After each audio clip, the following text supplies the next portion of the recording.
What is up, guys, and welcome to the full educational Unranked Masters on Darius. A few things I want to mention. As always, I highly recommend whatever elo you are in right now to study the VODs of your elo and the elo you want to get towards. So let's say you are gold right now and you want to get towards emerald. I'd really study the gold to emerald VODs, maybe even the diamond ones, to get some extra information, some extra perspective, so you know what kind of things to work on and how the games look around that MMR. Second, I have a Tector guide, so a guide for your setup if you want to see the runes, your items, your summoners, and you struggle with your setup heading into the game. Highly recommend checking it out so you have that structure too. Then lastly, these guides take a lot of time and effort. I would really appreciate it if you guys could consider giving me a like and a subscribe if you want to see more. My promise to you guys is that I will always strive to create better and better content, and if you guys help me out with a subscription, I'm able to scale this much easier. Alright guys, I hope you guys enjoyed the video, and if you have any questions, leave them down below, and I wish you all an amazing day. Every move you made, I was watching you. If you are serious about improving and climbing to your desired league rank, you're in the right place. I've worked on laying out 2 courses that will help you in all aspects to improve. One is about all the fundamentals for the laning phase, and the other one goes in depth on tempo and the mid to late. I've been challenger for 7 years, and I can guarantee you that this will massively speed up your process and reaching any goal that you have set in mind. Both courses have a preview video where you can see the style of the videos, so check those out before anything. You can also always join my Discord to check out some reviews.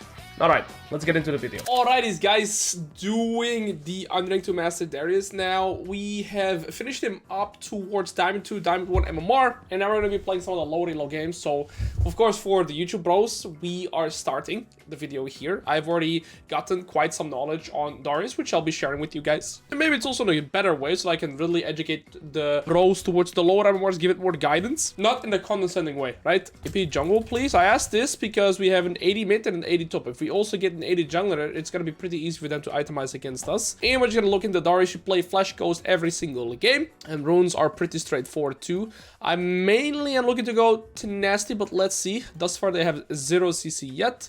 It's only the Senna, and yeah, that's pretty much it to do as far. So let's see what else they're going to be picking here. We have a Pantheon. I hope our jungler will pick an AP carry or an AP champion, but we're gonna figure that out in a second. Okay, it's a Mundo, so I don't think I should be taking any kind of what's it called, tenacity here. The only tenacity is a Senna W, and slow resistance is good, but we can get that through Swiftie's boots. So let's see what else. Warwick. Okay, I hope for an AP jungler. Let's see what my jungler picks. Now, we have 2 options here. We could go for something like this, what I'm running here. We could go Overgrowth as well, and like Second Wind. But what I prefer to go into Mundo actually is going to be Nimbus and Celerity. This does 2 things.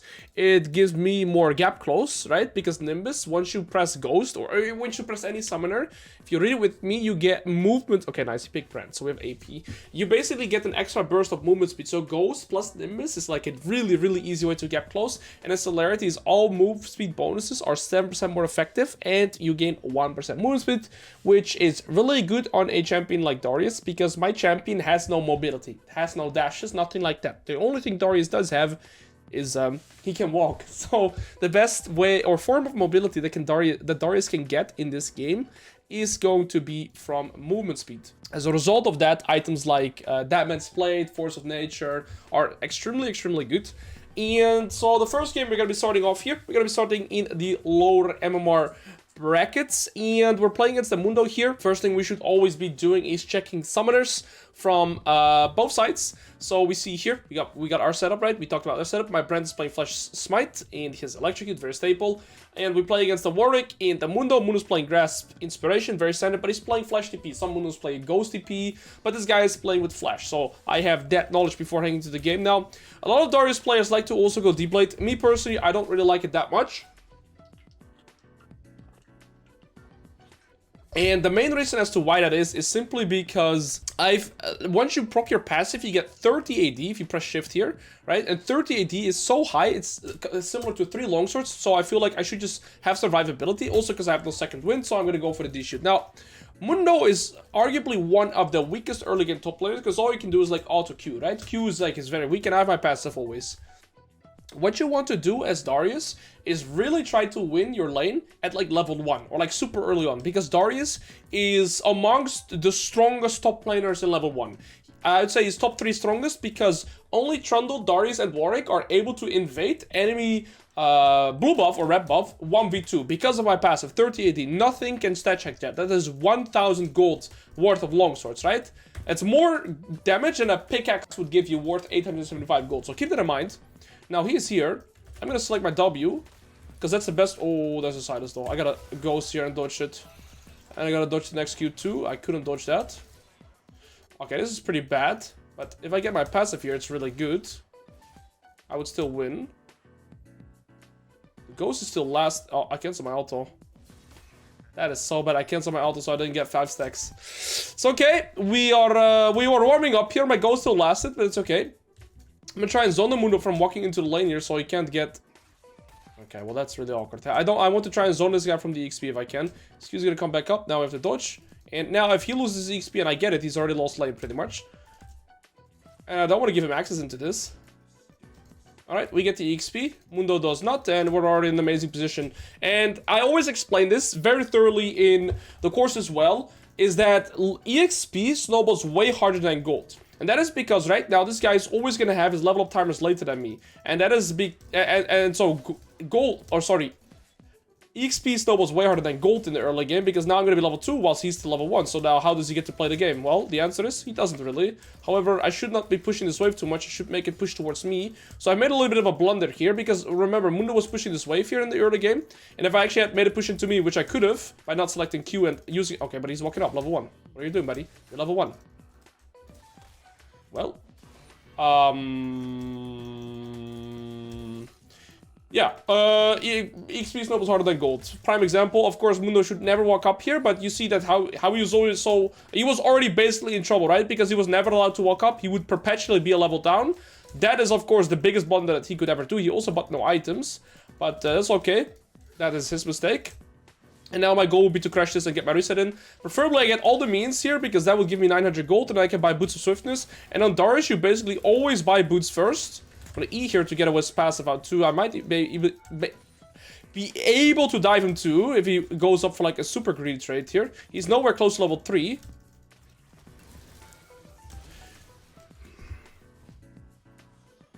Chat, I've been grief in this game, and it's okay. And I'm sorry for that. That was just pure grief. Okay, but Mundo is low HP now. If Mundo is super smart here, he tries to hard push this wave, right? And the reason Mundo should hard push this wave is so that the wave would crash into my turret and bounce back into him. But it's super grief because from his perspective, he has no idea where I am at, and he has no idea where Brent is at, right? So he could die here. So the reason he had to hard push this instantly was so that he crashes this wave before me and this next wave arrives. However, now Mundo didn't push it in time. He did try to hard push it now, but you see the next wave walks into the lane, and that's gonna put it in my happy spot, and I get a perma freeze here. Mundo still does have his flash, but my ghost is back in 40 seconds. I have tier 2 boots. Now the tier 2 boots are super important here. And the reason I go Boots of Swiftness is because it gives slow resistance. It's too good here against Mundo and his Qs, right? His cleavers will slow me a lot less, but they also have slow here, right? Silas Q, Smolder, Thingy also slows, Senna Q also slows. So it's all in all just a very good boots here. And like I said, Mundo was in a super dire situation there. He had to instantly hard push, but because he didn't, I have a permanent freeze here. I knew that in advance, of course. The only way, yeah, I mean, Mundo was in a super hard scenario though, because let's say Mundo started instantly hard pushing and I was actually still there, then he would have died, right? So he was kind of in an impossible scenario there. My mid laner died. That's not good. My team is kind of losing. We're 5-2 behind, but it's all good. Let's keep focusing on ourselves here. And if you last it, I mean, with your W, it gets refunded and you keep your mana. So you see here, it goes on a half the cooldown and you keep your mana. So if you can just last it with your W. And what I want to do right now is land 1 E onto him to get his passive out. The first form of CC you cast on a Mundo actually doesn't CC him, it just takes away his passive and deals extra damage into him. Next E, I have kill pressure. Unless he walks into melee range. I'm gonna ghost, he's already dead. Because we have Nimbus too. You saw the slow isn't as bad. He does have flash, I pop my potion on and Q him. Oh wait, I should walk with him, but I still have ghost in tier 2 boots, so it doesn't matter. But my Q there was very greedy. I tried to Q him and the mean, so I was already gonna push the wave. And the reason I want to push this wave is because if I push this wave and instantly reset, the wave will bounce back into me. I'm never staying for a plate here because it would basically into my tempo, and if I hard push this wave and insta reset, the wave will bounce back into me. Mundo is going to be forced to walk up for last hits. He's level 4 to a level 6 Darius. He will instantly die here on the bounce again. If I stay for this plate, it would ruin that opportunity. So here, I always have to recall And also, this plate wouldn't really change my recall gold anyways. I want the Phage because it gives me the movement speed. It used to be on this item that you get movement speed, but it's on Phage now. And like I said, Mundo is not going to have enough time to push this wave and next wave before it reaches my turret, right? Because I instantly recalled. Had I stayed for the plate, I would lose it. Now, I know I lost the plate here, but it's 125 gold, and it wouldn't have changed my recall. I could maybe buy Pink Ward and Potion, but I don't really need it. But now you see, I'm back into lane, and I can freeze it. Quite a menos. So, we're in a perfect position now. Brand is doing this, and he is dying. And I'm gonna look to kill the Mundo here. No flash, and he might not know that I am here. He is forced to walk up for last hits because the wave is pushing into me. And, of course, your opponent is always most vulnerable when the wave is pushing towards. Well... Oh, wait. Mundo doesn't know that the Brand doesn't have flash. Okay, well, we trade. I don't want to ult here. Thank you for using the plan for me. One very important thing on Darius, which is something that I learned late, it's super logic, but I didn't implement it correctly, is your W slows your opponent for 90% for 1 second.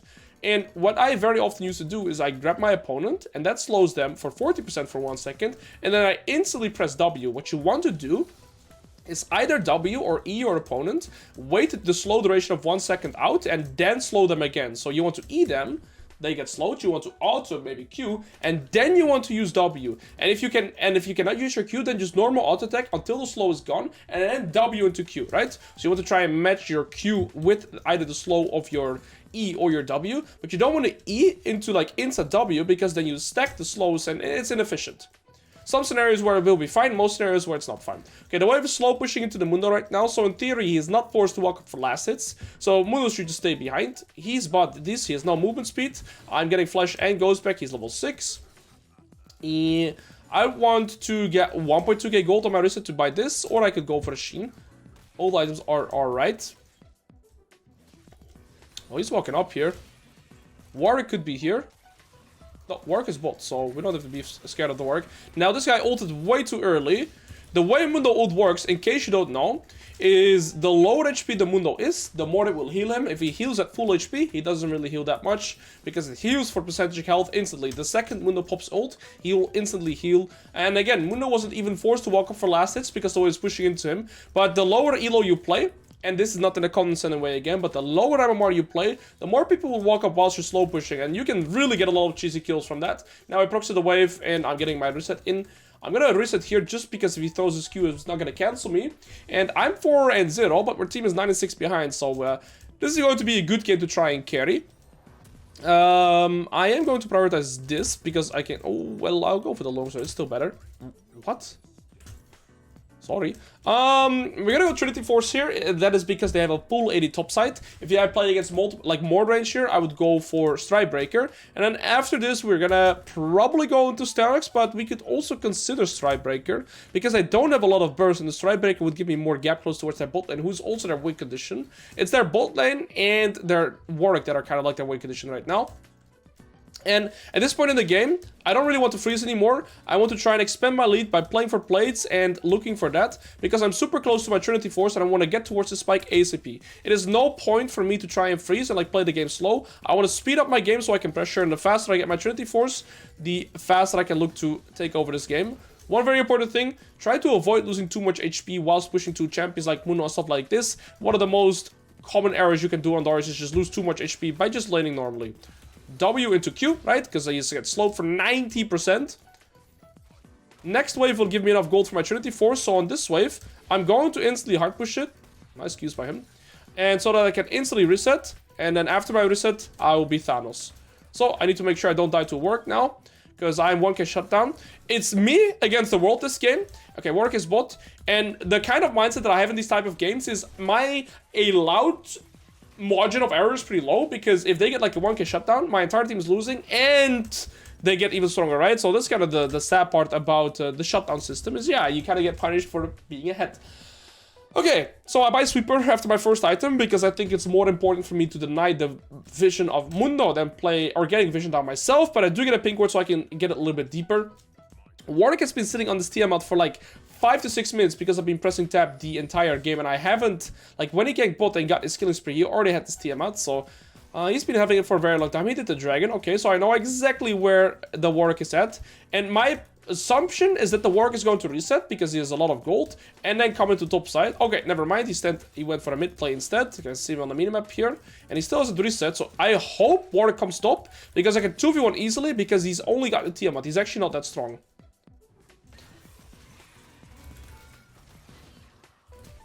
All right, good flash. I'm not gonna flash after him because he's 1 and 4. I hope Warwick comes here. This is exactly what I wanted. I win.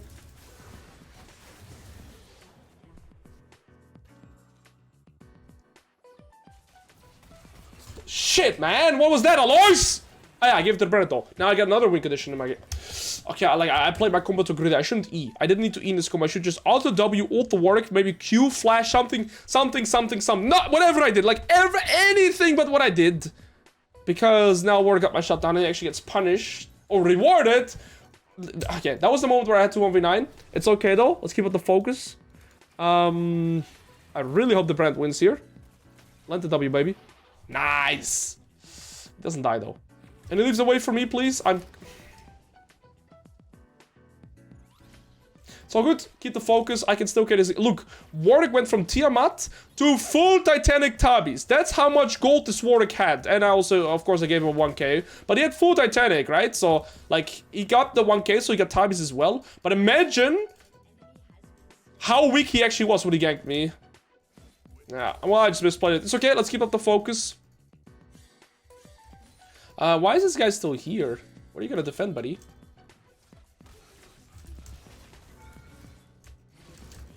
Yeah, I thought my ult just would kill him, but it didn't. Okay. One benefit we have is we do have 6 grubs, so I can just keep playing for turrets and stuff like this.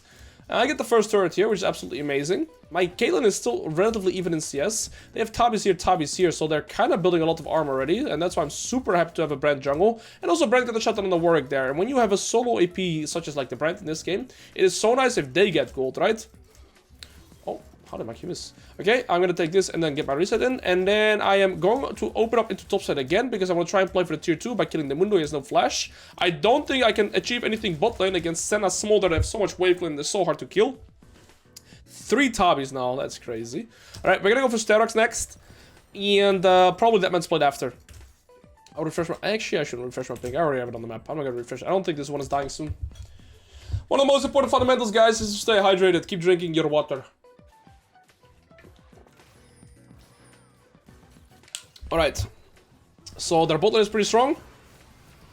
I hope to get some kills on a Brand. They have no shutdowns but the silence on the map. That means we're still pretty even in gold, but yeah, my teammates are still relatively even in CS, but I'm super far ahead on top lane, right? I know Mundo has no flash. I'm waiting to see Warwick on the map, honestly. And I need to kill this guy. He does have tier 2 boots himself now, so it's way harder to get close. 500 damage for that. That's really nice. Warwick has not shown bot, so there he is.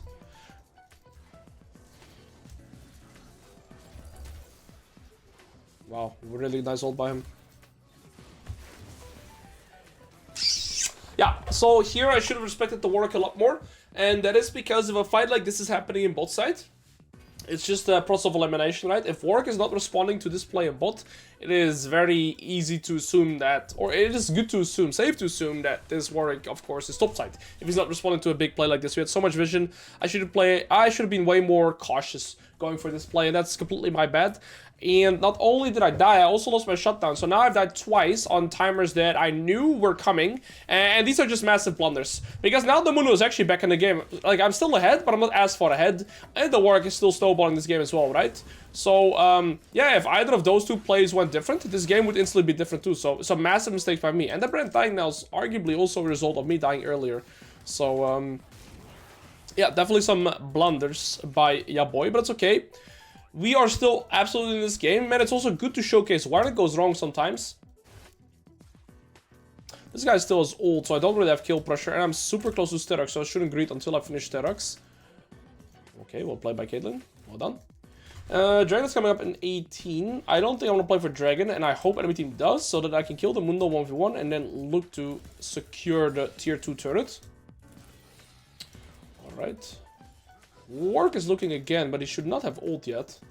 So I actually want to try this. I'll wait this E out. 2 stacks on the Mundo, 3, 5.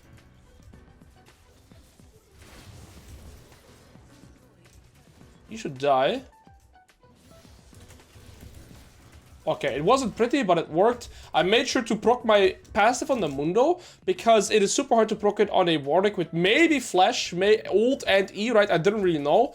And so that's why I focused on Mundo, because he was the freeze target to get my passive off. And then I used the passive to get onto the Warwick. Now, I would actually be okay dying getting this tier 2 turret, because if I get this tier 2 turret, I never have to come into topside again. So I'm really hard prioritizing this, and then I can just go bot lane for the rest of the game and play for the bot tier 2 turret, and we're in an amazing position. Winning this 2v2 was absolutely crucial to win this game, and the reason I felt somewhat safe looking for it is because I assumed Warwick had no flash, and he hasn't recalled since the first time he killed me. And this is a common mistake you'll see around this MMR. People do not recall. So I felt kind of safe. Look, the items he's gonna have when he shows on the map again, right? He's gonna have so much more items.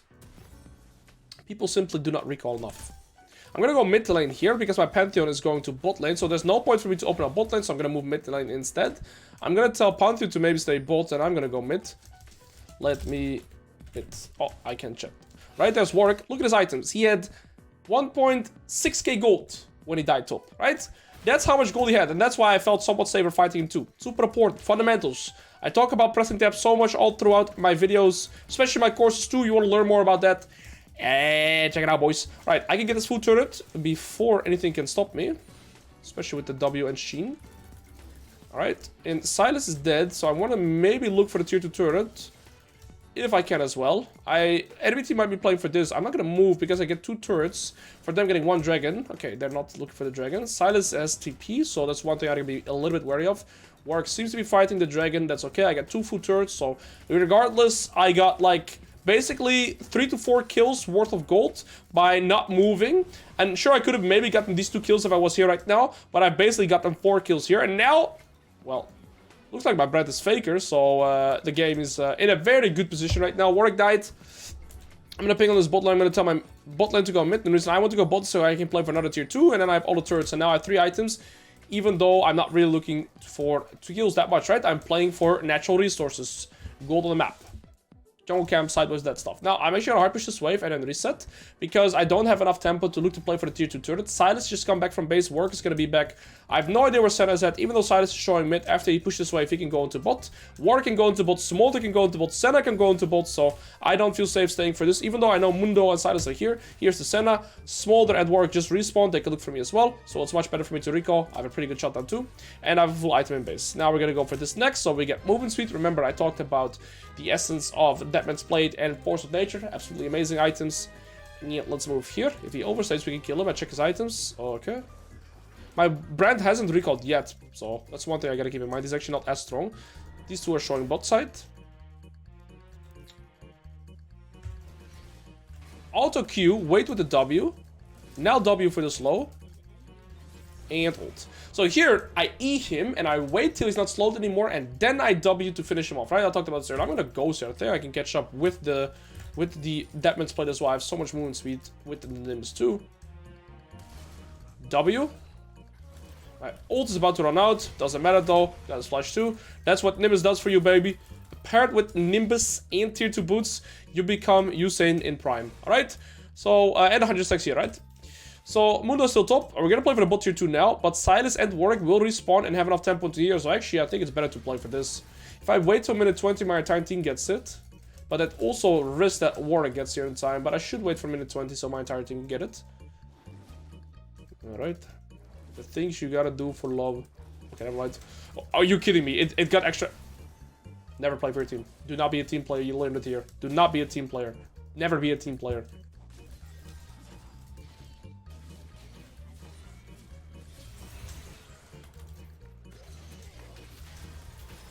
Passive off. I should have bought this. Then I would never die to this piggy. Look how much. What? That's so much magic damage from his Q. Okay. Let's sell this, get this, and now we'll never be dying by anything anymore. I have too much resistances for everybody. they can really not kill me. And my last item is also going to be this item. And it's basically going to empower everything I already have, right? Because I have resistance in this, and I'm going to have resistance in the Force of Nature, and then I'm going to have this as well. And I'll simply be too tanky, but still kill everybody, because you see, I'm not lacking in damage, right? Especially when I proc my passive, because my passive right now, I mean, I don't know how much it gives me right now, but it says 32, 230, depending on level. I mean, it's going to give me a shit ton of AD. I don't need any extra AD. It's just these two items that you need in terms of damage, and then you're set. I'm going to move into bot lane. And that is because I still want to play for the bot tier 2. And if I can't play for the tier 2 and they're defending it too much, I can use the tempo and play for the Baron. Right, Baron is on the map. So there's that. Warwick has no flash, I know that much. And I know Smolder has no flash. Him sieging here is just like, why is there bot lane sieging at 20 minutes of the game? Hold that guy. Okay, that's Piggy 2. And goodbye, piggies. Alright, move away. Now I have tempo to play for the bot tier 2. Yeah, they should never be sieging bot tier 1 here. But of course, I can criticize them for their gameplay. But it's a matter of macro. And you see here, if you just have better macro than your opponents, you'll be ahead in a lot of games. Alright.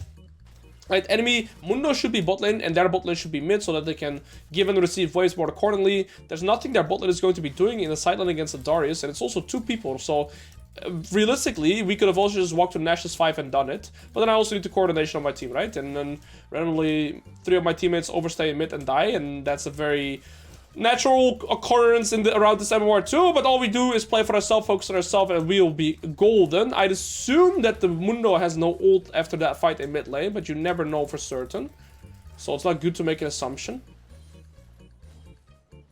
I have item in base, but I also feel a little bit frisky that I can maybe look for him. Okay, I'll try and move in a line where it's hard for him to land Q on me. There we go. W to slow. Guaranteed. Okay, he does still have ult. It's basically uses to use E, because he has passive. Okay, use flash. Thought that was Warwick, but it's actually Brand, so... Amazing, we get another kill, we get his flash. Alright, we hard push next. Oh. Ghost here. I have passive still. Come here, little piggy. Oh my. Ult ran out. Doesn't matter though. We still have a little bit of mana left. And now I have 4k gold. I think we should get this turret and dip. Okay, we're gonna take this turret and then leave, because then I can't really look to play for more. And, well, this was a Darius moment. Remember when I told you when I buy my magic resist, I will not be killable anymore, and I don't need extra damage? Both examples showed very clearly here, right? And it's only gonna get worse, because now I have this and this. Actually, I'm gonna be just a little bit short. And now we should play for the Nasher and just close out this game. We're too strong right now. Yeah, I'm just short. I will just sit on this, because I think their magic damage, I mean, both are fine. What you gotta keep in mind is, even though Mundo has so much 80 damage, his Q is magic damage, and also percentage health damage, but magic damage, and Warwick 2 is also magic damage, so I'm not sure about Smolder's damage. I think some could be magic damage, but I'm actually not certain on that. We just never have to go bot lane anymore. 2.3k for our completed item. I'm gonna whip him over the wall. Not slow him yet with the W. Now we utilize W. And he is not slowed. Q, the means for movement speed. That is really unlucky. It's okay, we get our passive through that. We just don't have ult. Oh. I have 100 stacks on the Deadman's Plate. And we should be able to maybe close out the game with this, especially if we get another pick. I'm gonna focus on Silas because he has no dash, he uses E. So he's the easiest target for me to get my passive on, not the Mundo with the passive. I have Static, so it's not even close. I have passive here. Okay, I'm gonna hit the Mundo. And I'm gonna try and refresh on the Smolder now because I still have my passive. EQ, then W. And I still have my passive on this guy too. Like I said, I'm too tanky. I'm not liking damage. What you do on Darius is you get 2 tanky items, or 2 AD items rather. You go full tank, you have more than enough damage, you set check everything, and you kill little piggies. Get your LP. GG. First example. Let's move on, bros. Alrighties, bros. Heading into another game here. Playing against an R, very standard. We're gonna go with a D shoot. So this draft of theirs is interesting. First thing I'll be considering is who is the freeze target for me to get my passive off, right? So a nice thing about their bot lane, whilst they are ranged, they have no dashes. Aurelion Soul does kind of have a dash. This guy has his spell sheet that he can always evade, and this guy has his E, right? So there are some conditional things for me to get my passive off. And then I'm considering boots. Mercs is not bad, but I have ran Tenacity, so I'm gonna switch my runes so just you can see my runes right there. And just attack speed, damage, and scaling health. D-Shield, of course, playing as an R with Fleet, Resolve, TPs. Probably gonna rush Tabis considering we're Shyvana, Darius.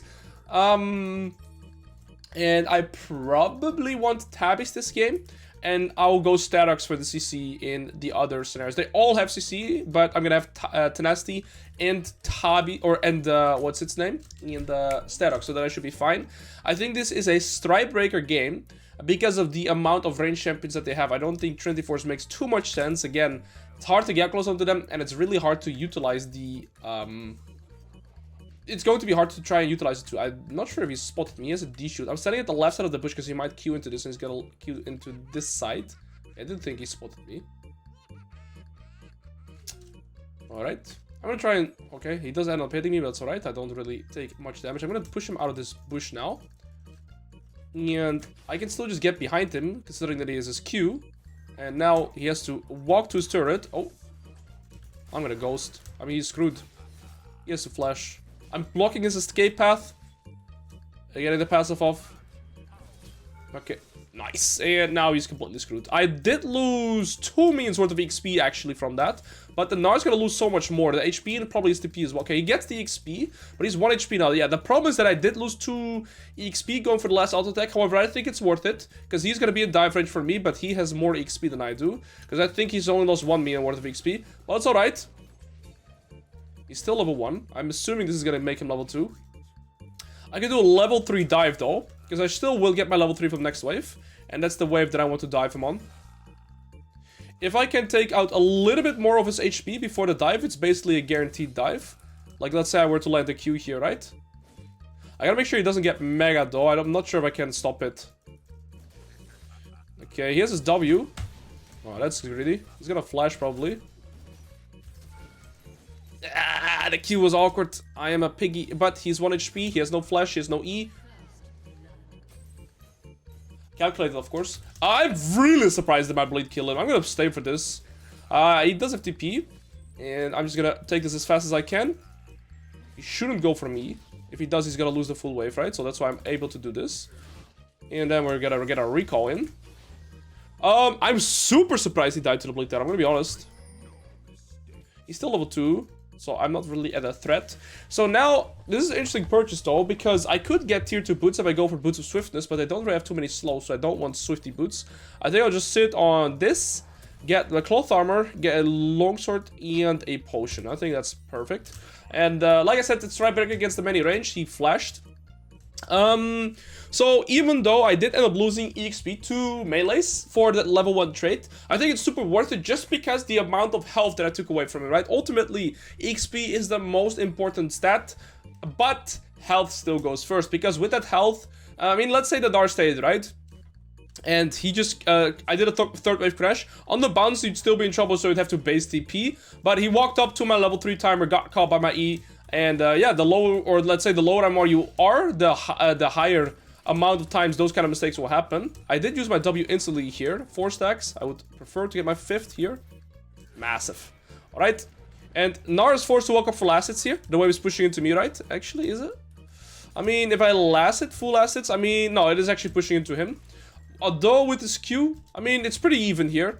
What I would want to happen is this wave to push into me, and the reason why I want this wave to push into me is, of course, if Nar is forced to walk up for last hits, he's going to be in danger in general, right? So that's why I'm going to try and last hit the latest frames, and I'm happy if he hits the wave, because I want this wave to push into me. Okay, he has no E. If he goes for this last hit, he's dead. Yeah, he's dead. I'm going to wait with my W until he's not slowed anymore, then W, and get it very easily. Alright, so here's a trick that I explained to you guys last game too, is if you E somebody, don't instantly auto W them, because you change, or like you basically lose a lot of the slow. So you E first, you keep auto attacking, and then once the slow has gone away, you auto attack him with, or you W him rather, and then your Q is guaranteed still. You don't lose any of the slows, and it's perfect. Do I stay for the plate? I think I should, because I could maybe even zone him from the next wave here too, as I assume Notch is pathing into bot here. So I'm actually going to stay here and try to zone him off. I have Ghost too.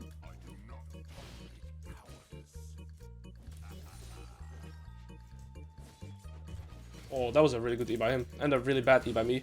It's okay, though. Nocturne is mid. He is coming into top side now. So I'm gonna just collect this plate by the work of the minions and then dip. Okay, Nocturne's going back into bot side. We get the double plate. It's good to get to a proxy because we got double plate and an extra wave, right? So we're in a perfect scenario. Nocturne's going bot side. Shyvana's going bot side. On this bounce, what Gnar should do in this position right now is he should hard push my next wave. And the reason he should hard push this wave is, let me quickly itemize and I'll showcase you. So Gnar should hard push this wave because right now the wave is pushing into me, right? And always remember, if the wave is pushing into your opponent, you are forced to walk up for last and you are vulnerable. So what Gnar should have done is hard push this fast, use E everything, get attack speed, get his mega and push this. Oh wait, why is my pattern like this? But because he hasn't, my next minion wave is coming and I'm coming back in time and then I can hold the wave here. Had he pushed this faster and used everything to try and get it done, he would have been able to crash this and then the wave would bounce back into him, making it so he's not forced to walk up for last hits anymore. But because he's slow pushed, now he is in trouble. Oh, I should not use my auto W like that. I'm not sure where the Gnar is at, so I'm gonna ping missing just in case. Very interesting to see how my Smolder has 2 kills, but he still hasn't recalled, even though he has TP. He should definitely be recalling. I'm gonna hold the wave here.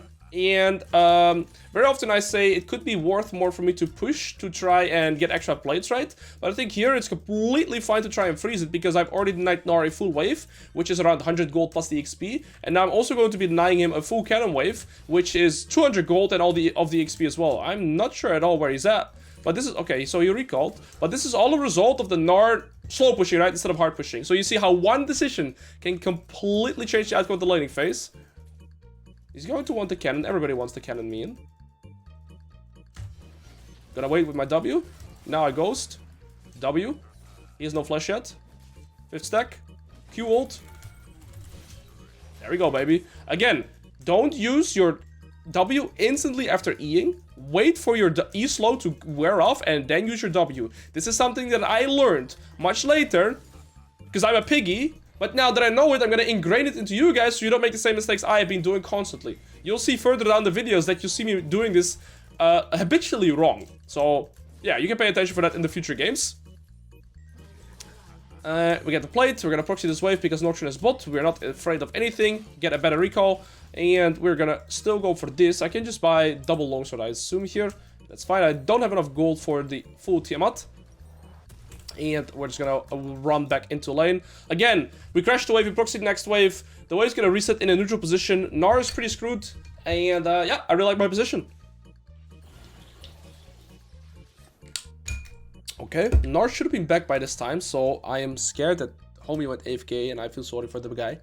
But yeah, I mean, he didn't know to hard push instead of slow pushing. Yeah, I feel sorry for the Gnar Dada guy. I am sorry, boss man. Let's keep pushing, and we're just gonna play for plates, keep expanding our leads. Even though he's AFK, I just wanna close out the game cleanly. And that will be through just keeping consistent pressure on the map. Nocturne is level 6. But he's not really a threat. Alright, I mean, we're just gonna keep pushing them. It sucks that he went AFK. But yeah, he is ridiculously screwed, of course. Not sure what else to say. I mean, I feel sorry for the guy, genuinely. This is, of course, this is always the interesting part about doing this climb and this challenge, right? There's kind of like 2 parts to this. So, I ruin games. Yeah, okay, so they AFK'd. And I understand it. So, I ruin games for people, which I am aware of. But at the same time, it's like...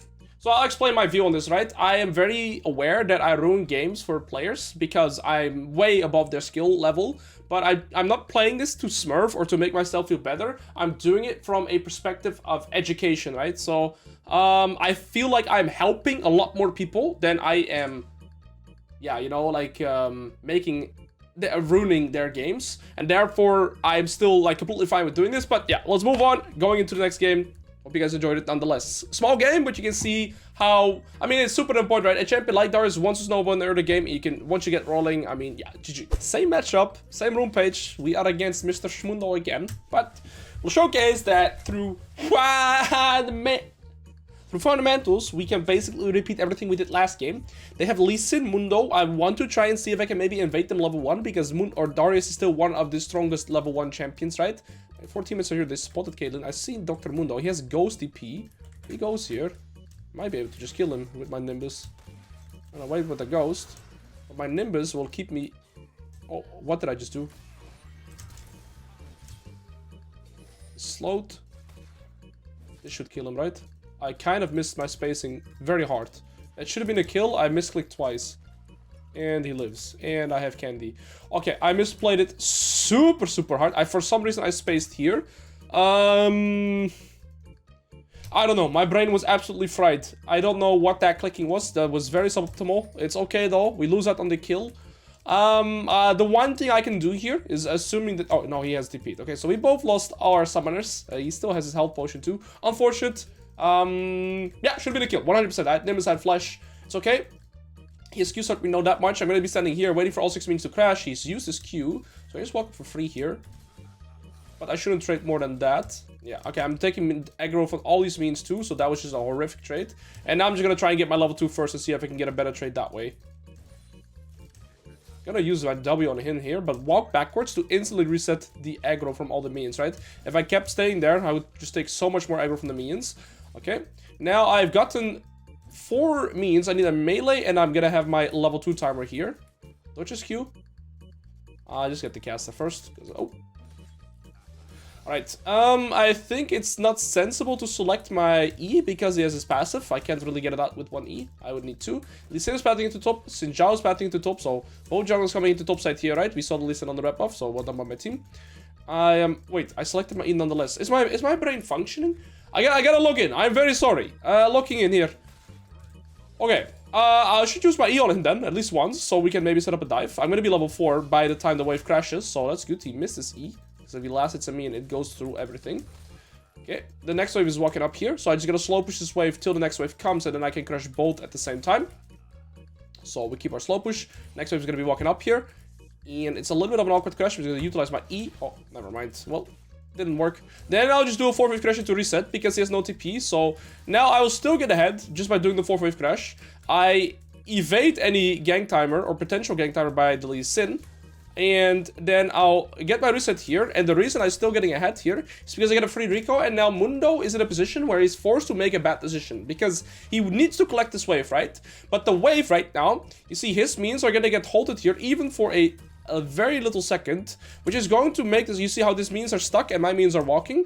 That means the next minion wave is going to meet here instead of in the center. Now, Mundo had to collect that wave, right? That was a full wave under his turret. But his next play is to try and hard push this wave, and he should try and hard push this so that it crashes into my turret and then the wave will bounce back into him, right? However, if you do a 4th wave reset and instantly recall the way that I did, Mundo never has enough time to try and get it to crush. And as you guys can see, I am back in time, and this is what I meant with Mundo being in a bad position 100% of the time. Because let's say he stayed, right? Like this, and he tried to hard push, I get a freeze anyways. Let's say he recalled, the wave would slow push into me, and he would also lose out on the resources. So this was probably the best decision that he could have done, but he's still going to lose a full cannon wave here, worth of EXP and gold. Now, normally he would have TP, right?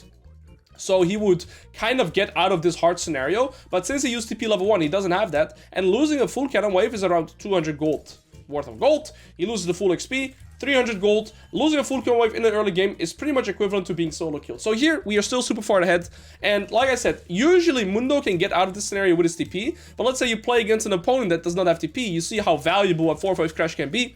And yeah, there's a lot of scenarios like this. Yeah, understanding your early wave crashes is so vital for your success in League of Legends. I'm going to use my E here, so it's out. And you get my pass away. If he trades, he doesn't win. I'm level 5 to level 4, so he simply cannot win. And he's dead. And that's all Juan Amando's, baby. I mean, he walked up there, he kept training with me. I have the item lead. Or, sorry, I have the level lead. So, yeah, level up timers, reset timers. And what I was yapping about is understanding your early game crashes are so vital to your success in League of Legends. And you see that I just won my lane by knowing that I had to do a 4-wave crash to reset. If you want to know how to utilize all the early game crashes in all scenarios, highly recommend checking out my courses because they go super in depth on all the early game crashes there. Now, we go for Boots of Swiftness, of course, because we play against Mundo. Slows here. Lee Sin is a little bit of a slow. Caitlyn Lux have some slows. I mean, I think it's just bad mainly because of the Mundo Q though, because the strength of movement slowing effect is reduced by 25%, which is amazing. We're locked in. The wave is pushing back into me. It looks like Mundo's trying to hard push it, but again, because we instantly hard pushed after the kill, we crashed into his turret, the wave bounced back into me. I'm here in time. I'm gonna have flash. Mundo doesn't have ghost, neither do I, but I do have my flash. I'm gonna walk out here with the Q before he can react, and he missed his Q even, so now he's just dead. I don't even have to E. I don't have to ult either. And now I'm going to use my passive to try and push this wave as fast as possible, because I can crash this wave before this wave comes, and I can look for the plate. And I actually do not have to recall here, although I could. I'm only on 600 gold. And the reason I don't have to recall is because I'll get 2 plates here, and then I can walk into the river to get the plant, and the wave will bounce back into me again. I don't have demolish, never mind. I'm playing sorcery, of course. So this wave will bounce back into me again. Same thing, you see here, his minions are going to be stuck, my minions are going to walk through the lane, it's going to mean the wave bounces back into me. Guess what? Mundo is forced to walk up for last hits again, and this cycle keeps repeating itself. And how do I set this up? Every time he's forced to walk up for last and I'm stronger and I keep making the correct play on the bounce, it's just the cycle of him being doomed. Right, his minions right now are 0%, but because I have 2 level lead on him, my minions are actually a little bit stronger, and there's a level lead in bot lane. So because we collectively as a team have level leads, their minions are, or my minions right now are 3% stronger than theirs. It's the system in the game to try and balance it out. I need their bot lane to level up, or I need the Mundo to level up. Oh wait, I had no idea this was going on because I'm yapping about level up minions and stuff. Linolingus. Holy shit, is this... Use W, so he can't escape me. I get my passive, so maybe I should take a grub with it too. Whilst we're at it.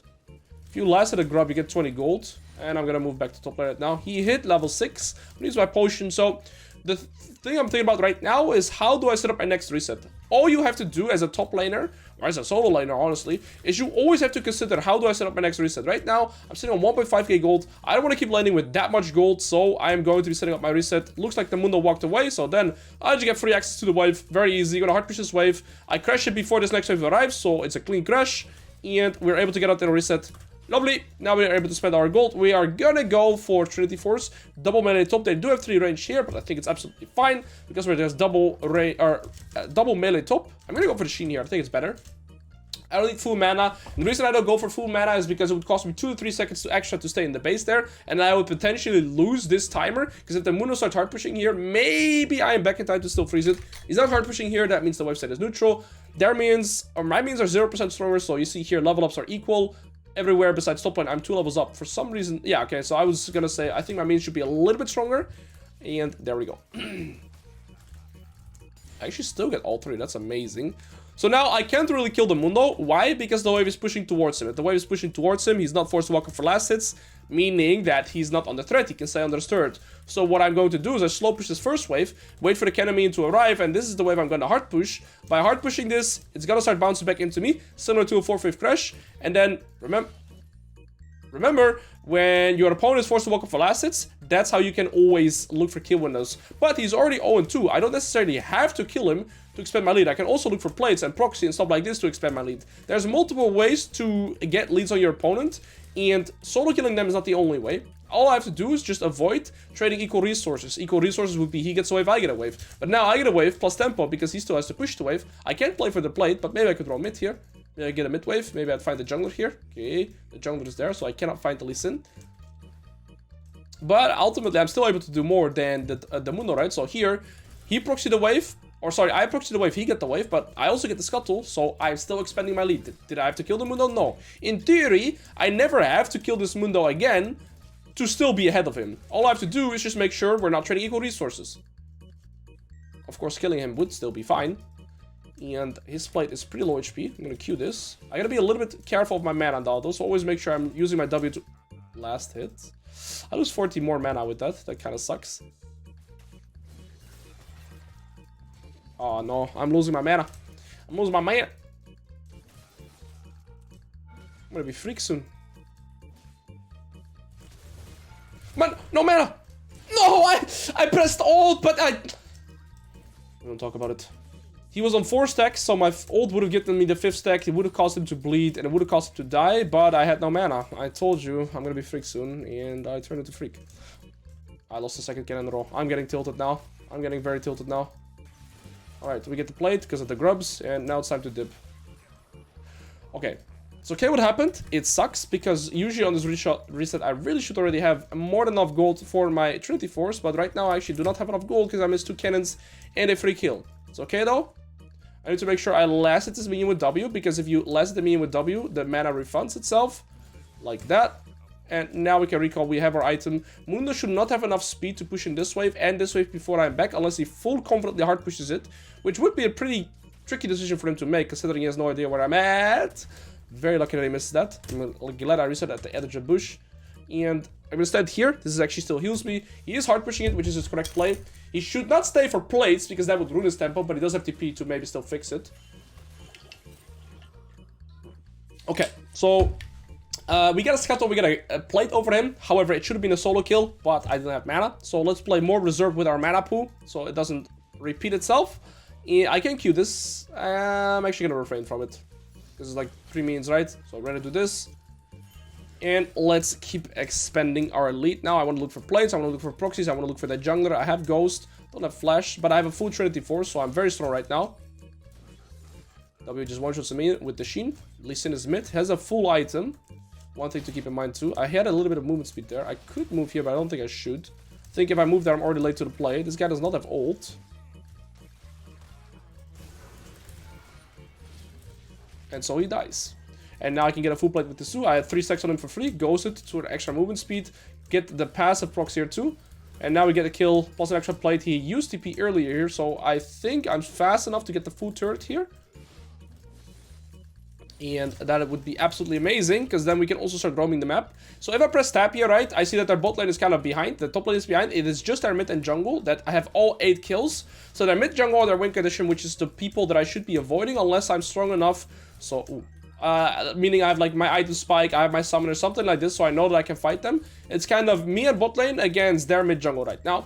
But it's good that my bot lane is doing well. It's ultimately going to make the game a lot easier to play. Yeah, my team lost the fight because Lee Sin probably also had a full item, right? And like I said, I go Sterox.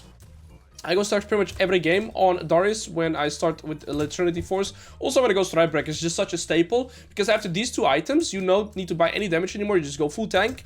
And especially with them, they have 0 true damage, not like a lot of on-hit damage. Because this guy is going to need a lot of items before he gets armor penetration. This guy does have percentage health damage. Full damage, full normal damage, right? Full normal damage, so getting tanky.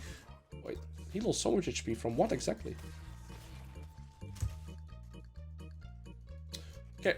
I open up back into top, although you could consider why don't you go bot lane here. It's because I don't have a Flash, Ghost, ult, anything. However, my mid lane died, so... Okay, Lee Sin is here. He got Tabis. You see, I'm pressing tab every time people show on the map, right?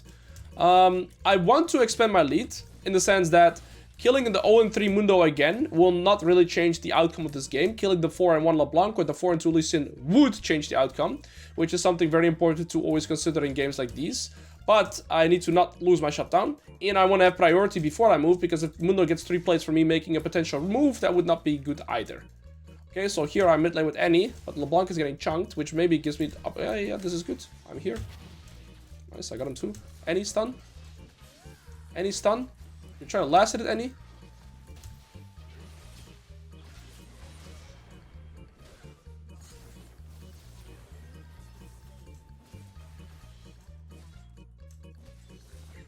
I need a translator.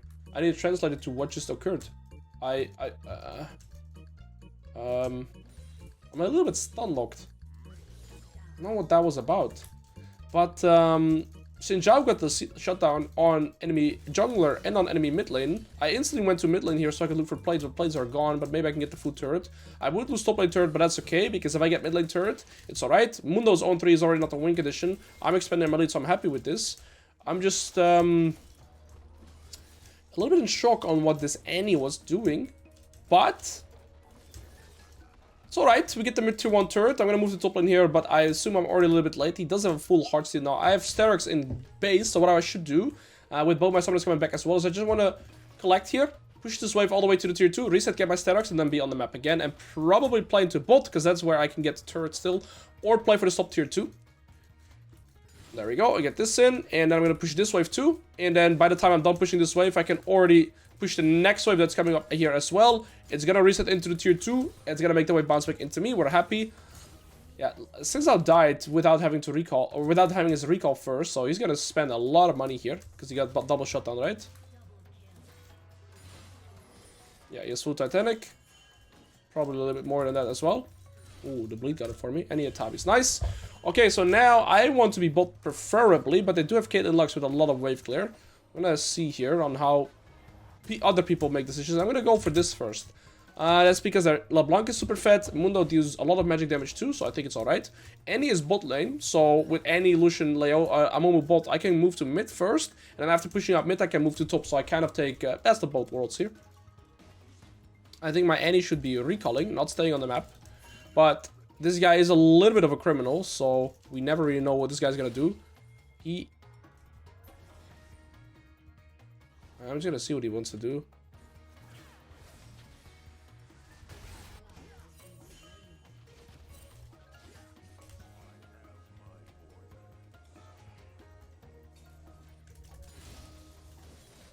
Did I tilt him or something? I mean, maybe I got tilted because I took his mid-wave there, but like, he should have recalled, right? He should have never stayed. He should never go for that mid-wave. LeBlanc was coming back from base. But maybe he can't comprehend that. I'm not sure what's going on with that guy. I'm gonna move here. I have Flash, Ghost, ult, 2 items, everything, so this is a really good skirmish room to take, even to 2v3. Okay, I mean, Mundo ulted, so that's good. I can take this fight still, though. Also because I have magic. I think we can take it 2v3. If they focus... Come. I just need to make sure I get my passive. I need him to help me, though. He needs to go with me.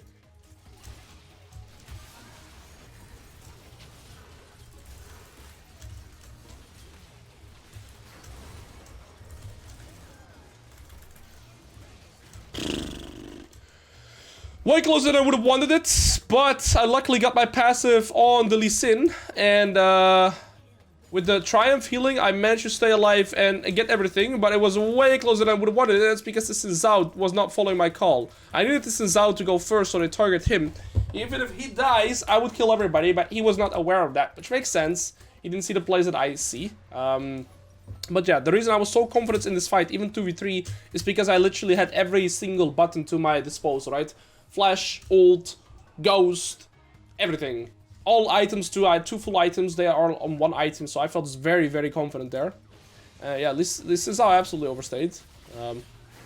So I don't know why he was scared to fight earlier, but now he's fine to overstay. But that's the thing, right? There's gonna be so many mistakes around this MMR still, and I should not be judging anybody. We've all made these mistakes, and we're here to learn. But now I want to play for the bot tier 2, so I'm actually gonna ping that I'm gonna go bot lane. I'm gonna ping that he goes mid.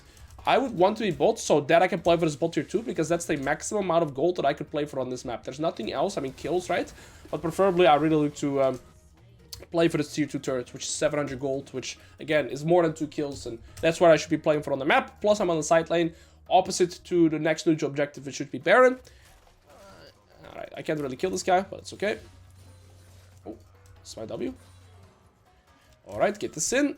Get next wave in. I could recall and just get this. And it's probably best because I don't have either summoner and nobody on the map is really known. So I think here I'm just going to hard push this wave and get my reset in to prevent them playing for me, because I'm an even bigger objective than a tier 2 turret, right? So I'm going to just reset here, get my item. And he seems to be not so happy this game. Alright, and same thing. We're going to move into bot lane here. Same reason, tier 2. Next or opposite to the Baron. I think this Mundo hard beats my Annie though, so that's one thing we gotta be wary of, but nothing that I can do about that realistically. Yeah, my team hard wins this fight. Well played. And I'm gonna stay bot lane here. LeBlanc Flash, which is massive. You see here 1929, so 2430 is the LeBlanc Flash. I get that timer. And now I'm just gonna hard push here. If enemy team goes mid lane here, they're bot lane. Okay, they look like they're going back into bot. But if they stayed mid lane here, it would give me enough tempo to get the tier 2 turret instantly. But I do have a cannon wave here, which should be pretty hard for them to clear out. Okay.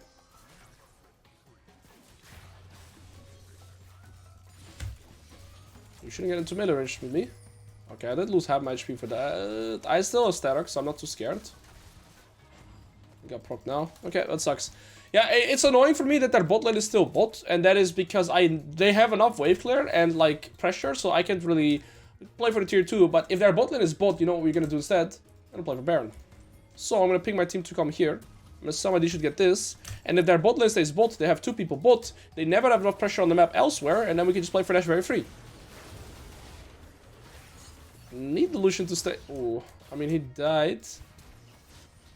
Mumu might get the skill. I think Lee Sin has enough healing. If the Sun and Sky comes back, yeah. Unlucky. Also because I wasn't pressuring the map now. We should be able to play for Nash here normally, but now we can't. It's okay though. Get the Scuttle, I'm gonna move for the Mundo here. Good old Shmundo. He's no flash, so he should just be that here. My flash is coming back up soon.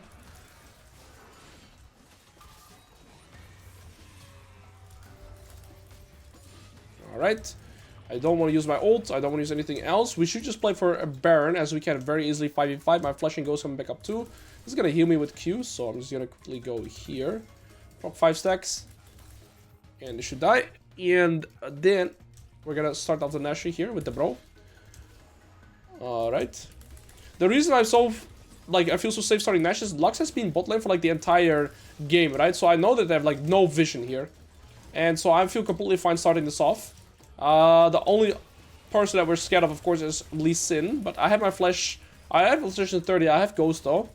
And I think you should be absolutely free, because I have zero vision. I'm going to start zoning the Lee Sin. My team can finish up the Nasher. So Mundo TP there. I'm level 16 now, so I'm just going to go... Ghosting. LeBlanc has no flash, sidestep that. I'm gonna use my W on her first, if I can. Go on this. She's gonna come back. There we go. And I'm gonna move bot lane for the tier 2. Beautiful. Now, Mundo's gonna play for this, and I sincerely hope that Annie goes top. I'm gonna just ping it, but I don't really know what is Annie. I don't think that guy knows. Okay, she's moving top, so I don't have to defend it. That's amazing, because then they at least do not trade, right? Because let's say I got a bot tier 2, and they got a top tier 2. Kinda annoying, because we are so far ahead. We should not be trading. But it's alright. We still are pushing the game very hard now.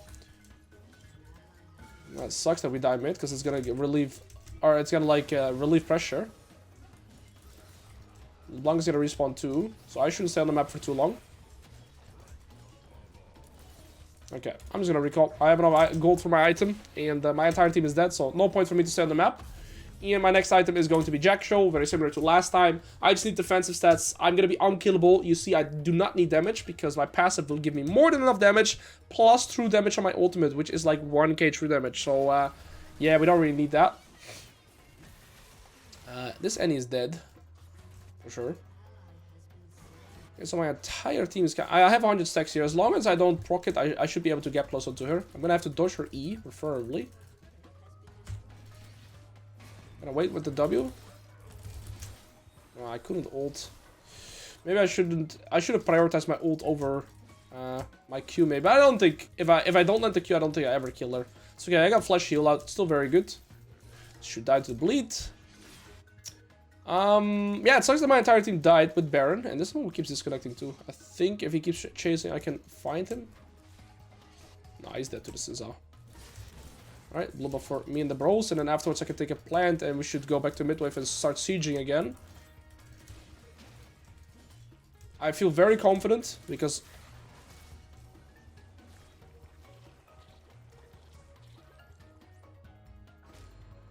Sucks. No flash on Caitlyn, that bitch has to die, and Lux is my nemesis now. Lux has to die for doing that. Alright, yeah, come here, little piggy.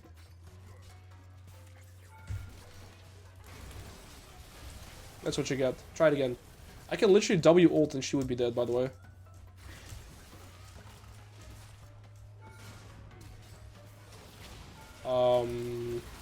What are you doing, Alois? Griefing. That's what I'm doing. Okay, that's really bad because now my team can't really play the game either anymore. Unless my team runs it down the way I did, so that's good. I ended pretty hard there. I mean, I got the Lux, which was good, and then I should have stopped with whatever I was doing, but yeah. I think the Lucian is kind of killing himself to his ult, no? Okay. But I should be careful, because even though my team is pretty strong, they are pretty strong too. So let's not make mistakes like that again. That's my bad. My passive even ran out too. I was nowhere close, since that was the same thing I did. Let's play Discipline from here on out. We're walking into Caitlyn traps. Yikes, they do skill really hard, so we gotta be careful. They're getting back in the game. LeBlanc is 3 items, Muno's getting to 3 items, and he has been grieving the whole game.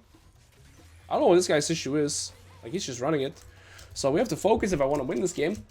Dragon is coming up. I wasted flash, but I will have my ghost next fight. I think I don't actually have to go to the dragon. I think I can pressure top lane, and by pressuring top lane, maybe I should move. I don't know. If I pressure top lane, I can maybe breach their base and get another inhib, and like maybe I'll play them all and be like strong. Like they're gonna send at least 3 to the dragon, I assume. Yeah, I'm gonna go top. My decision has been made. He has gotten the wave out already, kind of though. Is he gonna keep pushing? Really unlucky. He doesn't see me yet. Alright, now he's dead. He ults very early.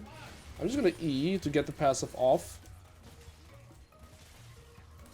Oh, he's dealing a lot of damage. Not enough that I am doing. My ult's on cooldown now. We lost the dragon. He was like... I'm 2 items ahead of him, and he was still doing a really good job fighting me. I'm a little bit surprised there. Even proc my Starks too. I mean, he landed every Q, I suppose. I wasn't trying to dodge. There's a blank here I gotta be careful of. Since I was taking bot side camps and waves, so we can't really progress too hard. This LeBlanc has Zonias. Okay, good job, Annie. We do get a turret, so that's good. Yeah, I'm a little bit focused now. I don't have ult, I don't have flash, no Sterox either, so we have to be very careful here. I can't play aggressive. My team is looking to fight their team, so nice. Okay, I can get this in it now. Mundo's back alive, so it's one person I have to respect too. Okay. We have 2 out of 3 inhibs. This guy's Sterox. Get the homie. Okay, good. Nash is in 30. I need 2.4k gold for this. I think I just play for that. Play for Nash, and then we're good. Flash is coming back soon too, rather. Alright, get this. I'm gonna get this, and we should play for Baron. So I'm gonna ping Baron. This will give me my Jack shows. I assume that's an any FF vote. Let's see what else it is. Okay, I have my last item. I'm gonna have flash in 1.5 minutes. I have my ghost. We're still super strong, but yeah, this game is pretty tricky. So many mistakes of well, everybody. I made one mistake dying, right? That was a pretty. Oh wait, actually we could have done Nash. Listen was dead. Focus lock in. I'm talking so much. Of course, I'm trying to explain every top process that I have, which is the whole idea. I have the plant here that I can use, so I'm definitely gonna be utilizing that. Lee Sin is not here yet, and I do not think that Lee Sin has enough time to get here before we finish this Nasher. So that's really good. And we have top and mid inhib, but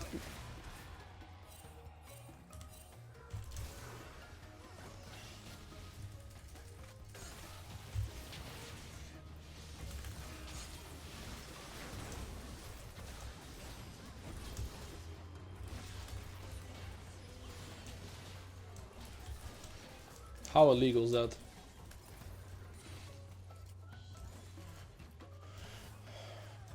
He didn't die to my bleed?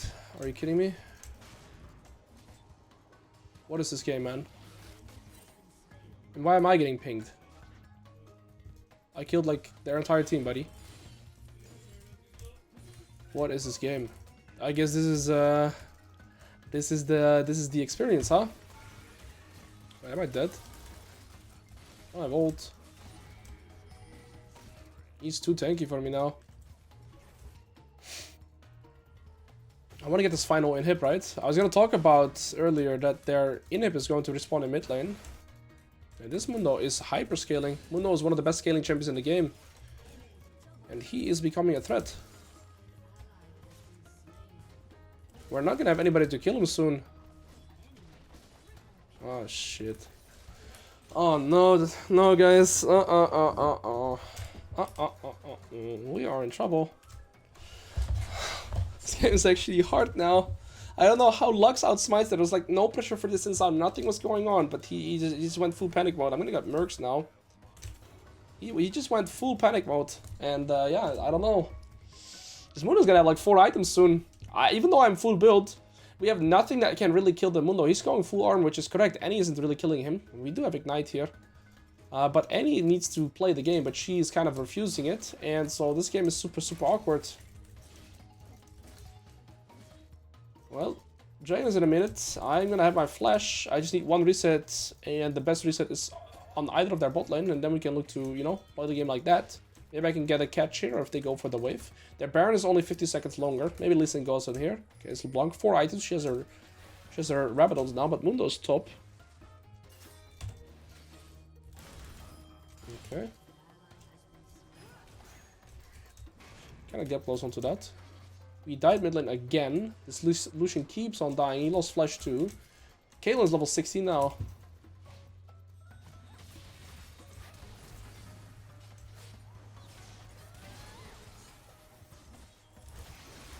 I couldn't ult. I tried to, but I couldn't.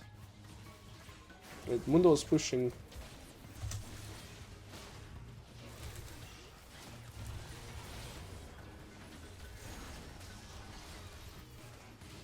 Okay, Mundo keeps pushing. We need to push as well. Okay, but like, what is this? Bro, I struggle to win this game. Okay, get my passive. And the stupid game. Holy moly, was it hard. Oh, so many griefers. Okay, we got it. Ugh, 5 minutes and stuff. Move on. Playing into Jace with first strike, right? We always want to prepare our first 4 waves. We got Zac and Viego. Now, I would argue that Viego is stronger in the early game than Zac, so that's one thing we always have to be wary of. However, Viego is one of the weakest level 1 champions in the game, and Jace isn't that strong either, especially since he is playing with the first strike. So, I am definitely considering looking to try and cheese their top side in the early game. I can 2v1 them kind of easily on the buff. Doesn't really matter who I focus. If I focus the Jace, if I focus the Viego, they cannot really escape me. They both do have flash, so but I have flash and ghost, right? So since we are red side, I'm going to be playing aggressive on their blue buff, see if I can get an invade going. And other than that, the gameplay is just going to be pretty straightforward. We do have Zac, Darius. After 6, I think we win the 2v2. There's a lot of boots options for me this game. So we go D-shit, of course, right? And I've went second wind. I mean, I'm gonna select my rules like this so you can see. I've gone for tenacity, I've gone for second wind, demolish, and I've attack speed, attack damage, and health. One thing that is always important to what was I going with this? I lost my train of thought, so I'm sorry. Anyways, we're going to see if I can try and destroy them in the early game by just doing an invade. Oh, I was talking about boots. That was what I was talking about. They have double 80 topside, no CC, so Tabis is really good here. But they have CC here and here, so I went to nasty, right, like I was talking about. And they also have slows here. Like Boots of Swiftness is super good against these two. But I think it's just a Tabis game considering their topside. And I just want to rush Tabis against Jace Viego. Now I'm going to be walking in here just to be scouting in case they're like camping for me or I get chunked I could still recall. But it looks like they are not defending, so I just got free access. Okay, I see Ashe here just by herself, which is interesting. And I think I'll just stay in this position. I can get a ward over the wall. And they still don't know that I'm here, because I could just be leaving, right? For all they know, they don't have any idea of my position. And I could stay here pretty long, because even if Jace just walks too late, I can try and cheese him, right? I can, like, come from this bush, try and cheese him like this.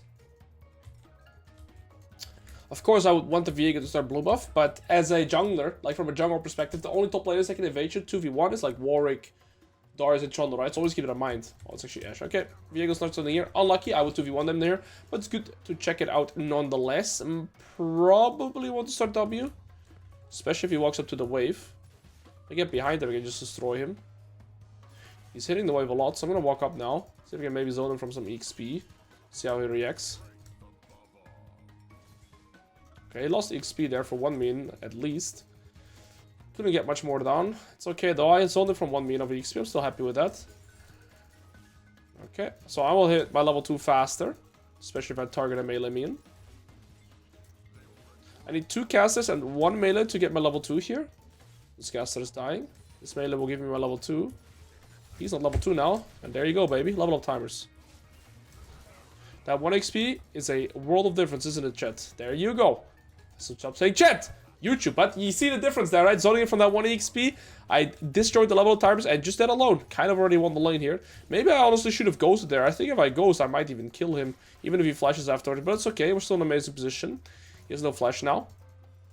Viego's pathing to top, which is something I should keep in mind, and they have the Viego to Zac, right? So, I'm gonna be careful, but I'm definitely communicate that Jace has no flash, so my jungler knows.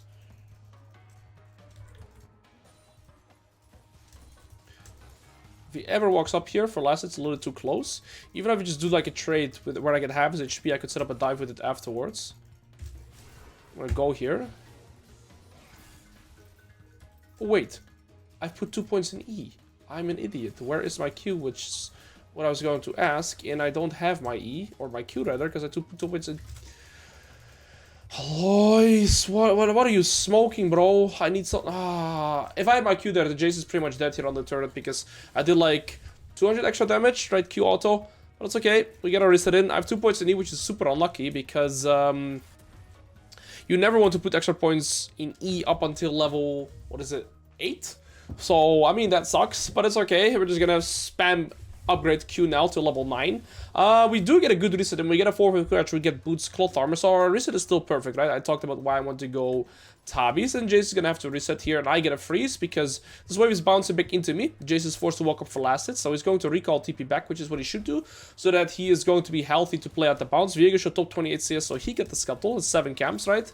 He uses E there, and now my job here will be to try and cancel the Jace recall, make it annoying. I think if I thought maybe about flashing on him because he had no E, but I'm not too sure.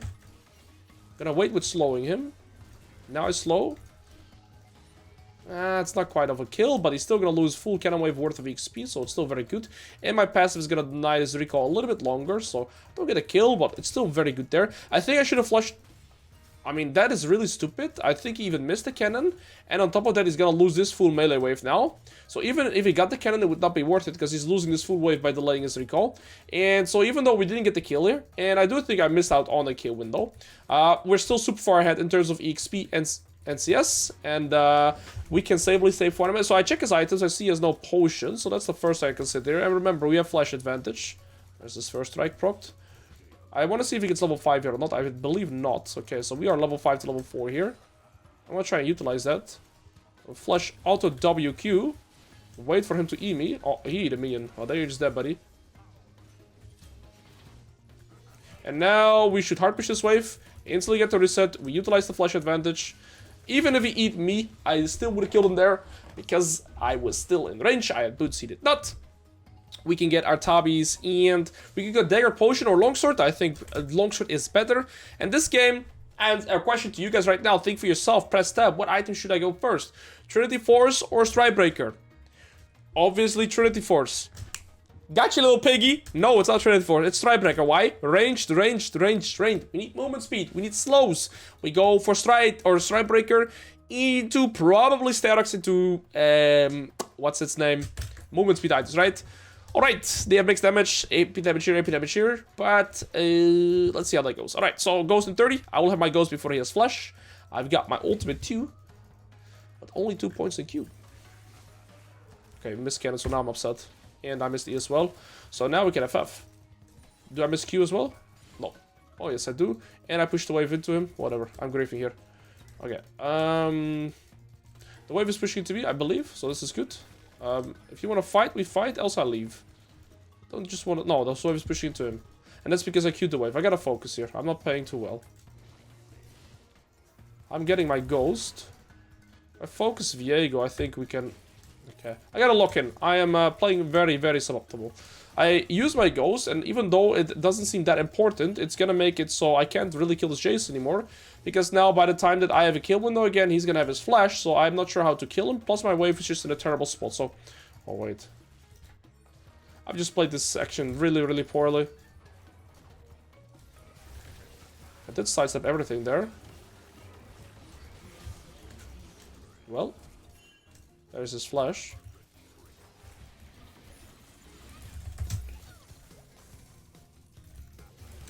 I don't know what's going on, man. How am I still alive? Tabis. Well, we just won that 2v4 because of my passive, so checking him. I really don't think I should be here. If I had an extra point in Q, I would have healed so much more and dealt so much more damage. I should have ulted the Bard. He would have died to my ult. I am not happy with my gameplay, but I'm happy with the result here. So let's stop complaining. What was very crucial there was my sidesteps, right? The sidesteps on everything and getting the Viego. Because the Viego, before heading into the fight, I knew was my, let's say, safest target to get my ultimate or my passive on. And he didn't have flash, so he just got one shot Because I got this. I need my Zek to gank here. He has no flash. Like, he should just die. Even if we get the wave and it's massive, getting his flash is amazing too. Oh.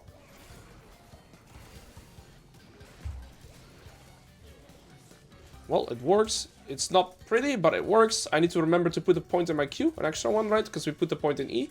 And I'm not gonna stay for the plate because I believe he has TP. And if he doesn't, it's better to take my tempo reset here. We're in an amazing position.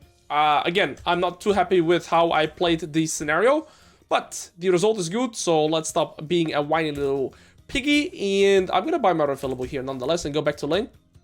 So Jace has no flash. We have 3 kills now because we sidestepped the Viego W, we sidestepped the Bard Q. So that's one thing we did correct. We've got our Q point, or we have all our points ready now too.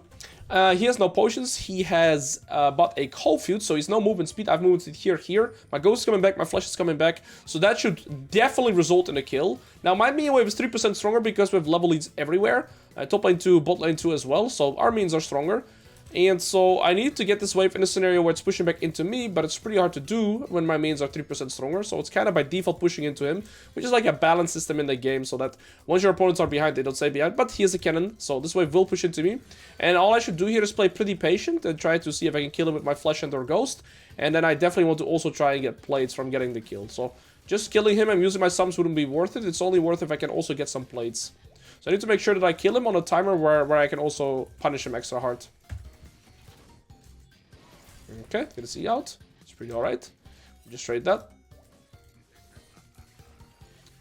If he switches form ever, when I have flash, I can just auto W him and then like get the skill always. Or flash auto W him. Of course, I need to get in range. Okay. I'm slow pushing the wave back into him now, and this is where I really want to look for the timer, because if the wave is crashing into third and I kill him and get the plates, right? Which is what I'm looking for. But thus far, he's playing it pretty reserved. I almost post my refillable, and he's still forced to walk up for last hit, so this is exactly the scenario I do need to be in. As long as this Jace is forced to walk up for last hits, he's in kill threat to me, right? So he's afraid to walk up. And if he doesn't walk up, he loses CS. If he does walk up, he is in my kill range. So we are in a super good position here. Oh, he walked up a little too far. Try to bait him with spacing. Good poke. That's enough. And now he's either going to recall and TP back, and if he stays, we can dive. So I'm going to hard push now. See how he responds to me hard pushing. Q this to get the full wave in. And now I want to see if he stayed, I can dive. Okay, he base TP'd. We get 1 plate. We're getting pretty close to our item 2. I can get this for free. There's no E now. Alright, nice, we have it. He walks up and switches form. Auto WQ. Wait. Then E him. Auto attack again. Auto attack again. And then ult. And he's dead. And this is what I said. He has no flash. If he walks onto me and switches form, I can flash auto W onto him. Then I wait, right, with the slow. Then E when the slow is gone away. And then we get the free kill because he has no form. So there we go. Perfect example. I mean, this is how you play when you have flash advantage, especially against a ranged champion, right? I need to stay longer. I already have my item. Next plate wouldn't switch my... Or it wouldn't, like, change my recoil. It would only delay it. And I'm gonna put my ward here, because I'm gonna buy super anyways. For Heroes, pretty smooth sailing. Again, first item, I switched to Sweeper, and we are in an amazing spot. Alright, so my bot lane is winning with a massive lead, and the thing about our draft is we are not going to get outskilled. We have Zek Cassidy, arguably 2 of the best scaling champions in their roles, and then we have Vayne Yumi. So this game is looking like this guy falls off, this guy falls off. Bard can I mean they are absolutely in shambles. As long as we play reserved and don't look for stupid risk, we can never really lose this game, I feel like, with the draft that we have. Well, I tried to E him. I think I still get close. E, Auto Q, Auto W. He might have died to the bleed, but I'm gonna take matters in my own hands. Gauss Flash, we want to skirmish mid. This game is absolutely over. Nothing enemy team can do for this one anymore, I'm afraid. Well, I'm not afraid, I'm happy about it. Alright, so, anything we can talk about? How was your... No, okay, let's focus. Yeah. I think this game was just very structured, right? We did a lot of fundamentally correct plays. Like, even though we didn't get the kill in the early game, we got his flash, and we got a 4-5 crash. which led into a nice bounce position, and we were able to get a solo kill from that, right? Just knowing and understanding your early game crashes is so core, and it will always give you a good position to your opponent, right? And remember, we got the level 2. So what we did this game is still all the fundamentals that I always talk about, right? We got the early game EXP denial, which gave us level 2 over in. We knew our leveled up timers consciously, and that led us into getting his flash for free. Then we did 4th wave crash. It's super in depth to explain all of that. If you want to learn all about the early wave crash, all the information, highly recommend checking out the courses, right? But other than that, then we did the 4th wave crash, played out the bounce perfectly, forced him to walk up for last hits. And then, yeah, we had the awkward point in E, and we missed one all-in timer because... Or we messed up one wave state by queuing and missing E, but then we transitioned that by dodging all their abilities. We got a double kill, he lost flash, and from there on it was just easy gameplay. I've demolished, so I'm just gonna focus our turret. I think I can just get this under her nose. Should chase her there, maybe. One thing to know about Nico is if she queues, or if she E's you, and that means she's 365, I can't really catch up, I'm afraid. Okay, I do. That's a little bit late. If Nico queues or E's through you and a minion, or let's say through a minion and to you, you get stunned way longer. If she only E's you but no minion in front of it, then you don't get stunned for too long. So that's something interesting to know. That flash was so late. This guy has no flash. Viego's here too with a Cassidon, and maybe Bard's here too actually. Yeah, we gotta run. We gotta run it. Viego could be here from this push, so I'm gonna hug here, just in case. Don't one-shot me too fast. I mean, this game is kind of in this position now where it's just one, right? Like, we can't really lose this unless I really make some bad, greedy decisions. I'm gonna give him the intention last time he saw me that I'm recalling. And Bard could have placed a ward here, honestly. Yeah. I'm not even sure if Bard placed it. Alright, we're close to Sterox 2. Oh, he eat a minion. That's one of the biggest blunders you can do.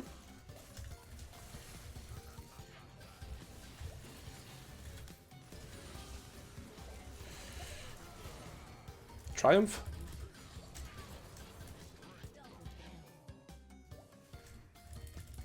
Run!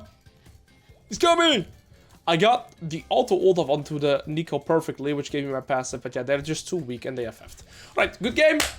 Quick one, but this is how a lot of Darius games go. If you snowball from your early laning phase level 1 or like by an invade or something like this, you will completely take over the game and be able to annihilate them like that. So, perfect. Let's go. Move forward. We didn't get time to do my runes. I'm sorry for that. What are we laning? Am I laning against Swain without flash? This guy just wants to die.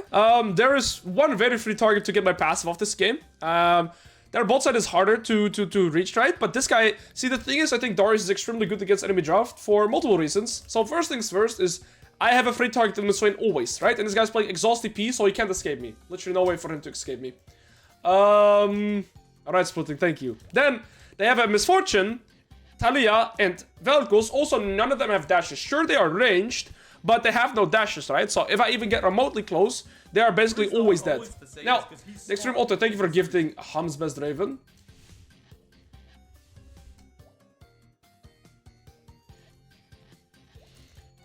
Okay. One more thing I want to mention here then is, like last game, I explained to you guys that Darius is one of the strongest level 1 champions, right? Now, when we look at Swain, he's not weak actually, level 1, but he's playing exhaust TP. Similar to what I did to Yorick last game, and Darius can do this in, let's say, 80% of his matchup.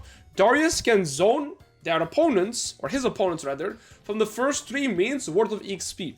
And this is a concept that I always try to explain. It's pretty hard to execute, you have to learn it. Basically, EXP snowballs way harder than gold in the early game, because you need EXP to get your level up timers, right? And if you are a level up above your opponent, by default, you're ahead in 600 gold. So, Swain right now needs to walk to the middle of the lane to get, he needs to stand like here to get these first 3 minutes worth of EXP, right? So what I'm going to do here is let all these minions walk past me, let it set in the center here, wait for this guy to walk up, let the minions get a little bit lower, then I can run him down.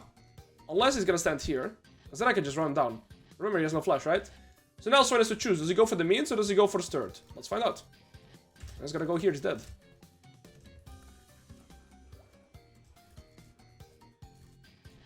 Gotta make sure I stand in the EXP range. He lost the EXP, I got the EXP. He has no exhaust, he has no flash, right? He lost the EXP, I got the EXP, I got the passive off as well. Next, I need 2 casters and 1 melee. Yes, only 6 means. And I have my level 2. I'm gonna hit this minion. I'm gonna hit level 2 here.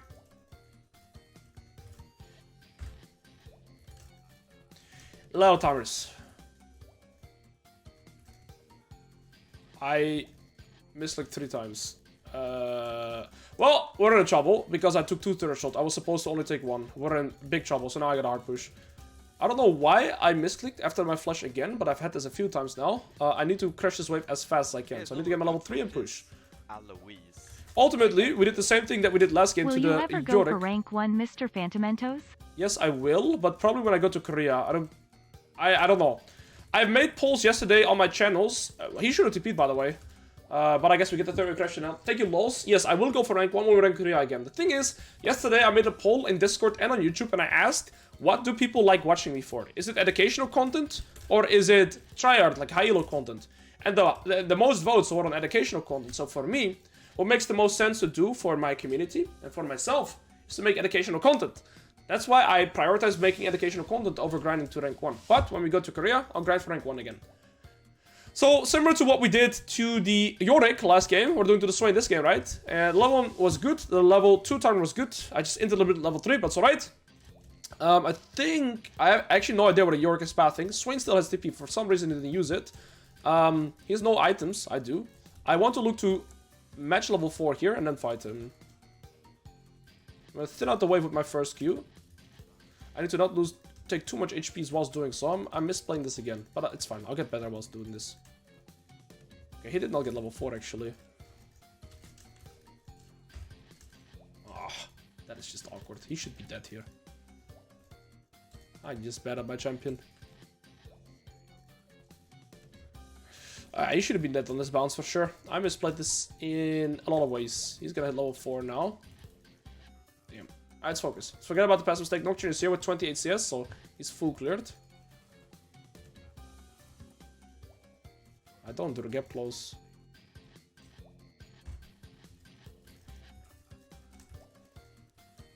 I don't think I can kill him. But he lost the cannon XP. I do have boots over him, right? So that's why it's a little bit easier for me to get close. I think I want 600 gold to my reset minimum, so I can buy Boots of Swiftness, and then it'll be way easier for me to play against this champion. One thing to keep in mind is my Ghost cooldown is similar to Exhaust cooldown. Both are 210, so when I get Ghost, he's gonna have Exhaust again, because we use it at the same time, right? And Nocturne is gonna come back into top side, because he full cleared into bot. So right now, what I'm gonna do is I'm gonna slow push this, hard push next wave, and I'm gonna reset. Unless I can dive him, maybe trade 1 for 1. I think 1 for 1 trade on dive is good, because this guy's TP anyway, so for me, I can't really look to kill the Swain on the bounce here, because he has TP. He's getting exhaust in 10 seconds, so I think I can kill him before his exhaust here. Oh. Okay, well that works too, I guess. He has TP, I'm gonna recall. This ward is pretty useless, I should put this ward here. And the reason I usually put that ward is so that once I TP back, I can kind of see what they want to do after pushing the wave. I shouldn't lose the plate. So, I mean, result here is good. It just played very, very awkward by me. I think I'll go double sword. Refillable. So, I think Trinity is the correct first item, but I'm not even 100% sure on that. But I think most Darius players are rushing Trinity from what I gathered. Probably for Trinity first. Let's go.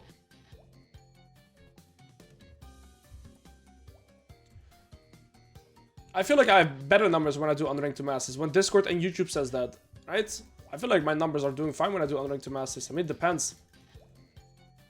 I'm gonna get the XP. He has no flash. He does have exhaust. I have my tier 2 boots now. He has no boots. He also has no potions, but Nocturne is topside. However, Nocturne is in no way ever level 6 yet. Okay, he has no E. I think I'm just gonna ghost. He exhaust. 2 stacks, 3 stacks, 4. Tier 2 boots, baby. That's why tier 2 boots are so broken on Darius. You don't necessarily need damage on Darius. You need survivability and movement speed, because all the damage lies in your passive. Okay, we want to push this. We want to dive this for some reason. Do my best to push it. My ult ran out, though. Not sure what homie's doing. I can't really save him. That's alright. Talia, what do you want me to do? So, right? Just don't reply to it. I'm gonna go for Phage again because it's the movement speed. And yeah, I feel like this is what Darius wants to do, right? You really want to snowball lane. Yo, Mr. Bobby Bear, good to see you. Okay, so, chat, for me, ultimately, I'm gonna do a mix of educational content and high elo content, right? But I'm not really striving to go for rank 1 whilst I'm in Europe. Multiple reasons also. So there's one perspective I have, right? Is if I grind for rank 1 in Europe, there's like maybe 1,000 people doing that, right? But when I make educational top lane content, who else does that? It's pretty much me, right? And then Whippo, but he's playing professional split, so Whippo isn't really doing it much. There's me, there's some others, but they're all grinding for, like, everybody's grinding for rank 1. So I feel like I also have kind of a niche with that. And I can help every top lane. So, no, I'm pretty happy with the way I'm doing stuff. Okay.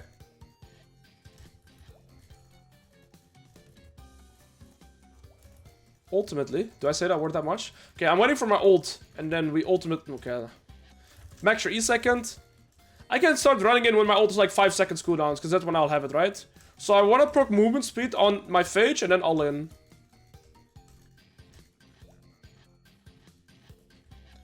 Swain is still forced to walk up for last hits, but I don't know where bro's. Is he just going to roam for the dragon? No.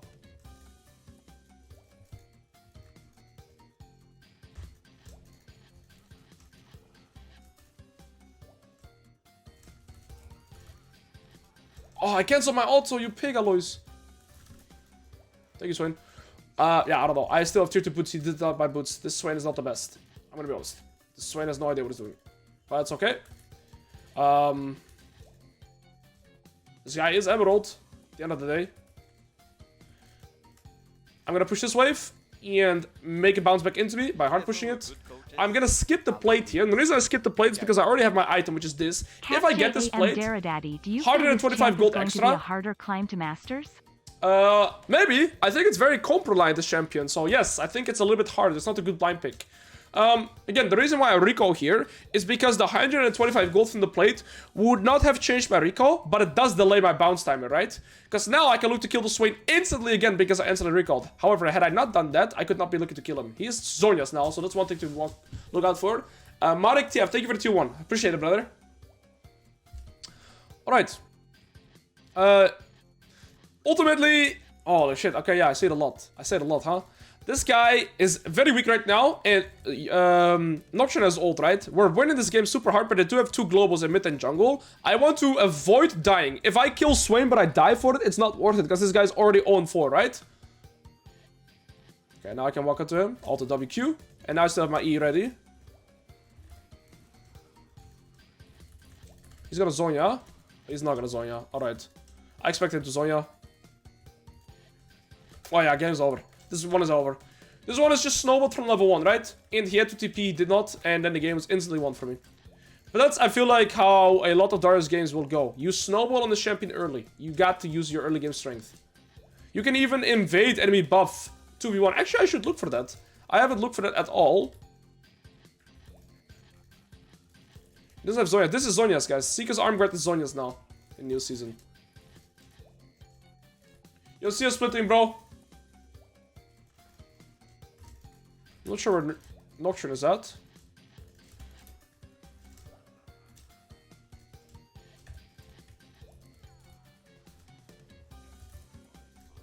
I used it, but I think he's still dead. So am I. Wait a second. Oh! I was having too much fun. It's actually crazy. Actually crazy. Oh, that's good. I'm about to go Sterox, honestly, insta. Also gives me tenacity, which I don't have. Okay, Talia got a lot of shutdowns though, so she's the only strong member. Yeah, the Swain still died to my bleed, and then the Nocturne was just 1 HP.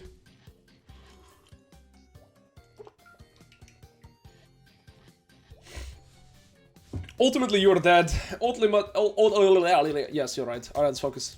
Alright, ultimately, we gotta play for the tier 1 top here before we can look to expand the map, but ultimately, my entire team is winning, so we're ultimately getting LP here. Ultimately. Oh yeah, that guy got smacked.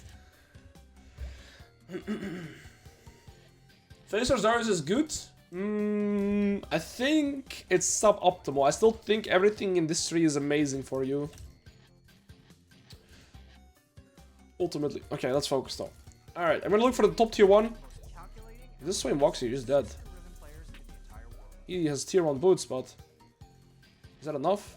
Maybe. Ultimately, he has to walk back in lane though. Poor guy. Oh, almost had it. Okay, I don't really have to play for other lanes. I can just keep playing here. This guy's no Zoyas, of course. Just look to get third damage on this.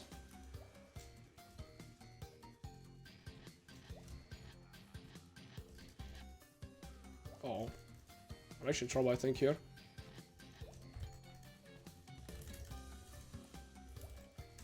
He dies to the bleed. You can use your ult on 4 stacks, and your ult itself counts as a stack, right? So your ult, when they're on 4 stacks and you ult, it will still give the full bleeding passive. So there, I know that my ult, it wouldn't kill him, right? It wouldn't execute him, but it does proc the 5th attack, which procs the passive. So that's always an inventive way to get kills. I think one of the best players to utilize it, like Darty King, that Darius one trick in Korea, he sometimes even uses that like 3 stacks to keep the stacks up. Yo! Hey Alois, love your stream and your content, but just had a question. Do you ever feel bad when doing Unranked to Master? Like you are high challenger and completely stomping these low elo lobbies. 100%. People learn a lot from you, but I hate facing Smurfs. Yes, so the thing is here is kind of a moral dilemma, right? And people that criticize me for doing this, I always say that, yes, there is definitely a big truth to that. The way that I see it, or I can say the way that I justify it, is the amount of people that I would ruin games from doesn't equate to the amount of people that I help with making this content. Does that make sense? So like the reward is greater than, I guess, the cost. And you could say that's like unethical or unmoral, I guess. Like I said, there is a truth to that. But ultimately, I feel like I'm helping more people than I'm making it cost. And I've had a lot of times when I'm doing these Unranked to Master grinds, I get enemy top that lost to me, come to my stream and just ask for some advice or said that they like playing against me, right? So there's kind of 2 sides to that argument as well. So yes, I am smurfing, and yes, that sucks. But I do feel like at the end of the day, I help more people than I would ruin the people for. Does that make sense? We got... Yeah, I don't know how to pronounce that word, but yeah, that's actually a phrase that or that's actually a concept that that my, I don't know, homie was confronting me with too. But yeah. So would you kill a man in a trolley problem? Now, if you put it up to me, by the way, if you're gonna put it to me, we can talk about these conversations, but that's how I see it.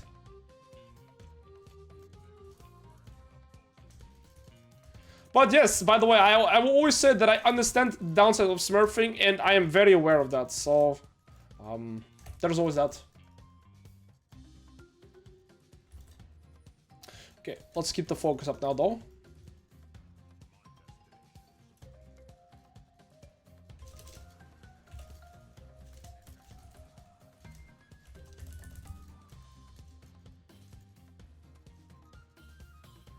I can just do this, I guess.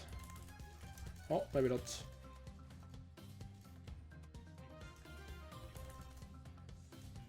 Hello guys, I'm Alois. My destination is clear. Thank you for the T1, brother. Oh, My destination is clear. I had to think of a second, but that's the voice of Darius, right? GG. Would you recommend learning Azir? I mean, it's a very high learning curve. One of the hardest champions to learn in League of Legends for sure. Yes, I could coach mid to high elo mid lane fundamentals. I could. But I hope that answers your questions. What's your name? Cleviosa. And that's how I see it. I know I'm getting criticized for the content that I'm putting out, but that's the way that I look at it too. And it's the content that people prefer to watch at the moment too, so... Oh.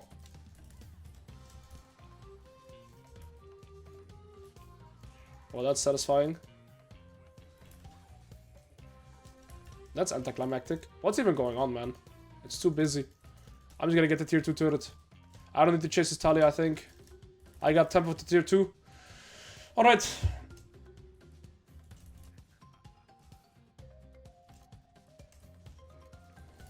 He's gonna steal my gold. Jeffrey. It's alright. Well, that's why I sometimes also don't really know how to approach it. Because, I know a lot of people dislike the content that I do as well. So, it's kind of hard for me as well. I don't really know what I should be doing sometimes. Does that make sense?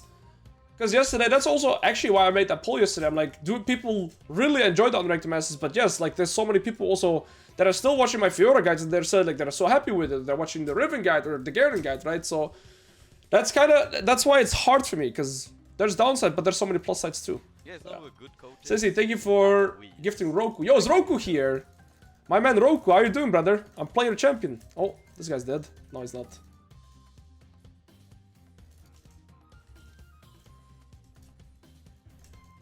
Oh, now he's dead. Holy shit, that champion's fast. Okay, my bad.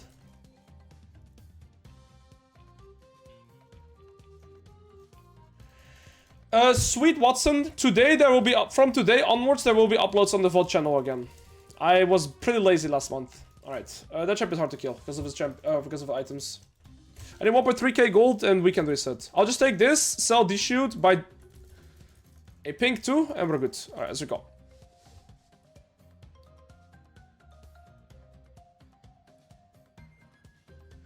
Okay, alright, let's stop talking about the Unranked Master concept. Let's focus on this game now. So, Nash is up as 1 minute. That's what I'm thinking about. Ultimately, all 4 of them are super weak besides Talia. Darius, as a champion, is extremely reliant on summoners for team fighting. So, I am kind of glued to side lane until I have either of my summoners, be it Ghost or Flash, right? And that is because your champion has no mobility. If you don't have summoners, you're extremely easy to kite. Is he here? Where is he? Did he walk with the... Alright, he walked with it. Okay, I didn't expect that. So, I want to stay silent here until I have my summoners. I'll just kill this guy.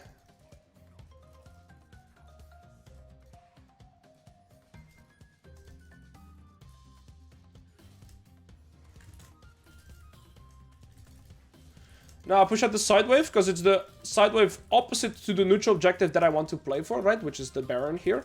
So, because I want to play for Baron, I want to play this, push the side wave as far as I can. Reset, go topside. This wave is actually pushing towards us as well, although our main is 7% stronger.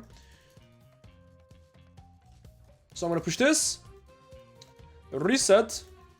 Now go top. And somebody in the enemy team, either Swain or Talia, or maybe somebody else is gonna collect bot here. So I actually want to play for this Nash. I'm gonna have Flash and my Ghost here in this fight. I think I also want Koenig. I think this item is just broken here. And see, Swain is bot here, so I want to play for this. Our Nash is pretty fast as well with our champions. And I have double summoners, so this fight is just extremely easy for me to do. I'm down to fight here. Again, I have both sums. Swain is still bot. We have tempo. Okay, Talia's there. We're gonna get a bit of tier 1 here if we get 1 hit, maybe. What's up, bitch? You didn't expect that, did you? Okay, stop denying me. But our move was perfect. Let's play for Nash. We should just do Nash here. My team wants to wake up. Come on, let's do Nash, team. Let's, like, come on. Do the Nash, you pigs! We're just gonna push mid or what? Like, I don't really get it. Alright, you wanna get this? Right, we get this. Ultimately, it was very easy macro there, right? Also because I'm so fat, and I mean, they literally walked into me, so that made it even easier. But the idea of the play is still good, right? To push out the side wave, or opposite to the neutral objective, get there. We have both sums, we have our power spike, so it's really easy to group. And now I'm gonna push out top, play for the top tier 2, that's 1 HP, because we get Nash without me there. Maybe we didn't. Okay, maybe I left too early. Okay, I definitely left too early. Enemy team have 2 options. They can play for Dragon or they can look to stop me. I see 4 people here, so I should be fine here. I guess I should stay with my team. That's my bet there.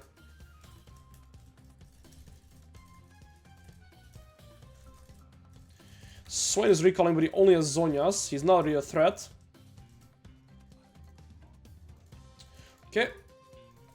I'm level 16 soon as well.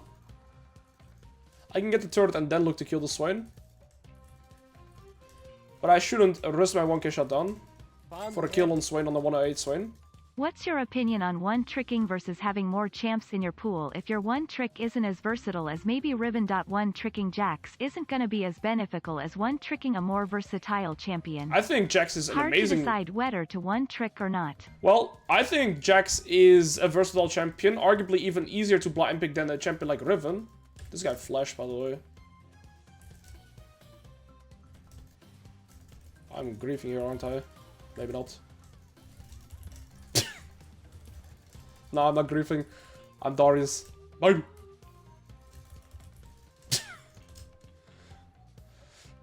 That's crazy. I mean, they are very weak, but like, that's still crazy. Well, nothing happened there. Move on. That is crazy. Let me answer that question, alright?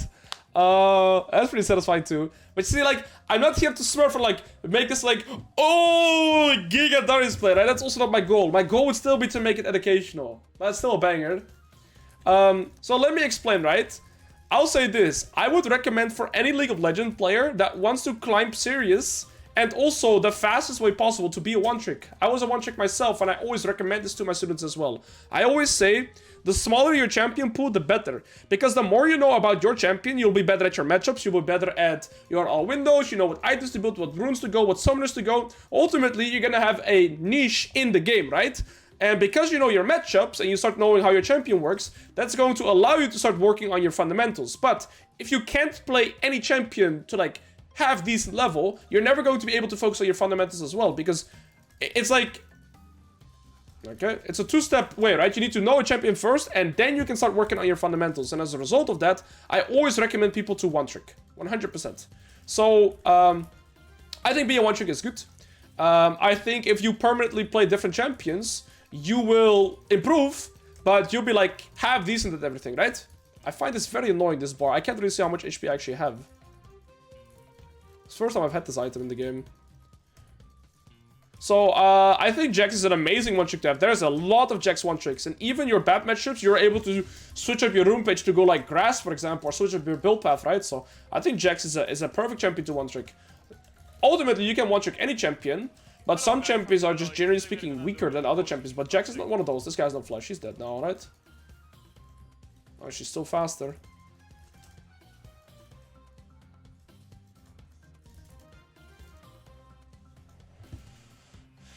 I mean, I have Sterox here, but I don't have summoners. What's your opinion on Smolder?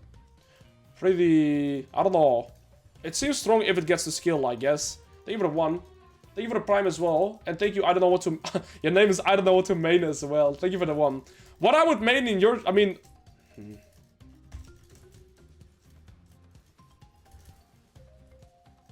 I need 1 auto.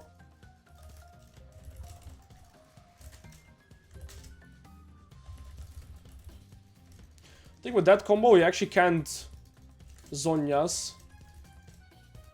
Right, E-ult. I don't know. We're 18-1. Solid game. This game was also very easy because ultimately enemy is like high controlling. So it was a very easy game. My team was playing good as well, but still think it was educational. Let me respond to some of the comments when we finish this game. This guy's no flash. I'm a passive. Come on, fight me, baby. Oh, that was boring. Oh shit, that actually caught me. Hello guys, I'm Alois. Today we are gonna do a coaching in the top lane.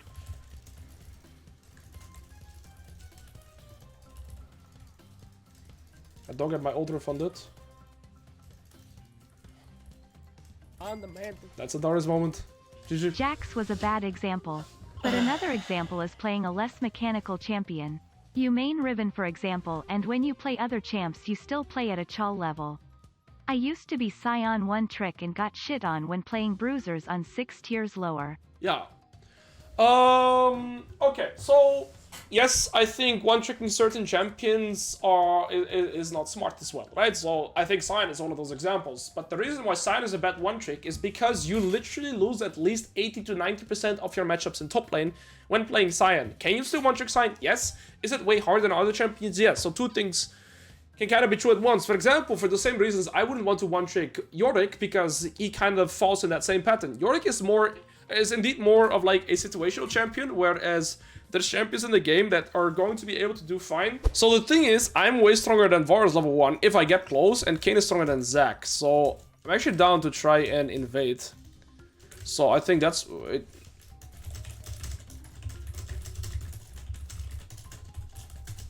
I think lane invading with Kayn is an amazing way to fix the hard draft that we're dealing with, right? Because ultimately, I think their draft is 10 times better than me, but one of the advantages we have is the early game. So you have to play against a Varus top and a Vayne Lulu. Like, I can't kill Varus or Malzahar in side lane unless they grief, and like teamfight is really impossible too. We don't really have engage either, so we gotta snowball and do something cheesy. But they're not even here. Another thing I do, of course, is try to cheese the Varus level 1 in the lane. But he does have Resolve and Barrier. So I'm not even sure if I win.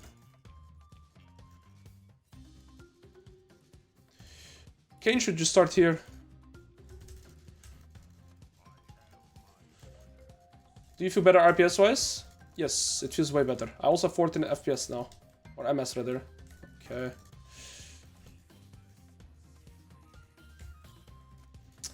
Yeah, I lose my bone plating for free.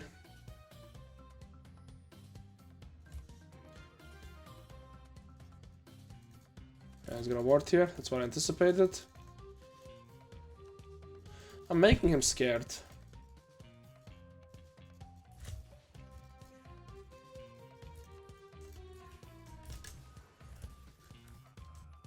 I want to zone him from these 2 melees of XP. Okay, I zoned him from the XP at least. I do lose my ghost for that. I don't even sure how worth it is. We traded equal HP. I just gotta use my level ups here.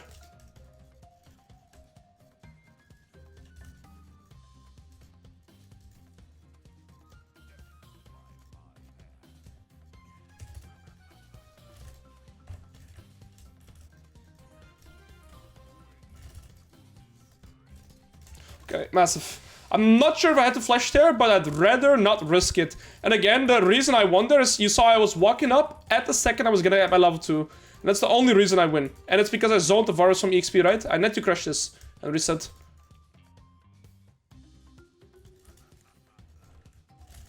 What? I don't get my level 3, really? I'm not sure if I'm in time now.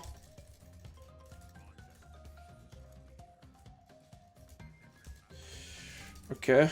Ah, I lost so many admins. Okay. It crashes. Okay, it crashes. That's good. Okay.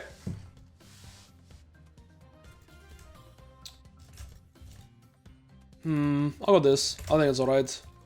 Okay, Tibes is gonna be good, right, against this and this, so we need to go Tibes this game. Okay, I'm way happier when I played this early game. That was infinitely better. The level 1 looked weird, right? The level 1 looked very strange there, how I traded half HP. But again, the reason I did that is so that he loses EXP and I don't. And then, yeah, he walked up at my level 2 and that's why I got in that good position.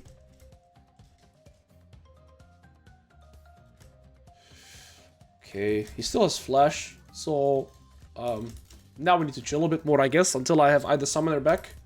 My bot lane is winning lane, so that is something I did not anticipate at all, right? We're in a good spot now.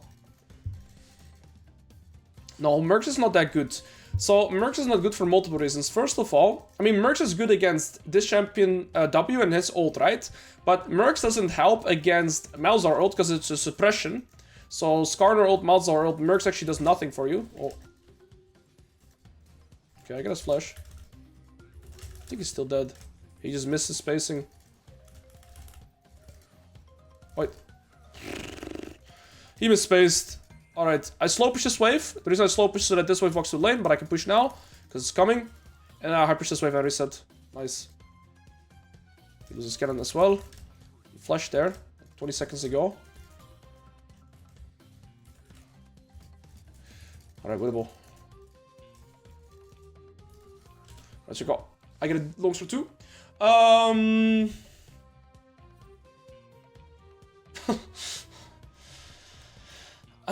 what was I referring to? Yeah, that's why I don't go Mercs this game. Again, Mercs don't cancel suppressions, and Mercs don't help you against knockups. The reason I also think that Tavis is really good is because armor, or like Tavis is one of the best items against Vayne, but honestly, it can really be Merc here too. It's very tricky actually. Both were actually fine. It's alright though. When did this guy flash? So it's gonna be like 9, 10 top. I'll time it like this. I have Ghost now. I'm a level up in him as well. I kind of want to wait here and then just kill him with my Ghost. I feel like once you start getting ahead as Darius, that's when you can really start snowballing actively. Oh, he's just dead. But once you like stop letting that snowball happen, like I killed him on my first summoners, right?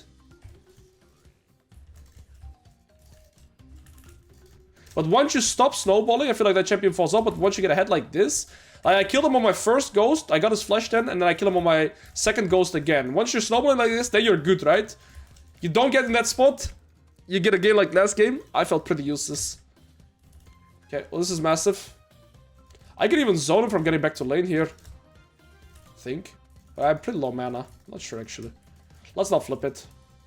My kid is going bot side too. I have a 300 shutdown, so the risk to reward is too low. Less than 3. Thank you, SR8D. So here for me, the risk to reward is not worth staying. Again, Kane is going bot side. I have no idea where Zac is at. And that ward was actually very bad. If he used E, I was cancelled, right? And also I have a fast shutdown, so it's just not worth to look for the play there. Okay. Yeah, I don't know why the Varus is walking like that. They're making a lot of mistakes, so they're making me look good. Thank you for the prime. I think this Darius tribe is gonna take a little bit longer, because I am not good at all with like auto spacing on a champion without mobility, right? Which is Darius. Most of the AD champions that I play, or melee champions like Riven, like Camille, like Aatrox, they all have a dash. Darius does not, so it's a very different playstyle to what I'm used to, I guess. But it's nice. Will this go on YouTube? Yes, sir. It will. There will be an Unranked to Master eventually, right? I will have Flash. Darius is not. I timed it 9:10, so we have a 2-minute window to look to kill this guy. Also has no flash right now. You let's go ooh boss. Yo, thank you, Justin. I'm glad you're destroying a range top. I got you, bro. I hope you took away some lessons from it too, though. Alright, Varus wants this cannon. I'm just gonna insta-flash on him.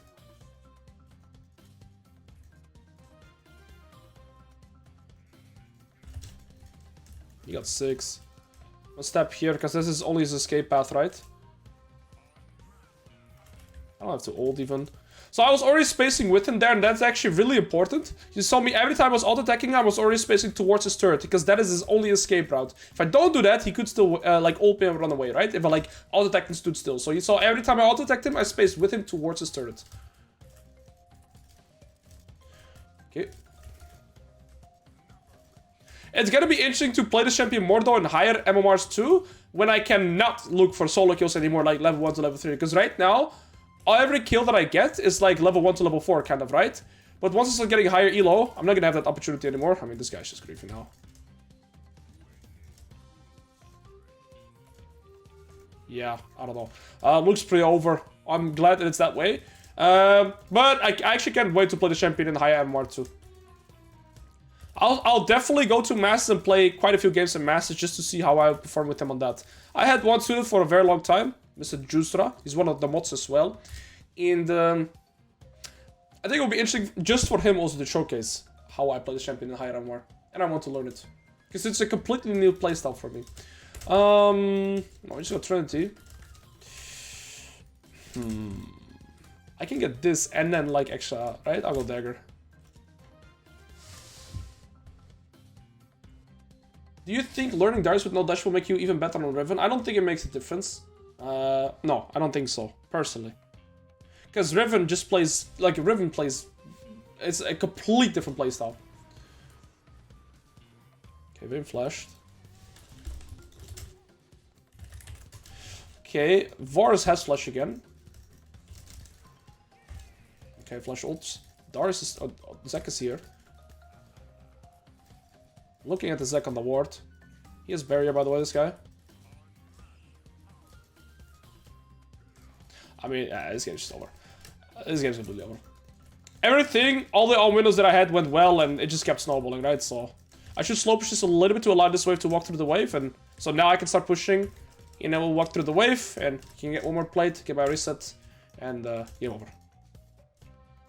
Every time I had the summoner, I got the kills that I needed, and it kept snowballing. And I played with my... Or I played the waves well, then he was forced to walk up for last hits, and like I said, every time I got the early window. So we just snowballed, snowballed, snowballed.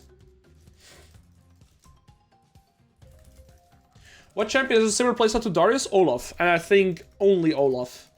Olaf, Darius, maybe Garen, but Garen plays very different. Garen plays more safe. The only champion that's very similar to Darius is Olaf. You little pig. It's a good cancel item though. Cancel me, see what happens. Thank you. That's why I recalled at the edge of the bush. Alright. Set? Sure, set as well. Set as well, actually, yeah. Set as well. Yes, set as well. Yeah, you're right. Different, but true. Renekton? A little bit, but Renekton has dashes, right? I guess set Olaf, come close to Darius, yeah. Set Olaf, yeah. I mean, if you say Renekton, then you'd also put Urgot in there, probably, right? I mean, you Q for movement speed, but, I mean, this guy just wants to die, I believe. Why are you training with me, bro?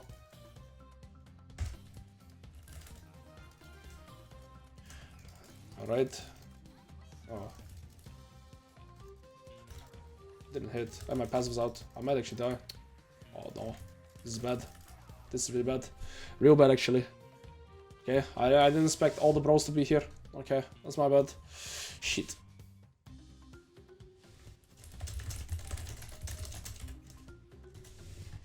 Okay, that sucks.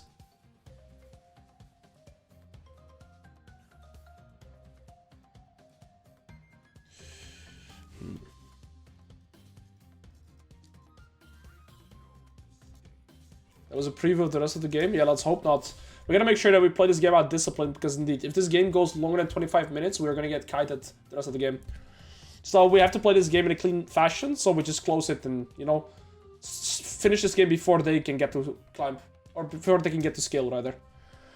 I know Varus is no flash.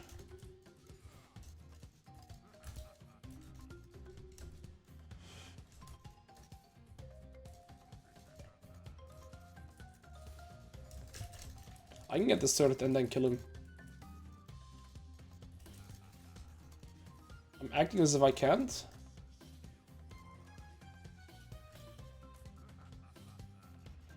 Okay, is there two? Wow, he almost killed my Ken. He does have full item though, I guess. Lulu should never be here on her own realistically, but maybe she is. I want to kill this guy, has no flash.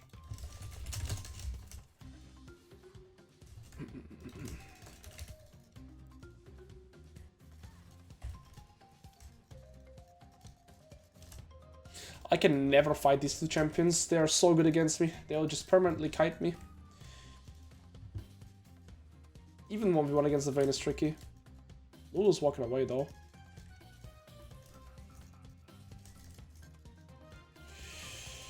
Okay. I don't really think I should be looking to... I mean, that's the hard part, right? Where do I actually want to... Where do I really want to be on the map this game? It's tricky. Yeah, I cannot fight this two... Did I just see Lulu flash, or am my eyes deceiving me? That was Lulu flash, no? Or am I actually getting psychotic this game? For I don't even know. I feel like I'm either seeing things or does she actually flash there? She flashed, no?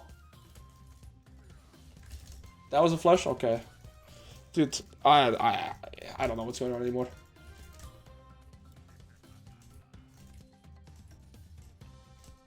Okay. She looted on flash.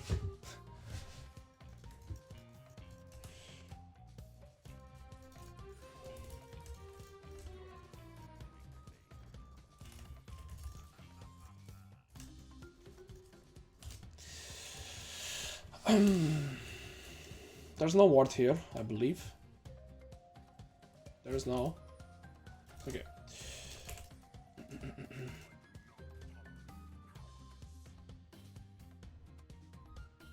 No worries. See the Morta ult? Thought he had a teammate with him in it. What am I reading, bro? What? Yeah, true. They're probably tilted, right? I guess that. Maybe the Lulu wanted the Vayne to bait me, and like I was starting to fight, and then he eat me away or something. I'm gonna ghost here. But it's 1 in 8 Varus. Like, is it even worth ghosting? Oh, that Lulu is tilted. That Lulu is tilted after finding that, right?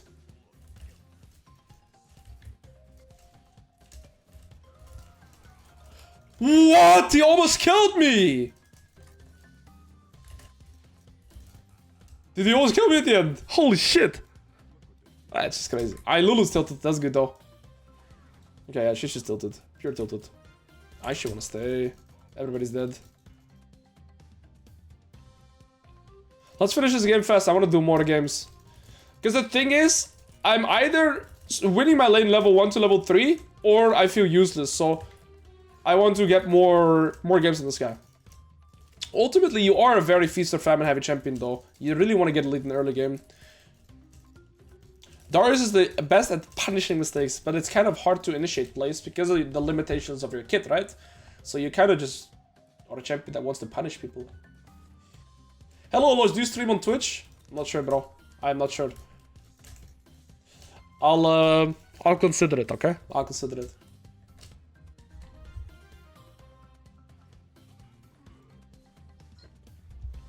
I'm just super happy that the other lanes are snowballing too, because that Darius draft would be misery to play against as my champion.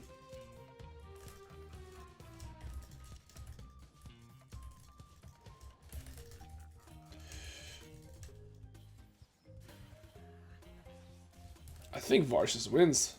Yeah, that's a 1 in 9 Varus against the 6 and 2. 1 item against 2 items.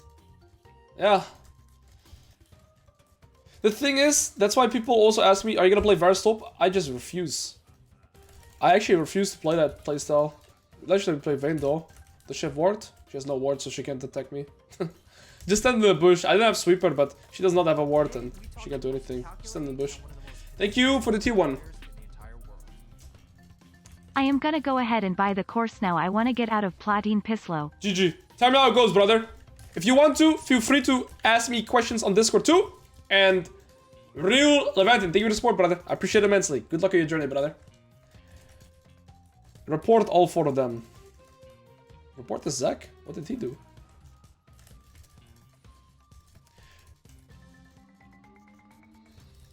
Well, I feel happy with this game, I guess. But this guy was also hiking griefing. Yo, Jenner, welcome.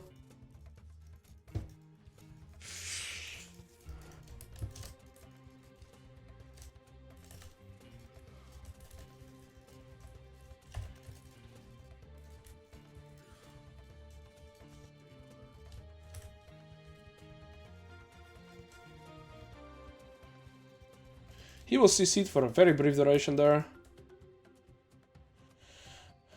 Yo, remember you from the days? You was the best Zed EUS. Respect, boss man. Dude, I had one arc where I mained Zed, and that was like probably season 6, where I was a platinum Zed mid player. So obviously I was the best Zed in the world back then. Most, don't tell me you one-shots me, right? Okay. Okay, they have AFKs as well. Weird game, weird game.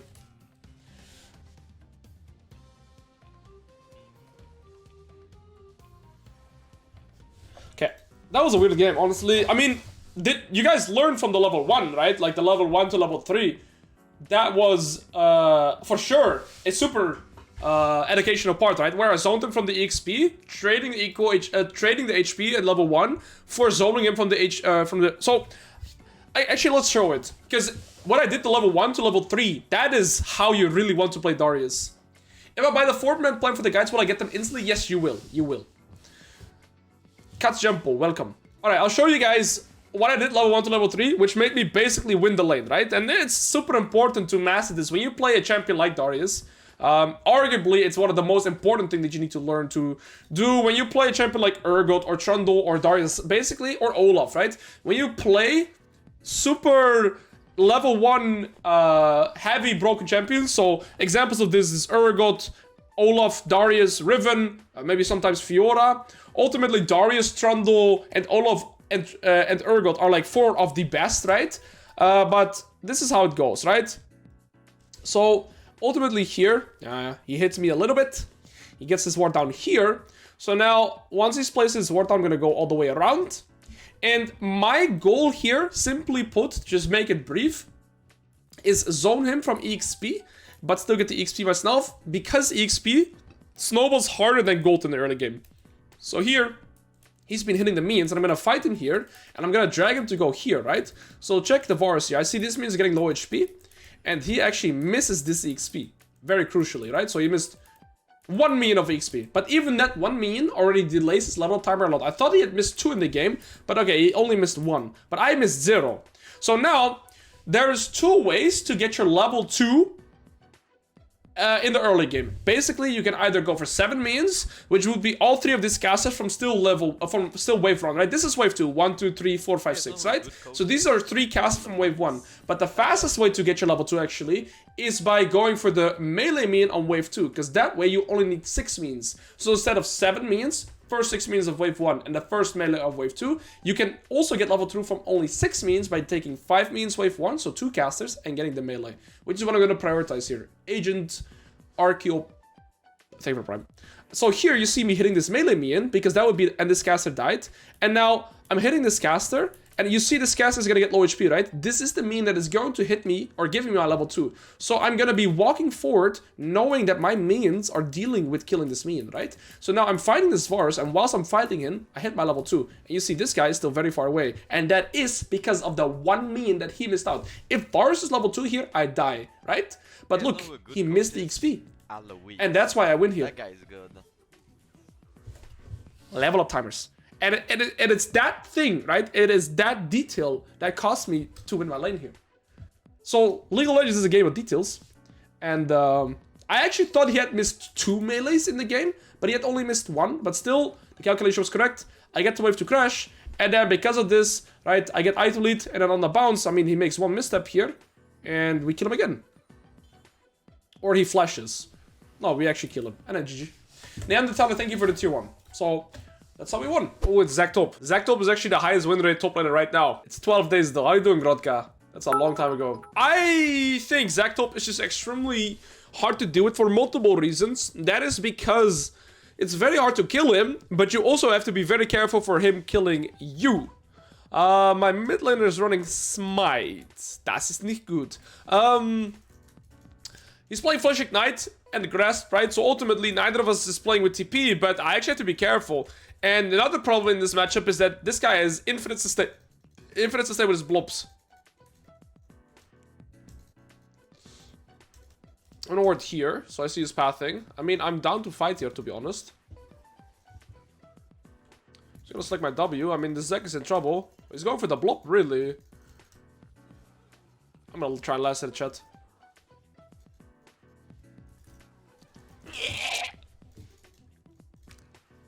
Wait, more? No. Zek is walking right now. He does get movement speed, but he might actually miss XP as well. I mean, maybe I should have stayed. I don't even know what's going on here. Oh. He healed so much from Triumph and the Smite. What's even going on? I mean, maybe I should have stayed there. Well, we got first blood for free. I hope really Rakan doesn't take my XP here. Walk here, walk here, walk here. Thank you. Okay, Zek loses the XP. Zek died and lost 3 minions worth of XP. Wait, what is going on, man?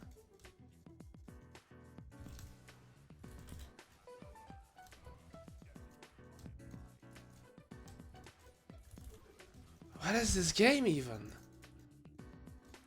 Like, what? Oh, we got 2 kills, chat. I don't know. Thank you, Felix. I got double killed. Do you? That's what I thought. I'm looking to trade as much with him as I can before recalling, because I'm going to do third wave crash into recall, and then maybe if I put him to like below half HP, he's not going to be able to play out the bounce as well. Ultimately, the faster I crash this, the faster I can play for a bounce. I have 1.2k gold reset on a third wave crash. Normally, you would have 400, 500 gold. So, yeah, we're pretty strong, guys. What do I even buy? I actually don't know what to buy. I just genuinely don't know what to buy. Is this troll? It's probably really troll, huh? What, should I just go Mercs? I'm not sure.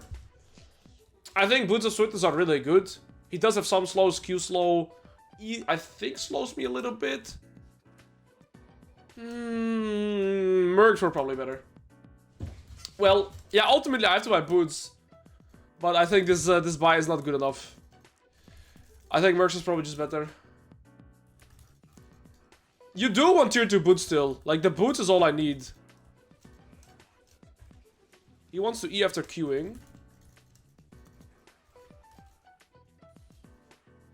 Does Flash auto kill him? It could have, I guess. the mini Zek sound. Well, we still get the kill. Maybe the buy was fine. Yes, I know you want Boots on Darius, right? But I wasn't sure what Boots, guys. I could go Boots or Swifters, I could go Mercs, I could go Tabbies. I for sure don't want Tabbies. So it was either Swifties or Mercs, right? But I think it was actually fine what I did here. I think it's alright. And we reset again. Alright, I mean, yeah, the game is just crazy. And yes, again, I wanted Boots there, right? I just wasn't sure what type of Boots I wanted. Do I go double longsword? I think I do as well. And yeah, I mean, I like my purchases. I think that's fine what I did. I was your whole Garen on Unranked to Masters, but that was before Strike Breaker nerfs. Is Zerkus Trinity Phantom Dancer the core build now? Zerkus Trinity. I'm not sure if you go Phantom Dancer every time. I think it's either Phantom Dancer or Hullbreaker. Hullbreaker I think is still fine. Strike Breaker is getting changed tomorrow, so that might be different too. Did you see the new Wenshan build? I have not. What is the new Wenshan build, Mr. Cyrus? You can enlighten me on it. Okay, let's focus here though. Does he have passive? He does not, because else you would see an icon. So let's make sure to thin this wave out, so the Zac is forced to walk up for last hits. Gonna take his blobs. So he can't. He is level 5, sorry. I'm gonna play from a level 6 and then probably look to all-in. Especially if I can time the all-in with Ghost. That would be the best, right? 6 and Ghost. The reason I want Aloys to say is because I gotta be careful with how much I hit these minions. Love you, Piggy. Thanks for Funamuse. Oh. Funamuse? Thank you for the prime. Thank you for support for Funamuse. Funamuse. What is that? Thank you for the primer, brother. The wave is slow pushing to him right now. Also, my minions are 2% stronger because of the level gap that we have across the map.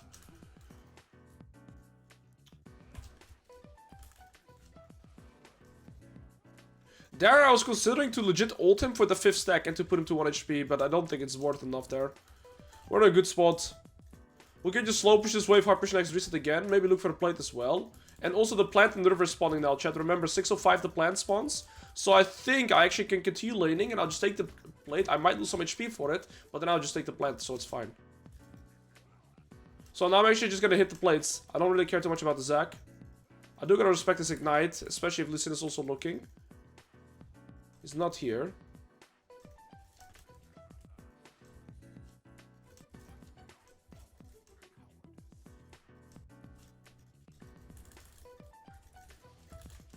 Okay, I think we just recall.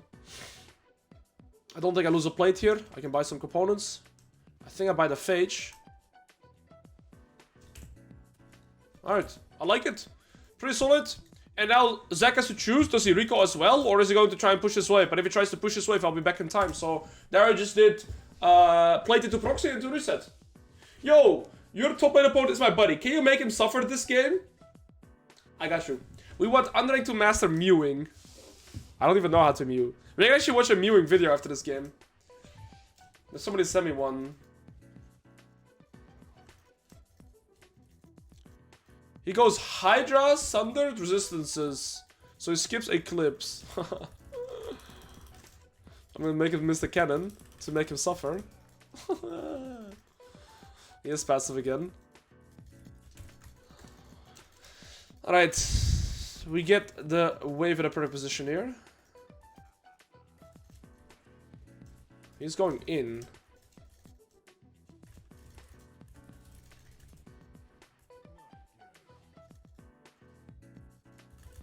I got you, buddy. I got you, buddy. I guarantee you your homie's suffering. Okay, I'm sorry though. I'm sorry though, homie. I'm sorry though, homie. But there is a perfect example of like pushing in the wave. I played for the plate, right? Proxy the next wave, got tempo. Zack stayed, look his items, look my items, right? And then we kill him on the bounce again. AKA, fire manage. Take one more plate, recall again. GG. Yeah, Phage and Swifties feel so broken. The amount of movement speed I have as well is just crazy. I saw my potion get Sheen. I think I prefer buying Sheen over this right now. It's way better. You is my friend. Can you beat him up? You mean in-game or IRL? Very important question. Is the plant spot consistent? I thought it was between 6 and 6:30. Usually 6:05, 6:10, it's always like it's almost always there. What were we talking about?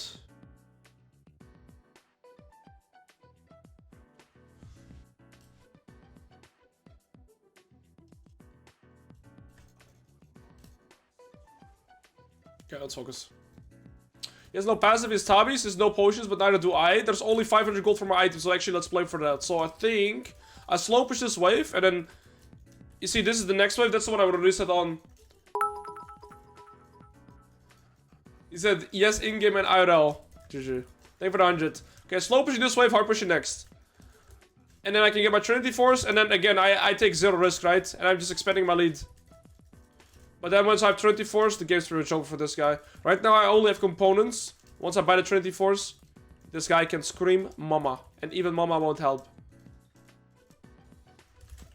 Let's recall. I got Trinity Force. Perfect gold. We buy Sweeper 2.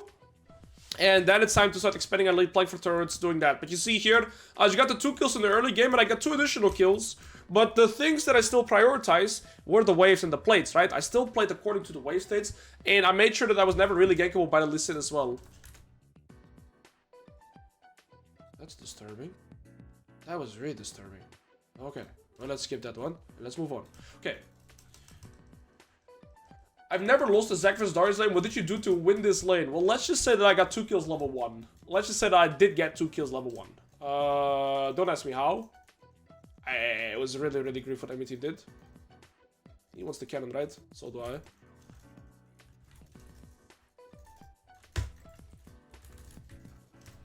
Okay, trade.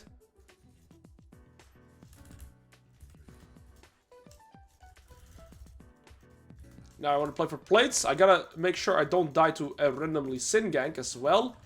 Whilst doing so, they still have ignited ult. They do still have a lot of damage. The plate. Alright, cancel my W auto. Goodbye, baby. Q to ult. Q did my 5th stack. And now we just play for the full plates. Lee Sin was bot anyways. I wasn't even scared. I don't think I want to take the full turret yet. Zack is also respawning. Lee Sin is respawning. I could take the full turret. But then what would I do after? Actually, mid lane still has 5 players. I will take the food turret. I will take the food turret. And then I'll push this next wave, reset. And then I'm going to probably open up to mid. Or maybe into bot. I'm already trying to think ahead with my position.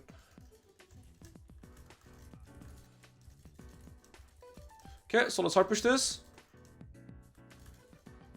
Let's recall. I hope I don't get cancelled. And now, as a habit, I'm going to move mid. If nothing happens, I'll move bot.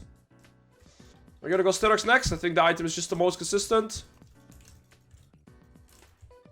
Like I said, moving mid. And the reason I move mid, chat, and you should do this habitually once you're ahead and you're trying to expand your lead, is I move mid. And then I can decide to either go back into top if Zack just pushes here and nothing happens. If something happens, I'll always be first, right? If a dragon play happens, I'll be here.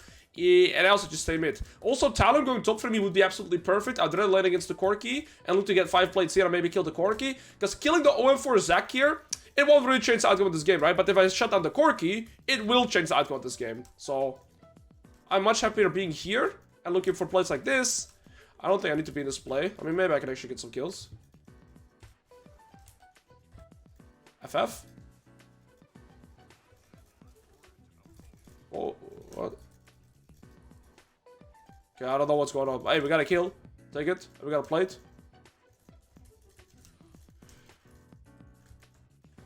Scorky does not have a shutdown, but he is 2-0. You get a plate here, I think. Boom. Got 2 plates, got 1 kill. I'm gonna hard push this wave and maybe reset again, because then we have item. If I sell D-shoot, if I shouldn't sell D-shoot, I'm like so far ahead, right? I'm not really in a rush in the game here. Trying to optimize my gold income right now, and the main goal again is to not die, because I am arguably one of the biggest objectives for enemy team on the map right now, right? If you're on enemy team shoes, there's no dragon, Herald is soon, so this 1k shutdown in mid lane is probably very appealing for them, right? So I don't see Bard bot, I have no idea when I sit is at, so I'm playing pretty reserved on this lane, because if I die then, I mean, giving them 1k is never good, right?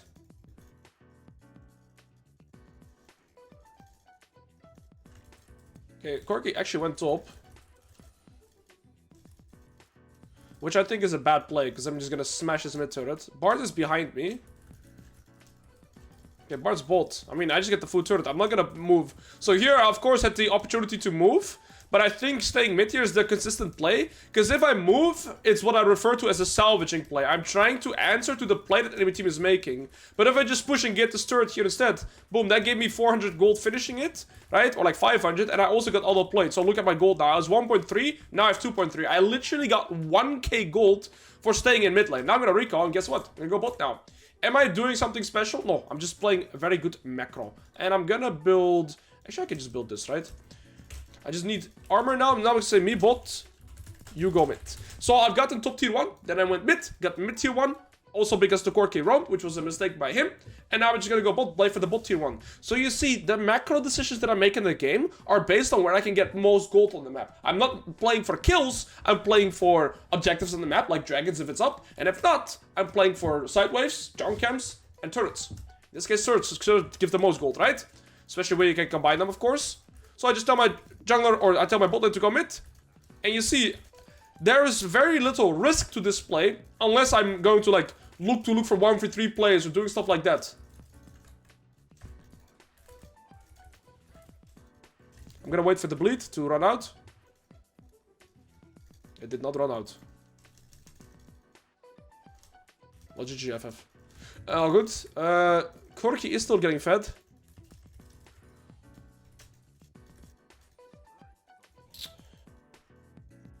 Ah, mama.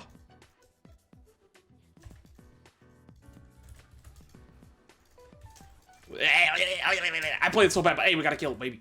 That was awkward. I did not have to lose flash. I forgot I had Starox. I'm so fat in-game IRL that I just win that with one hand. Honestly. Alright, we got the turn 2. We killed the Tristana. Killing the 5-2 Tristana is important, right? Because Tristana and Corki are their win condition in this game. Like I said, killing this very weak Zac is not going to change the outcome of the game. So I'm happy we got the kill, but the execution was off. But that's because I'm not a good Darius player, right? I'm still very new to my champion. So now I have multiple options, chat. I could go top, I could go bot.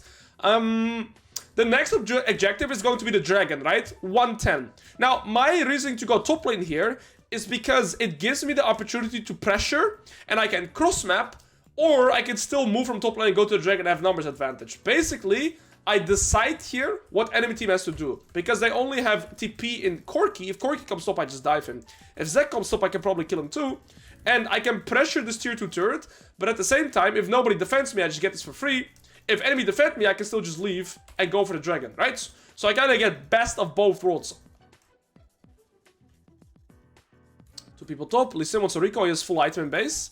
Now, they have to add, so I'm trying to be in Lee Sin's shoes right now. Where's he gonna go? He's probably gonna go to Dragon, right? So I'm gonna slow push this wave to allow this next wave to walk forward. It's walking forward. Now I'm gonna push. And I hard push next wave too. And then I can either play for the turret, or I move here to the Dragon, right? And then if I move to the Dragon, it's gonna be 4v5. Unless my team die. Well, that's my teammates hinting. Nothing I can do about that. So now it makes the map a little bit more awkward. And now Corki is package 2. So you see here, normally Zac would be stuck collecting this wave and maybe even this wave. And I have tempo over him, right?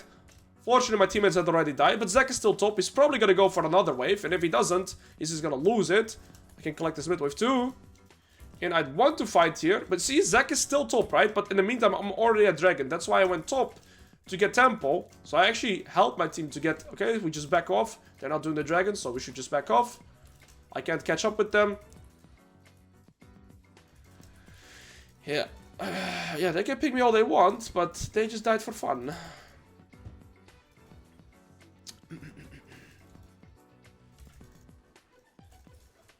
Oh, that it was bad too. Hacker is here now. Please, Hacker, steal it. Nice. And we got the dragon, so that's good. And now the Zac is here finally. Okay, I need to make sure I don't die because I have a 1k shutdown. This game is pretty hard to play, but you know what's the one benefit as well from how I managed to top lane side wave? Look at how the side wave was looking in now. It's bounced back into me. That's why slow pushing into hard pushing the side wave was extremely efficient for me here. A lot of things to be taken away from how I played macro here. Look at my CS as well, right? Yeah, my teammates are playing extremely suboptimal. They are permanently getting caught, unfortunately. Makes the game a lot harder.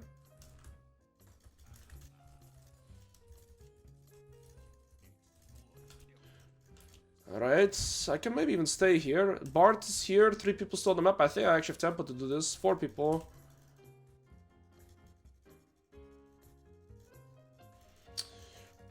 Stop, die, and play for me.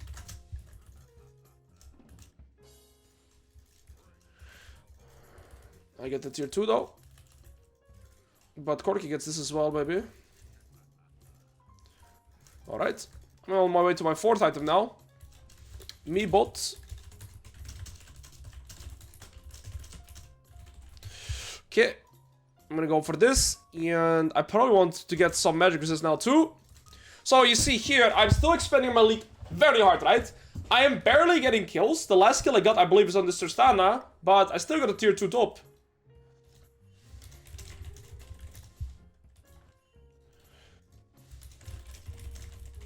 Alright.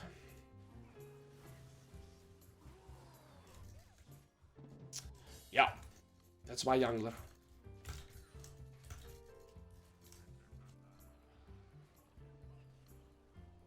I'm going mid, baby. I'm going mid, baby. I'm ganking mid. They can't catch me. They can't guard me, baby. That was smart. I'm not sure if I would have lived if they, you know, went for me normally. But hey. And we get mid wave. 4 minutes. No, that's just... Can my teammates stop dying for 1 nanosecond?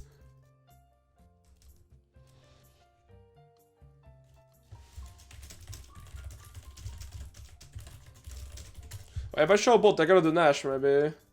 Yeah, they're gonna do Nash. I gotta move. They are permanently dead, bro. Like, actually permanently dead. Go farm, dog. Go bod. Yeah, go flame me too. You should really be flaming me when you're playing the game like that.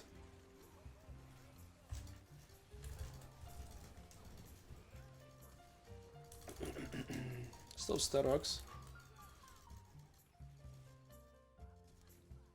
Ooh.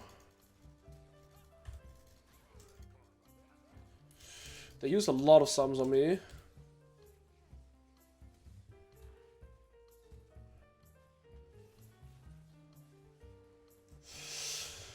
Yeah.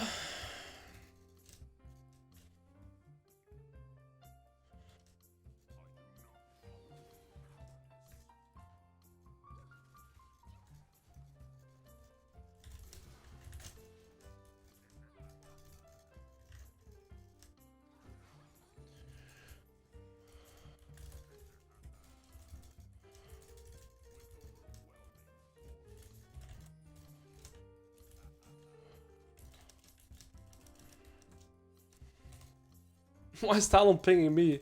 Like, you have a lot of audacity to ping me when I'm the only one playing normal, bro.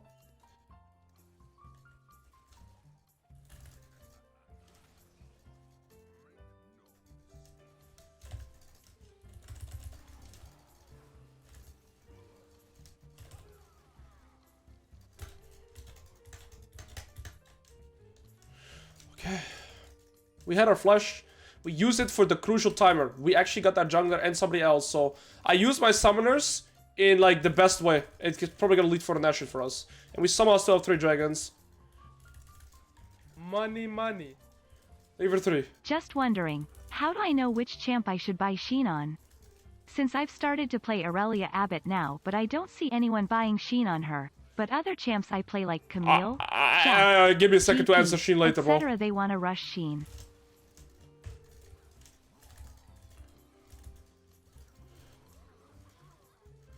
Okay, 1k shutdown. 1k shutdown, baby. Let's play for Dragon now. Whew.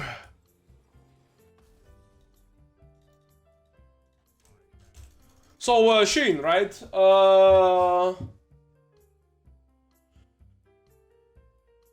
Well, it's kind of the way you basically buy Sheen on champions that want Sheen in one of their items, right? So it'd be like Trinity Force or Essence Reaver, or champions that just function really well with, for example, Gangplank Q or Ezreal Q are like insane with Sheen, right? Okay, I gotta focus, bro.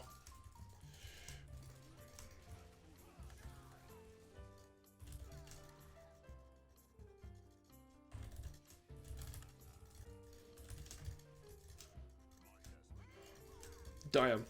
1.1k true damage, by the way. This is like the biggest 1v9 on Darius I've ever done. They have Corki package again or what? Yeah. We should wait the package. He's griefing. He does not have flash, I think.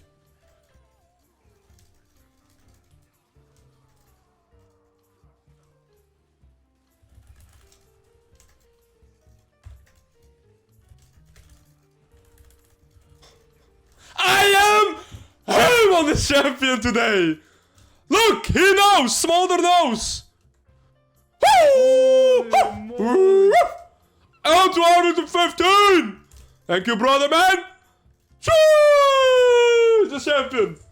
He's a champion.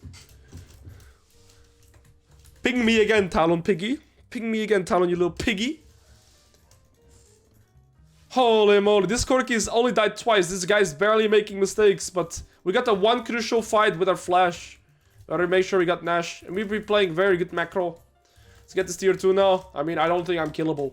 I'm so tanky now. They don't have true damage. I have Ghost as well. I got 4k HP with those resistances. It should be GG for them. Oh, I do remember that I got told to not buy Death Stance. Maybe I shouldn't buy Death Stance. That might be a mispurchase. No, that was the sexiest. Joffrey 52! Thank you, bro. I'm trying to bait them.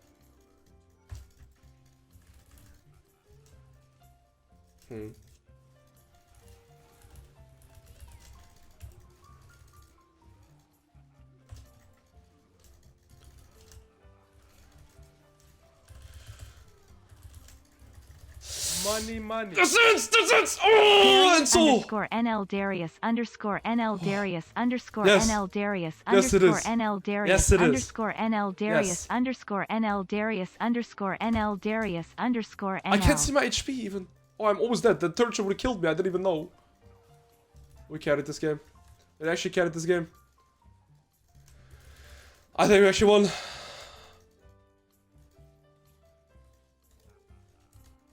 And this Talon says mid-gab. Fundamentals. X9 Talon. Little cringe lord.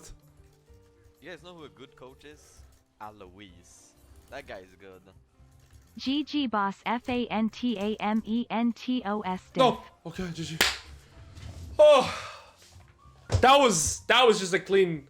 Thank you, Gigdo, for the 5. Thank you, Jovrex on the 5. Thank you, L2 Army for the 5th of... Jovrex with the 15. L2 Army with the 15. Just Moogie with the Prime. And thank you as well, Hendrickson, for the 3. And like I said, it's very champion dependent and item dependent, right? So if your champion wants to go for Essence Reaver or Trinity Force, that's when Essence Reaver comes there too. But Aurelia doesn't actually want Essence Reaver or Trinity Force in her build path. That's why you don't go Sheen. Oh, low devs win games. They do. They do indeed. Low devs do indeed win games. And we barely made mistakes this game. We just played very good macro, right? Yeah, it kinda is. Thank you for 100 as well. It kinda is cringe that this Talon gets LP. See, I had 19k gold. I had more gold than my 80 carry and my mid laner combined. The highest gold in anybody else was 12k on this 12 kill Corki. I had 16 kills, but I almost had 20k gold. Type 1 in chat if you learned something new this game.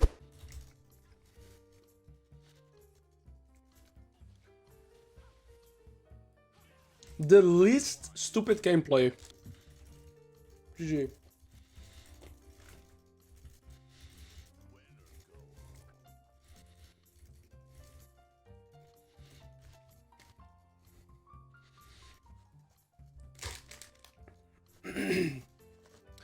Sorry, Walmart. I don't mean it. Please don't ban me. Please don't ban me, Walmart. I'm sorry. I'm sorry. I'm sorry. I'm sorry. I'm sorry. I'm sorry. It wasn't me.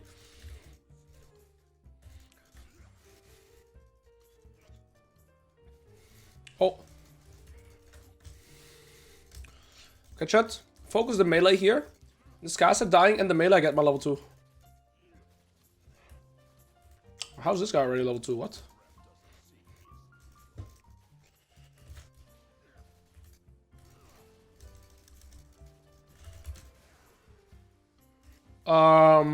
Buff Volibear? I mean, I missed my Q and I lost all my HP. Well, that's kind of GG. Then I gotta start playing more Resolve. I'm not good at utilizing my celerity well enough. What am I playing again? My Lee Sin wants to look for a reset anyways. The problem is this volley has TP.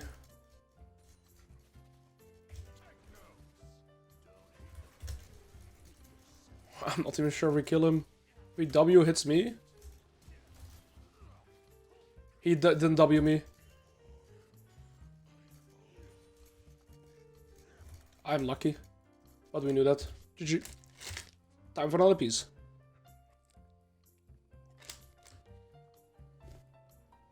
Yo, XYZ. You don't want to see my Darius gameplay, bro. I promise you.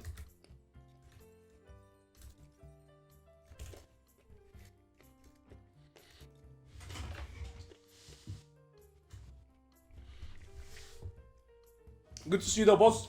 Guys, if you don't know, XYZ, you guys in chat there. EOS XYZ, it's a challenger Darius main in EOS. So if you want to check out a challenger Darius player, you can go to his channel. Okay, let's focus here. I gotta play for level 4. He has no sustain either, so neither of us have potions, so that's good at least. He didn't TP for some reason. So we're still even in XP as well. I want to hold the wave here, because he's still a little bit scared of my jungler. And he has no flash either. No, we shouldn't. I mean, he did hit level 4. Actually, we can look, I guess. So I held the wave here too. I can just start with auto W, he's dead. I didn't miss my Q though. No, I lost so much HP again. He hit level 4 as well, and I missed my Q. I hit my Q, I think, but I don't even know if we kill him, bro. We just gotta play it slow. And the Crixus guy's pretty good game. Okay, now we got a hard push. Oh, he's getting carried by the jungler, honestly. In this matchup, I want to avoid fighting as much as I can and just play for farm and maybe play more with Q poke. Well, we're lucky. If Volley is very smart, he can look to cancel my recall here. Oh, no, we're fine. Alright, go Ruby Crystal, and we're just looking to scale here. Again, I think Boots of Swiftness are best for me, especially when I'm playing against a Zillion here. And the more moon speed I have, it will be easier for me to catch up to the Volibear as well, or to the Corki as well. So I think I want Boots of Swiftness this game. He's level 5 already. We killed him twice, but in terms of XP, it was not worth it for me as all. I need to stop eating and talking. Oh, this will be my last bite. Sorry, chat.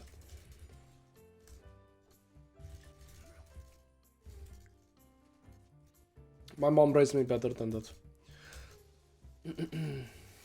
Basically, if you share XP, so like you get a kill and assist together, you get very little XP. Solo kill is really broken and league kill share is really low. And then we also shared the waves, right? Like 2 waves there minimum, so we're pretty far behind in terms of XP. Those are the kind of trades I want to do, I guess. Small trades like that are good. Not these type of trades. And he hit level 6 as well. I gotta run instantly. I mean, no.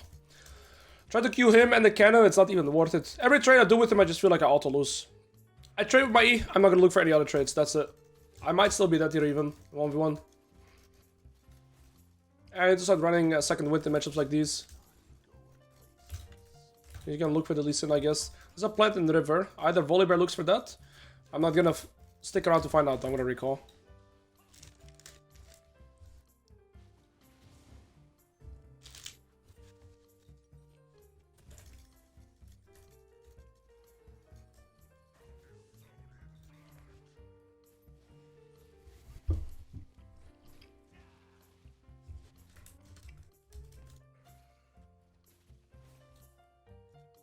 Guys, recalling.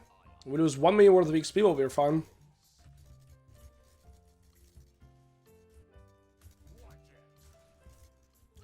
Next wave, I'm gonna hard push. That will make the wave bounce back into me, and then we're in a neutral position. This Kane has no camps because Lucian took his top side.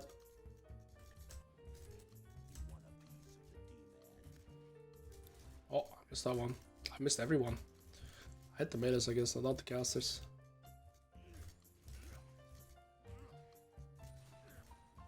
Alright, decent. Wave will bounce back into me. I can look for a scout in the meantime. Just looks like I have full winning team again. It's crazy.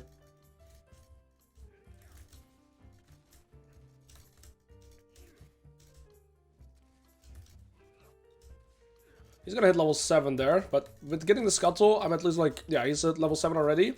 But we're not that far behind in XP. I'm of course gonna grab this for the mana. And like I said, I will trade when I have my E. Without my E, I'm gonna avoid trades with this guy. Best top laner in low elo, in my opinion, will always be Garen.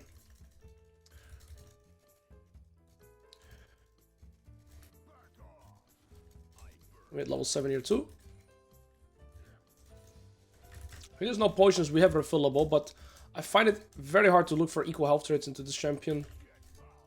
It's good. Like, I just want to play with my Q range.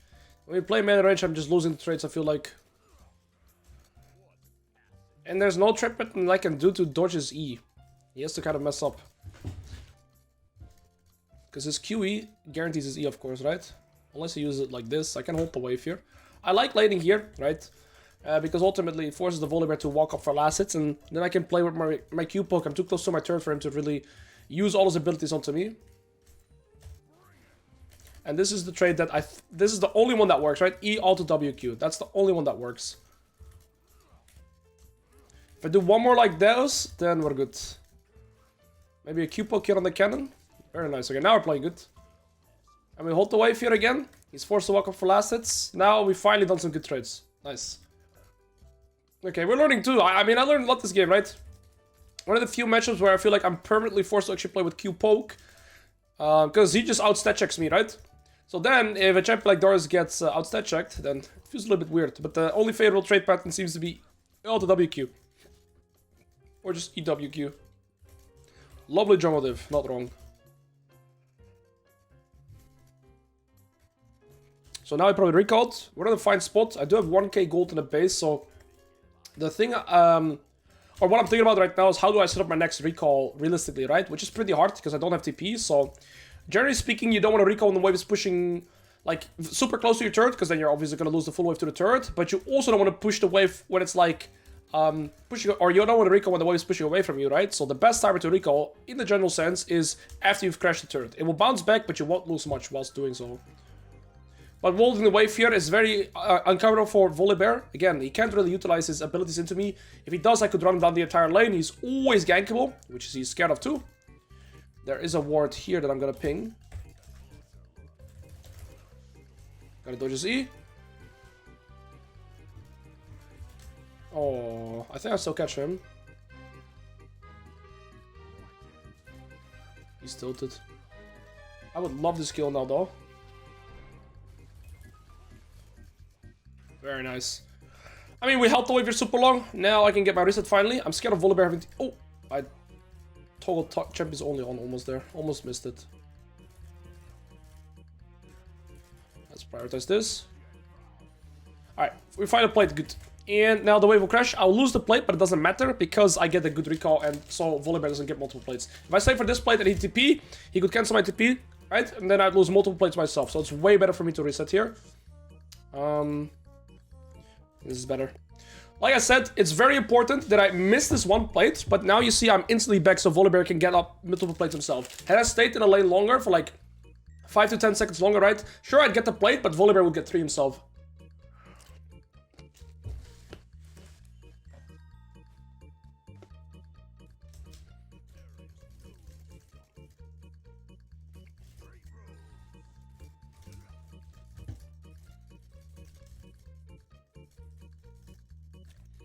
Well, first I'll make a look for priority on the wave.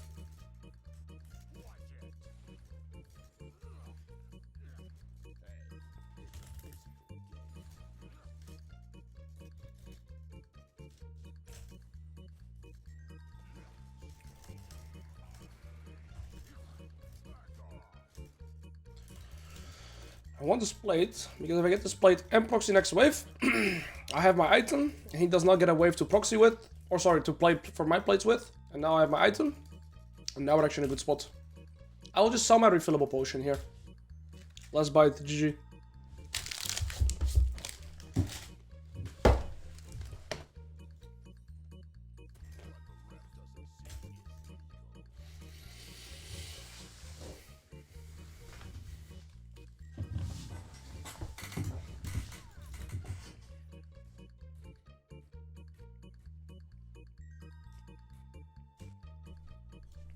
I think I start winning the 1v1 once I can stat check his damage. Yo, Cheerios. Good to see you, brother. I like him. He's very different to what I'm used to, because you're so reliant on spacing without having dashes, which is something I'm not used to at all. That's good. I got 4 stacks, he's dead. He still lives, but it's alright, I can get some plates from this. He has no TP. Good to see you, Tyros. I'm learning a lot from playing this champion, especially in terms of spacing. Just very different playstyle, but I like it.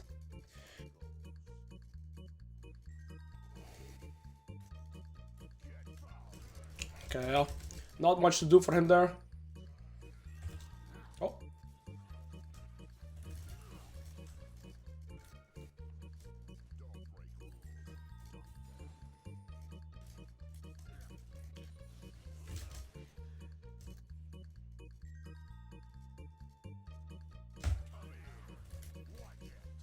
Wow, I thought it Q forward. Am I dead? Okay. I spaced him with the final one there. Okay. I spaced him with 1 Q. I still find it extremely hard to space my Q appropriately, especially without dashes again, right? I find it very hard. Also, this game, it might look free, but it's not free at all yet, because they have a Corki and a Vayne with a Zillion. And Vayne Zillion is arguably the hardest that you can get to counter Darius. Thank you, cheers, brother. Yeah, I actually think that Darius takes skill. Yeah, deceptively, he takes skill, yes, 100%. I'm gonna go stride into full resistance, probably. Please, Vayne, don't get it. Oh, he lives. Okay, nice. His ult? No, he doesn't have ult. Actually, I'm not sure.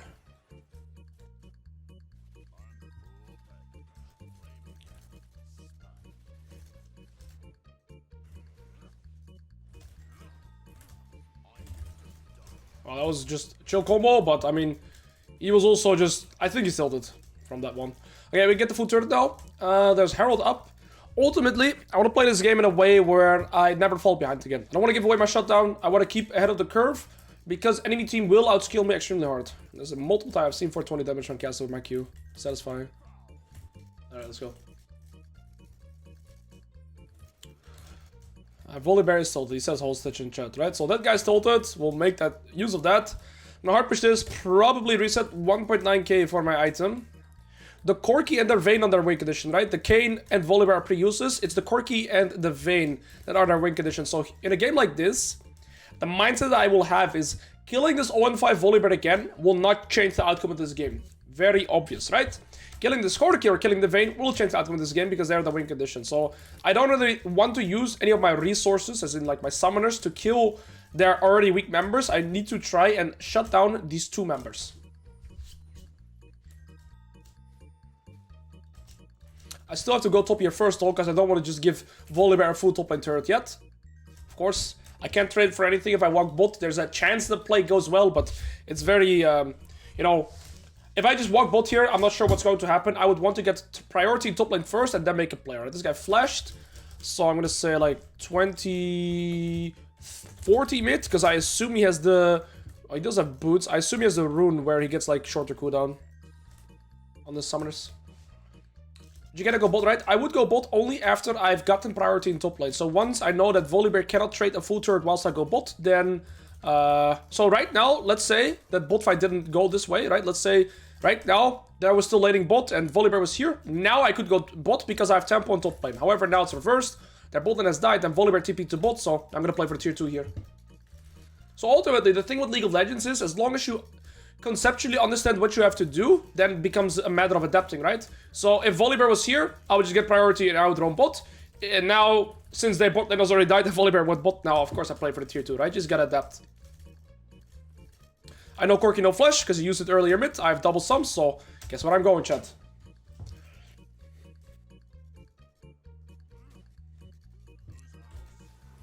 Maybe didn't even have the goals. Bye, Piggy. And Volibear's bot, their bot lane is top, so maybe we can even get the turret here. But even if I push this, it might lead the Vayne to go mid. Swim Timmy. They have Swim Timmy there. Okay, let's recall.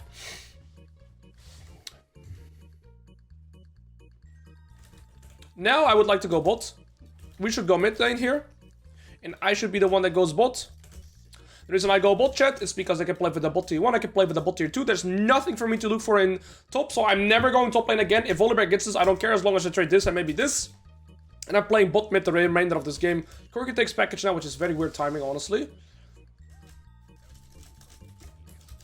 I have the flash timer still.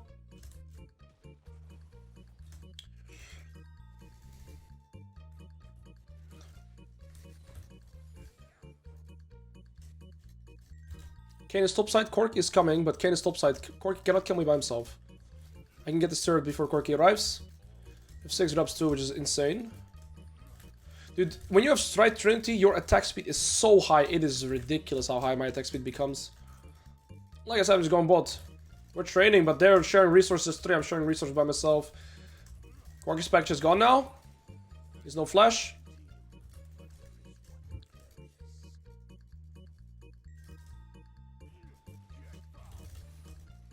Okay, Vayne could be looking... Oh, Vayne is mid. Vayne is the only one I'm scared of to kill me. As long as I see Vayne mid, then I'm not scared to die. And now I got 2 turrets here. Beautiful, job done. Loop around, maybe. Look at my gold, right? 1600 gold. That's just from 2 turrets, chat. You can't... That's like 5 kills, right? Oh, baby. Why did I say baby too? I'm just dead, aren't I? Like a pig. I am a pig. I am a pig. But me pulling Kayn bot was a canon event to make them die in mid lane. True. That's all me. That's all me, baby. And now Kayn has no ult, so he dies too. I get the assist, because I calculated that too, of course. Ultimately, I'm a pig. But I got 3 items, so I'm a fat pig in MRL. Let's go. I generally play for side lanes that have upcoming objectives next to them if I finish the lane ahead. Yeah, that's good. That's very good. And then you can group... I mean, again, the thing is that makes it so hard with League of Legends that you have to adapt depending on who's the weak condition in the game as well, right? So, I can't tell you what will be best, but if you start conceptually understanding it well and applying it, then it's good. Yeah, I said baby a lot recently. I noticed that too. GG.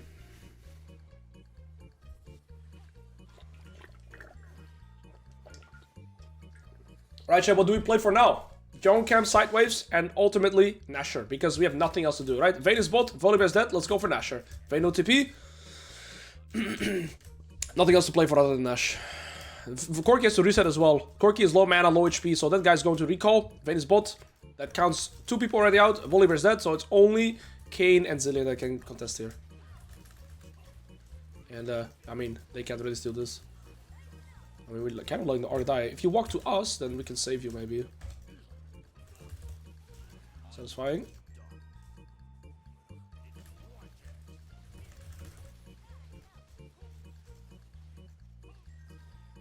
The Ahri walking away from us from here to here is a very interesting decision by her.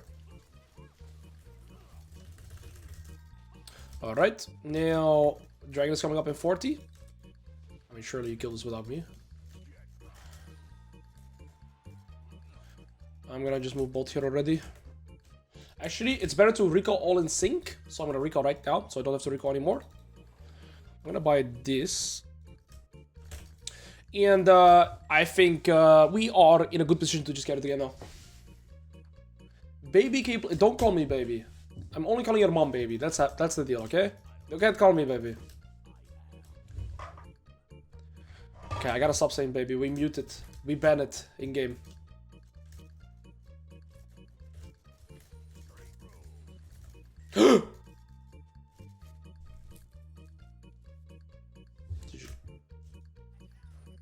Kane is on the dragon. No, he's not. He's skedaddling. I'm gonna push bot here. We have the Herald coming too. I don't care about the dragon too much. We can take it whilst we leave. We shouldn't do a dragon right now. I mean, we should take dragon on the way out and already play on this wave, but that's alright.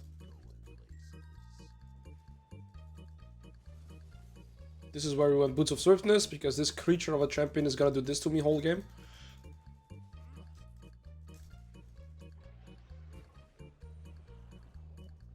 Holy moly, what am I doing? The 360, loop around, I'm going for the vein though, I'm going for the vein. Here's the vein, right? Oh, close. Wait, the 360 loopy flank. Holy shit, that flank was crazy. It did nothing though.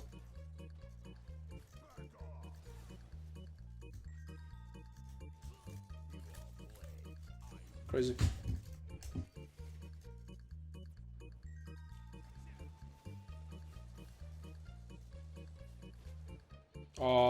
Not that shit. Like I said, imagine enemy team was like remotely even with us. How unplayable would my champion be against our bot lane? That's the thing with Darius. I feel like you're such a situational champion to that draft, man. I'm gonna stop this bear. No, I don't have to. We end the game here. Maybe not. Now we end the game.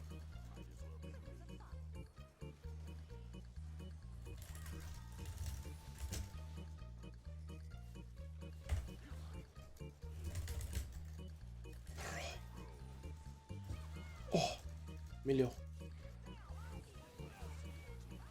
He's doing online things.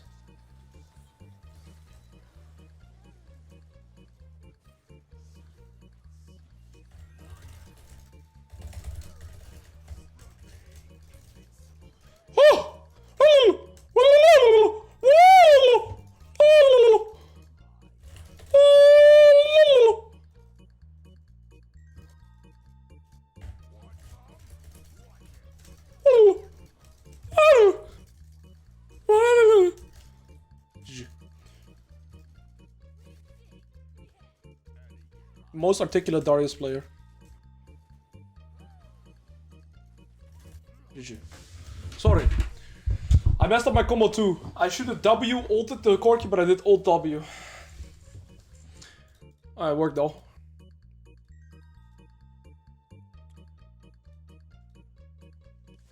My dear streamer, as Ricardum said, you have to play God King Darius for more damage. Dark Master did pretty good damage this game.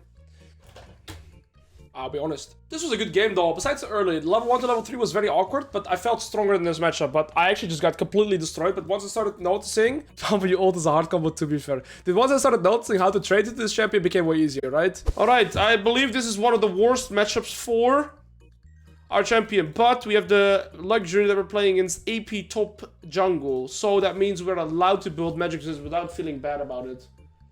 Modding in an online chat room. Hercules, you're just jealous, bro. You're just jealous.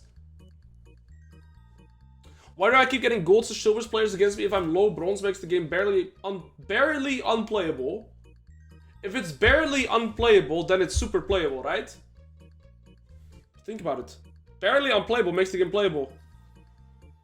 Think about it. Think about it for a second. Okay, so the one benefit I have in this matchup, chat, is that I have the stronger level 1, okay? As a level 3, this matchup becomes pretty much unplayable. What I can look to do is to cheese level 1. So I'm considering maybe invading her at the red buff. How do I play River Zek matchup? By the way, check the episode in Discord after the game. I will king top. Yesterday I played it, actually.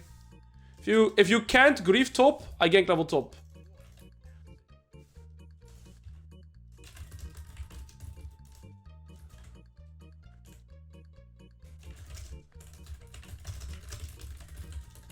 This guy also wrote it very weird. Okay, I'm gonna face check this bush chat at 105, but I'm gonna walk around the vision so it does not see me, okay?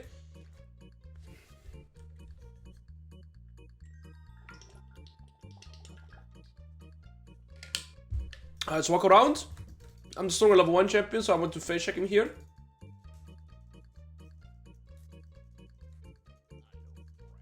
Not here.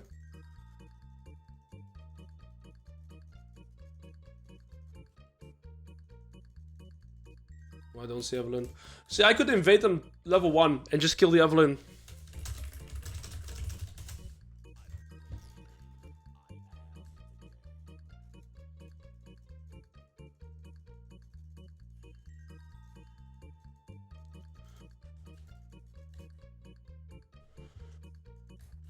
Where is it? Where are they?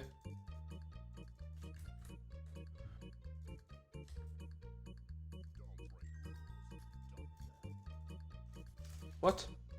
What? What are you doing? That... Oh, you got 2 CS, I guess. That's crazy, Rumble Gaming. If I had Nims, I guess he dies. I don't think I kill him after flashing over him. But maybe I should have. Maybe I should have flashed on him. Maybe I should kill him.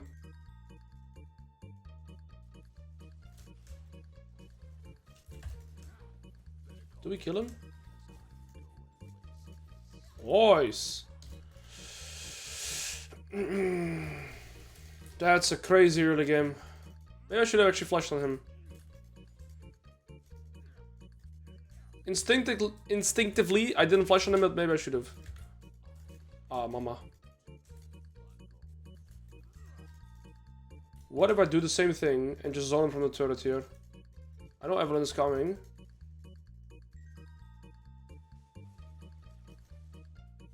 Made him lose the cannon, baby. Worth. Worth. This next wave walks to the turret now too. This was super worth. Now I just get my wrist hidden. See, all these means stay alive. So now I lose. Potion on. I don't think she can kill me. She also mistimed it. And I cancel my auto. You're dead if you don't flash that. My champ's balanced. Give me that mirrors, baby. Give me the mirrors. I want my mirror shits. You there? I don't know why she doesn't flash. That's Diamond 3 elo, by the way. So it's not like I'm like an Emerald. This is actually Diamond 3 elo, right? So you'd expect a little bit more, but hey, we take those. We take those. We take those. And now we have Mercs. Now we can probably go Stride in a matchup like this. Because I think the slow actually makes a lot of difference. I was still recall there, even though I knew the full wave was pushing into me. I still think it's better to recall there, because if I don't, I'm not sure how else I'm gonna get my reset. So I'm still fine with the decision I made here. Yes, you pretty much rush tier 2 boots almost always on Darius. Unless you have like 650, then you can go like longsword boots, right? But you kind of want... You kind of want tier 2 boots ASAP. Okay, now I'm annoyed. You want tier 2 boots ASAP because all the damage lies in your passive. So you need survivability and movement speed to get your passive. So yeah. You don't really need damage. And like I said, boots give you that survivability, but also the movement speed, right? So it's like both.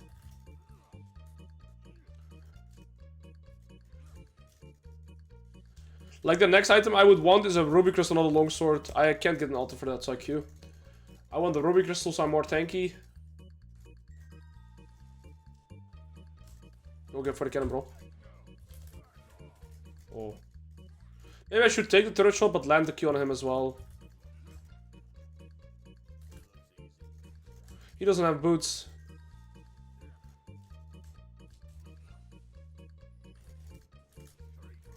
Ooh, nice wait him there. Okay, he does not have flash yet. And I'm getting my ghost back. Plus I'll get level 2 from, I believe, 2 minions, but it could also be 3. Let's see here. If I can time my ultimate with the ghost here, he should be dead. I'm gonna stand on the side of the bush, because very often when people check bushes, they hit the ability to the center, not to the side.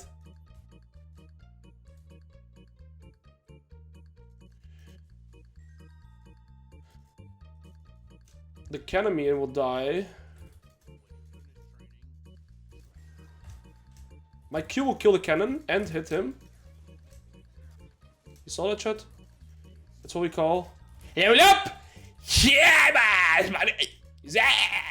He saw angled my Q to hit the rumble and the minion once again, right? Doing both at once. Multitasking as a man. And boom, we got it.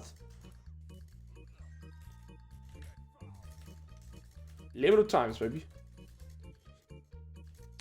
And I'm not gonna stay for the plate. I'm gonna recall so I get to play the bounce again. Actually, maybe I should go for the plate because I can't really play at the bounce because I have no ult and ghost, and he's gonna have ult and ignite. But it's alright, I don't think I'll lose it.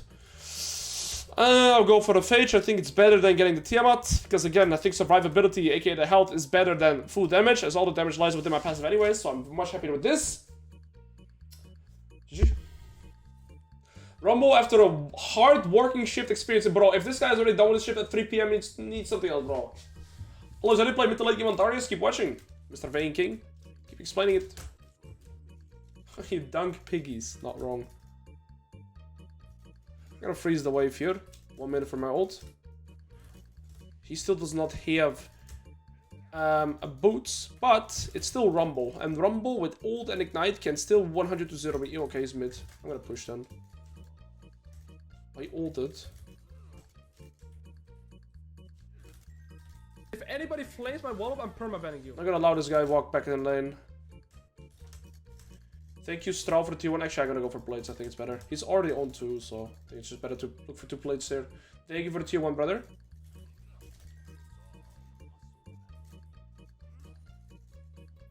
Phage and a longsword allows me to one-shot all the backline minions with Q, actually. Should be a plant in the river, so let's look for that. I will dunk piggies with Vayne top. Mods, get him. Get him out of here. He admitted it. He admitted it. He admitted his crimes. Get him out of here, chat. Mods. He did it.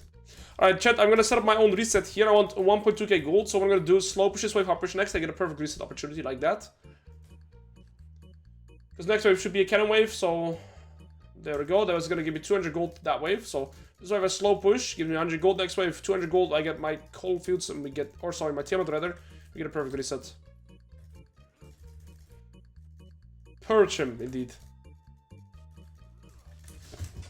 Now next wave is here, so now we can start pushing.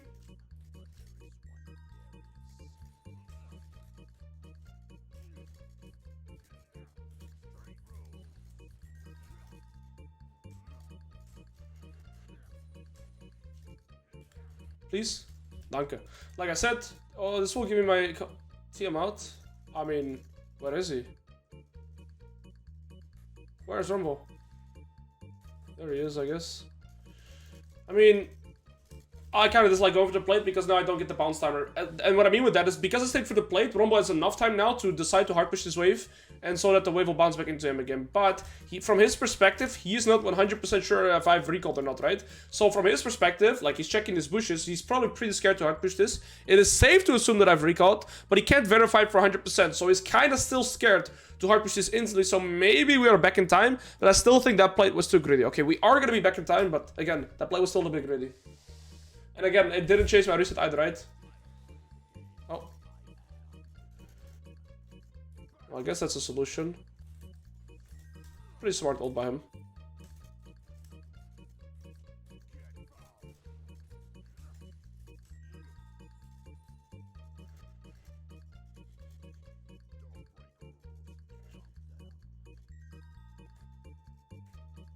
I'm gonna have my... Oh, I wanted to ping here. I did not expect this guy to be in the bush. I'll just use my potion here. Evelyn's bot, so we're fine.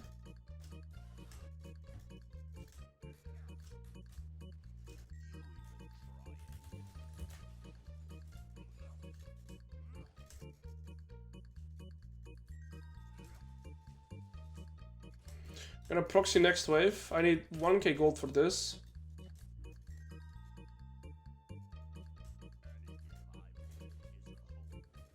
I want a deep ward against Evelyn. This ward will be solid. It's either this bush or this bush, but I think this one will be best. Because they don't really check that bush ever. And now I need 250 more gold and I have my item. This plate is dropping pretty low. No, it's not. He's been tanking the wave. Can maybe get his flash with my ghost here. There we go. It's a worthy trade for sure.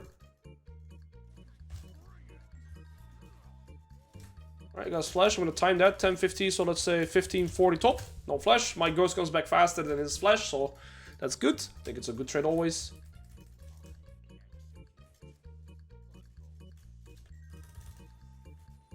Just short of my item here. Do I dive? He's no W.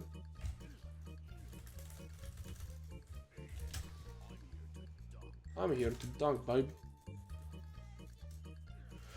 Good. Everyone could look for my shutdown. I have a very big one, so let's recall.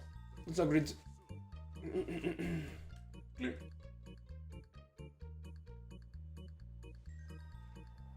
Yeah, I'm not gonna risk my shutdown there. My next item that I'm considering is probably Sterox, Deadman's Blade. We know his flash timer. We're in a good position here. Oh, true. Actually, she will get the alert from this. That is true. I still think the ward is good. -1, chat. -1. There she is. She was already revealed, though.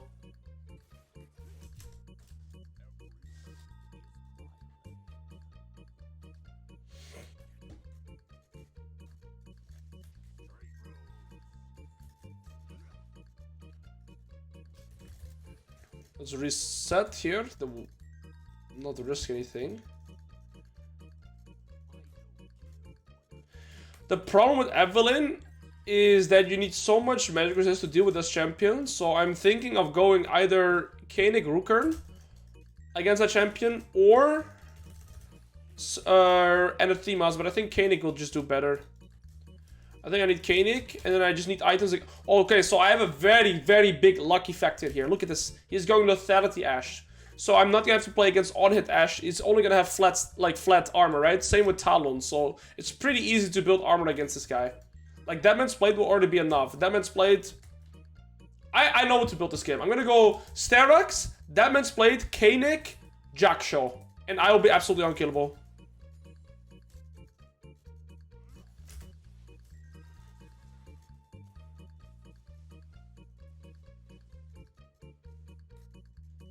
-1, little piggy. Yeah, but I think I need Koenig because I think Evelynn is a bigger threat than Rumble for me.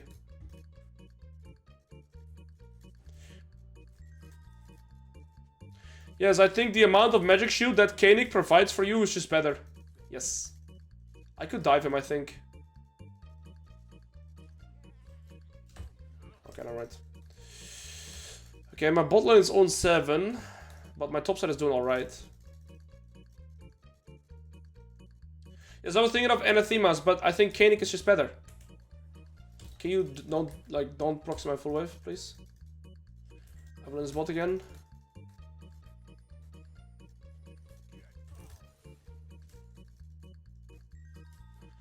Okay, we get the first turret here. I'm gonna reset and go bot probably.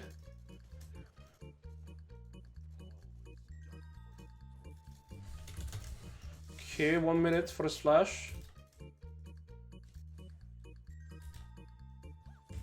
If he dies here, we'll also get a tier 2. Shouldn't have ghosted, but I'll take this. I kind of regret ghosting, but it's probably gonna give me tempo to get this tier 2 turret as well. And that's why I'm still very happy to play it like this. Very good roam. I want to go to bot side ASAP.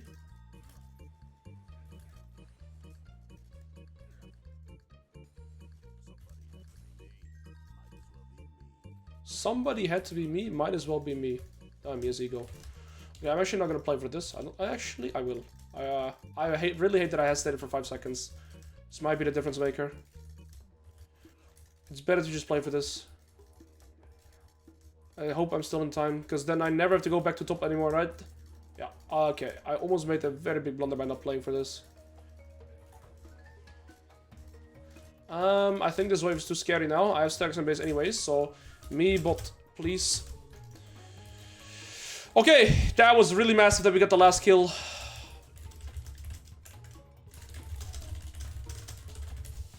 Okay, yeah. Thank you, bro. Alright, like you see... I could insta-go Jackshaw as well. How would that be, Chad? Would it be really true if I insta-build Jackshot? Because both my resistances are super low right now. I don't get the movement speed, but I do insta have Jackshot. I feel like I'd be unkillable. Oh my days. Would that be that bad? Alternatively, I go Deadman's, right? It's either Deadman's into Koenig, into Jackshot.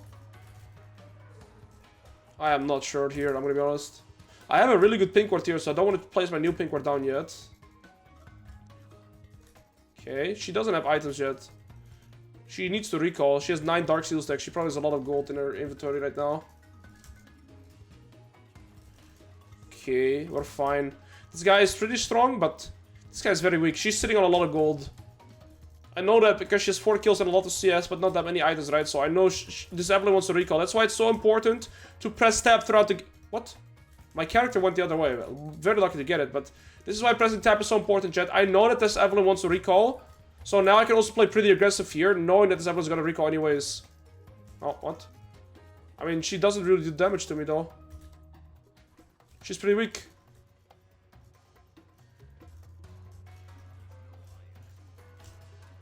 Pressing tab is one of the most easy but important skills to master. Because then I know how I should be playing on the map, right? With the information that I have. I like that my Viego's playing around me.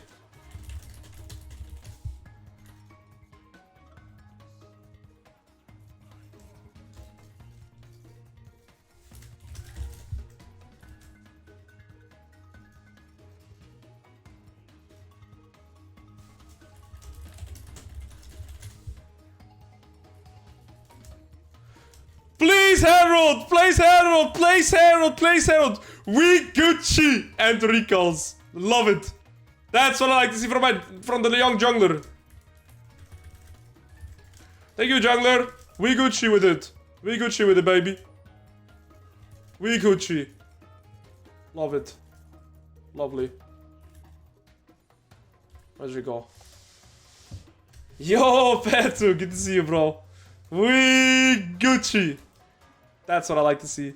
Alright, oh, I just sold something I did not want to sell. I am going to try it, chat. I am not sure how good it is, but I think getting double resistance here and going for Jackshot, like I lose out on the movement speed, right? But having... So the reason why it's so broken is because Evelyn is flat AP, right? But look, he's going lethality here. So if I just get a shit ton of resistances, they have no true damage, no on-hit damage, nothing to break through my resistances. That's why I think that the Jackshot is just so good here. Close your eyes, Ezreal. Oh, sorry. I misclicked it. This is the 3rd dragon.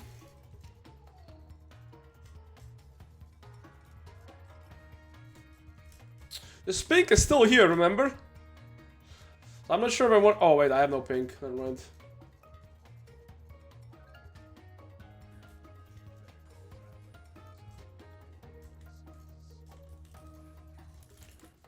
It's funny that just these 2 items give me enough AD to kind of function with the rest of the game.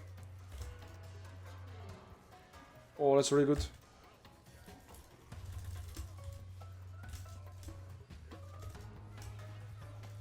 This guy won't do damage. I didn't use my W correct there. I misplayed it. My W slow. I thought I did W into Q, but I did not. It's alright. We'll have Jackshot. Could have been way better though. I used both my stuns for that team fight. I think I should have used it more efficiently, right? That's what it boils down to. It's alright though. Not the end of the world. We're still completely fine. Okay, I think we can get this because we have 6 grubs. Yo, Suprex, good to see boss. We get all the tier 2s. And then I also open up the map for Nashor now. Why is that? My bot is 0-12. That's still special. A lot of special things happening there. I just saw an Ezreal. Yeah, I guess he used Herald or something into their base. Actually, yes, that was a Herald. Yes, that's what he did. Okay, either Deadman's Plate now or Koenig Rookern. Let's check the items, right? 3-1 Ashe. Can you not take my side, please? Back off. I'll report you.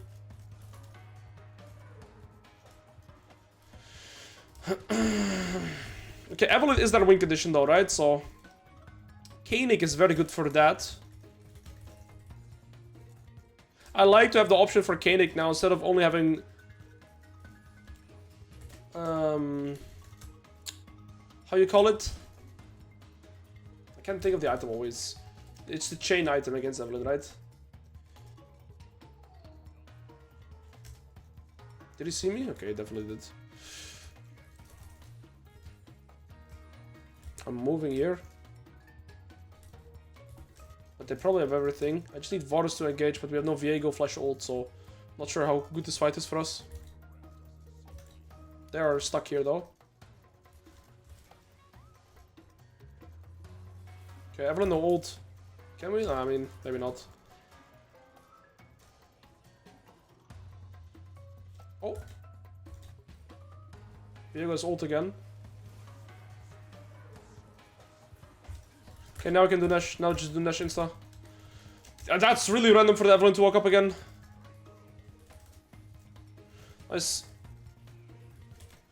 Just verifying. There's a one ward here. Gotta make sure I tank so my Viego doesn't die. Shit. Varus Q? Okay. That's risky. Varus Q is an execute, right? So I was looking for Varus Q, but it's alright. We get Nash. I'm gonna push out the top wave here. I'm gonna push out one more wave, and I'm gonna reset. I'm probably gonna play bot. We're gonna play bot mid, also with Dragon spawning in 2. And that should be pretty free.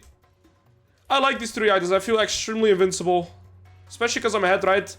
I would never build like this if I wasn't super far ahead of the curve, but in this game I am super far ahead of the curve, so I'm itemizing like this. I explained it thoroughly, right? When you're ahead, you want to build defensive, because once you are already ahead and you build defensive, you still have enough damage to kill them, but they cannot kill you anymore. True.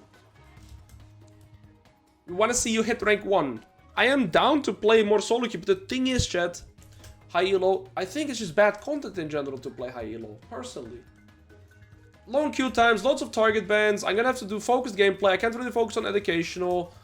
And it's super detailed gameplay, so I can't really focus too much on the educational part either, because I have to focus more on my gameplay itself, right? And then it could be one tiny mistake happening. I'm a spectator for 20 minutes, so I don't know.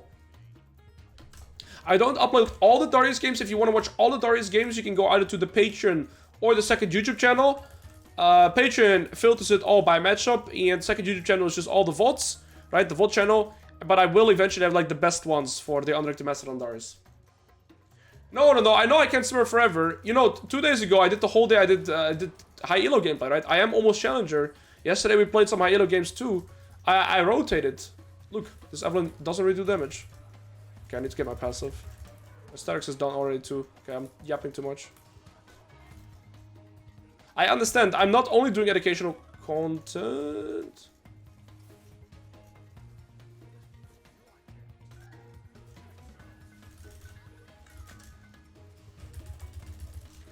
Alright, well, we're too tanky. We're not only doing educational content, right? We're gonna mix it up, but right now, I like to do educational content. I think it's better content. Also, we're gonna go to Korea and go for rank 1 there, but I don't know. How about we play one more Darius game, and I'm actually down to play a little bit on the main account. We're rushing Tabis. that speaks for itself. We can go Stripe Breaker or Trinity Force. Let's see. Multiple things to be wary of. So, of course we got the shoot. He's playing Fleet, Flash Ignite, Inspiration. Could have Biscuits, could have Boots, we'll see. But he's playing Fleet and Ignite, so that's always important to remember, right? Fleet gives him more sustain, so, and movement speed. So the thing with Fleet, it actually gives a lot of movement speed. But once we have Tabis, it becomes really easy. Level 1, I can actually win it pretty hard as well.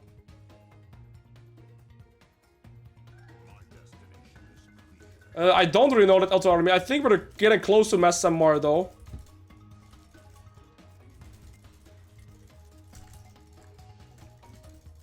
Okay, I have an aggressive position here early on. I like my position. The thing is, I could sit either here or I could sit here. And what I want to do is try to see if... Okay, well... He spotted me. I'm still gonna try and sneak in the bushes here. He shouldn't have seen me going here. I'm trying to see if he knows I'm here. I don't know if he knows. It's hard to judge.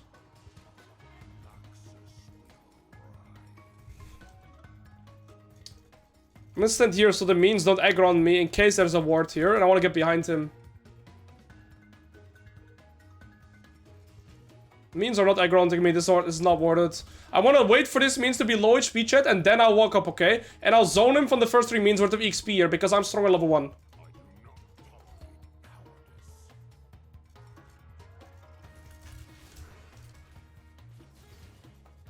I mean, he still loses XP.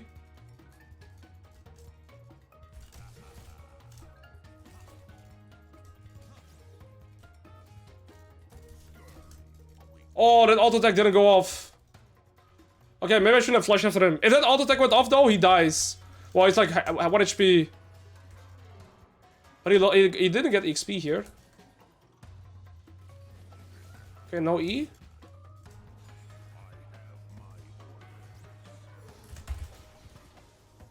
Wait, he did get XP. Else he shouldn't have gotten level 2. I'm dead. 4 minus. Shit. How did he get level 2? Like, he was all the way here. How did he get XP when he was here? He swung away. He swung to Narnia. How did he get the XP? How did we hit level 2 at the same time? I need to review. I need to review this at level 1. I must have done something wrong. I would have never expected him to hit level 2 there. Never. Bro, what's up? Why do you keep adding me? Okay. Well, now we're screwed.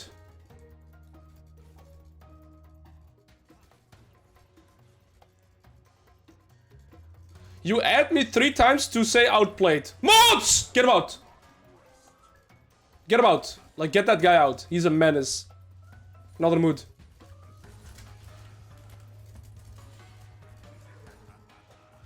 Okay, we gotta hold the wave here. He's level 4 as well. We're so screwed, chat.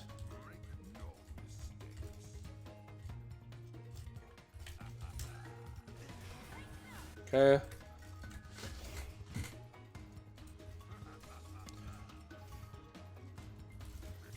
Now it's gonna be hard to regain control back in this game. Ultimately, they're still full AD, so I shouldn't even have went for risky plays like that, but to be fair, that's hindsight. Whilst I was making the play, I thought I was doing the correct thing. He has no potions, I have 2. Yeah, so I can look for small trades. Alois. That guy is good. I have been experimenting with Shin Top recently. How far do you think it could go? I don't know, bro. And there's a Viego.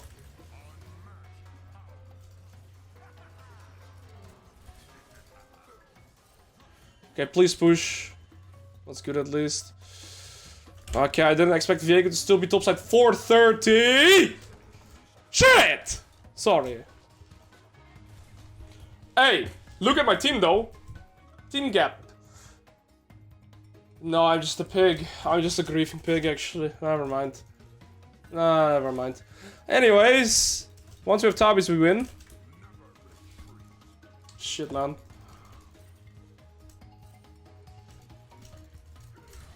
Okay, I got a slow push.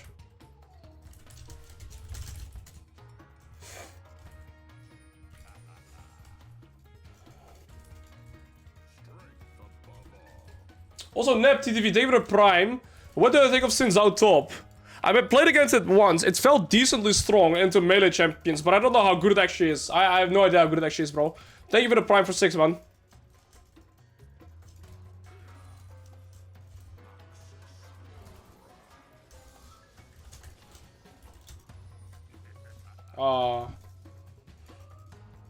He's already level 5 and he's about to collect this fat wave, chat. That's how far behind I am. Oh, he messed up there.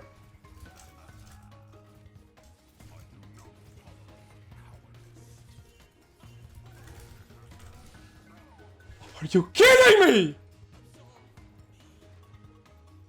He still wins. I mean, he should still win, I guess.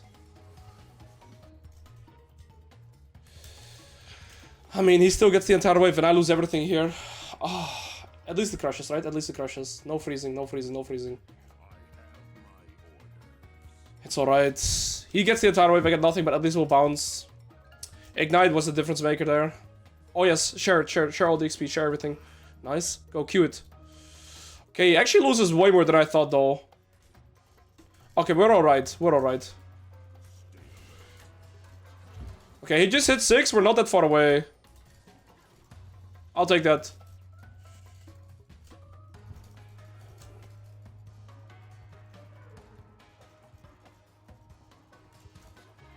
I shouldn't play this flippy though when I'm just winning the game because we're playing against full AD, right? So that is something I regret.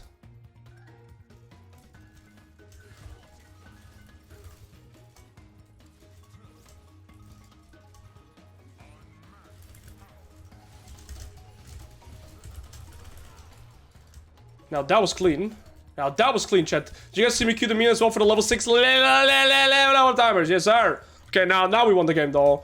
Because they keep weak siding me, but they don't know about the 400-man level 6 timer.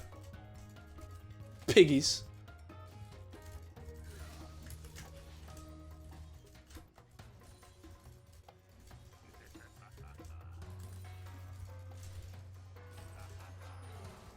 Okay, good. I'm doing alright, Smogs. They were asking. Enemy bot lane has been getting dove the whole time whilst they're playing for me in top side, but I'm actually stronger now than the action, so I'm super happy. Do I just go Shin? Do I go Shin? Nah, I got this. I think it's still better. I could have bought a moat, but I'd rather not sit on the moat. Wow, the Seraphine just walked out. That is IRL private. Private IRL. Okay, never mind. IRL major.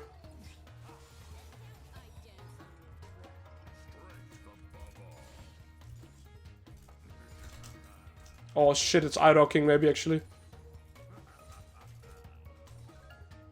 Uh-oh. Well, we're still good though. He's pushing all of this. So he gets an extra cannon wave. That's well played by him.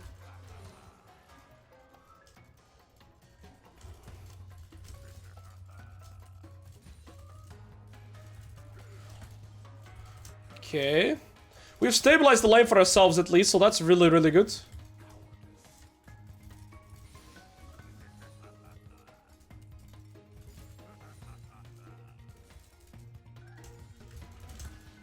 He's going Blade Rune King.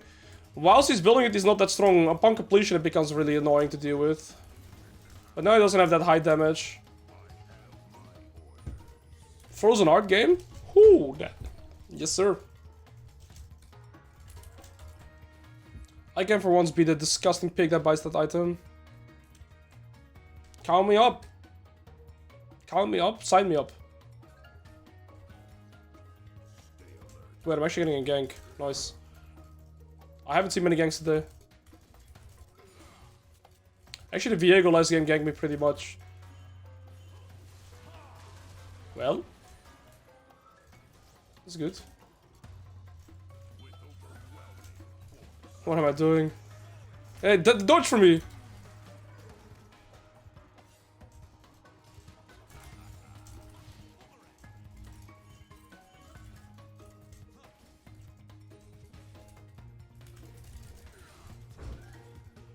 Wait, he has Ignite, I gotta be careful.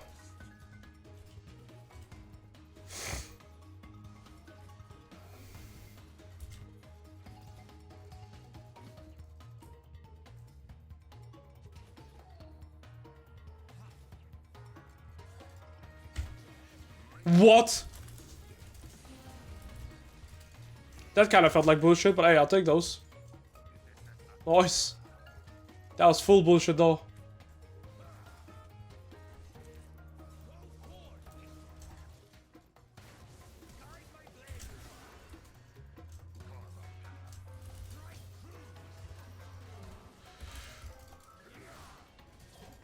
Who is worse, him or me? I think him.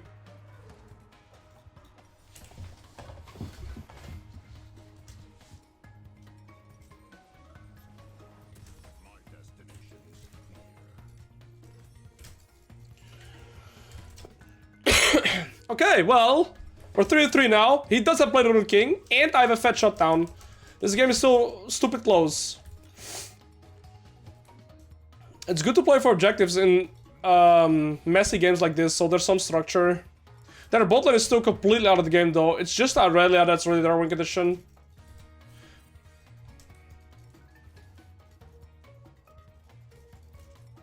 Maybe in a game like this, I actually shouldn't go Sterox, because going Sterox would also give me more health. And I don't think I want more health, because they have 2 Blade Rune King players already. Okay, it's really good that they shut down the Aurelia here. Actually, no flash. My flash is coming up in 5. But at the same time, I also have no idea where Viego's at. But he has no flash ult, so I can walk into the river here to try and find him. Oh, he's on Dragon.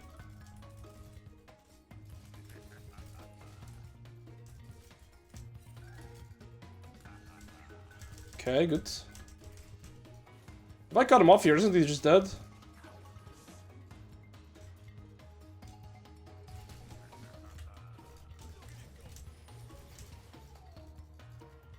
Not if I don't E. Not if I don't! Sorry. Not if I don't E. Should've eat. Oopsie.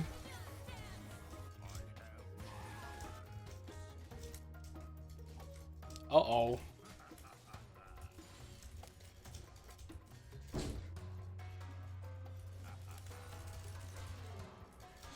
And Akshan gets a kill as well.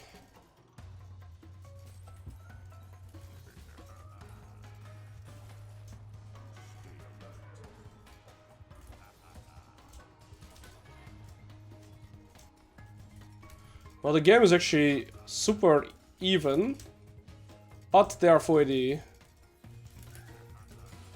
Okay, like I said, I don't think I need to actually build more damage this game.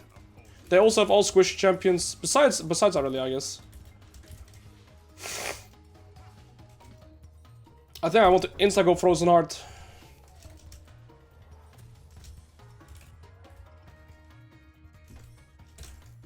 But let's see.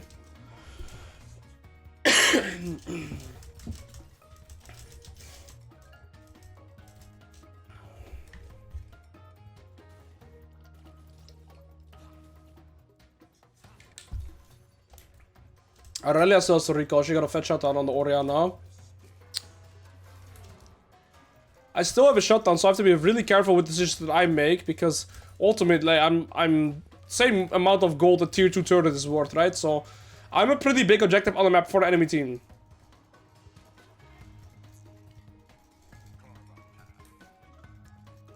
Frozen Heart into Randuins? No, I would go Deadman's Plate.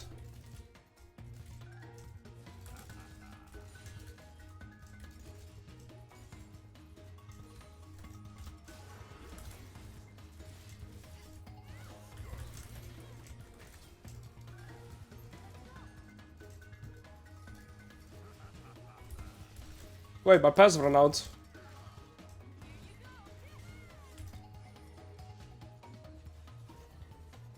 Nice. That was really random. Orianna didn't even recall. She had or Aurelia, she had a shit ton of gold in her inventory for sure, and then she just went for that play on me. It's such a common mistake that you see in this elo.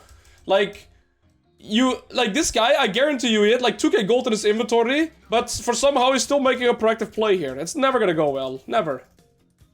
I just came back from base. Didn't hesitate. And I knew to fight that chat because I keep pressing tab all throughout the game, right? So, it's the biggest advantage. Wait, what? Did it really only have that?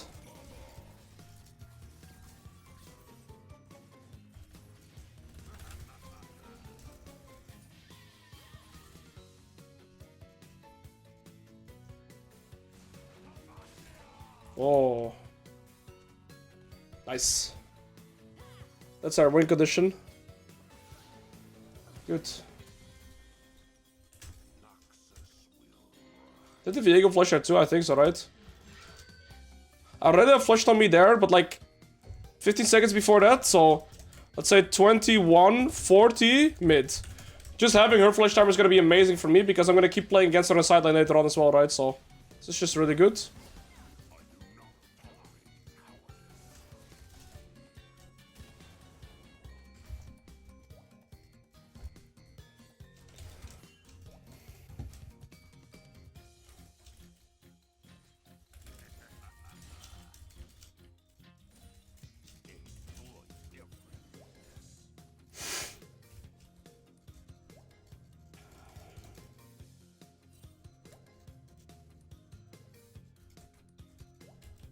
I saw her walk to place a ward, right? Her position kind of betrayed that she was gonna go for a ward there. Alright, we have Frozen Heart in base, so let's go for that.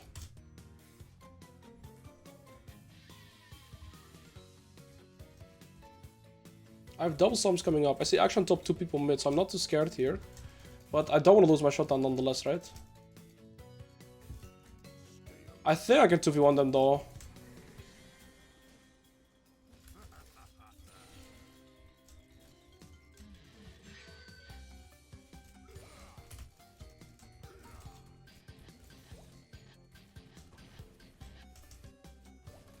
If Aurelia goes mid, I probably should stay bot. So I pressure this turret as well.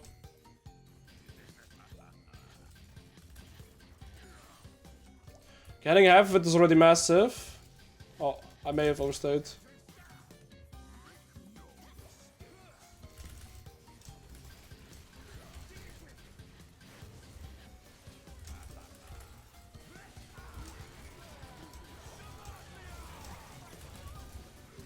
No, they all cut it so well. Well played by enemy. I also played too fast though. Shit. They kited all out of my Q so well. I kind of still feel like I want Sterox, but I also want Deadmans. Do I lack damage this game? I don't think so. And neither does our draft. I don't think we'll lack damage for me going this. It looks very weird, these items together. That's good. Yo, Splitting, good to see you, brother. Good to see you, Splitting. Been a while. Okay, I'm probably gonna go top here. We gotta have the tier 2 at least. I think that team gets a dragon without me, unless we're gonna do Gromp. Now we do lose the bot tier 1 maybe because of that as well, because we lost tempo. Maybe we should still go bot. Hard to judge. I'm fine going top now though. It is what it is. Nash is the next objective.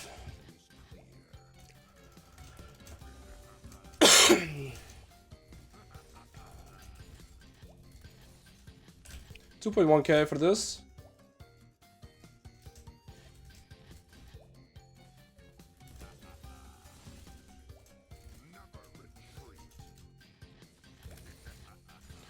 Okay. Everybody's on a map again.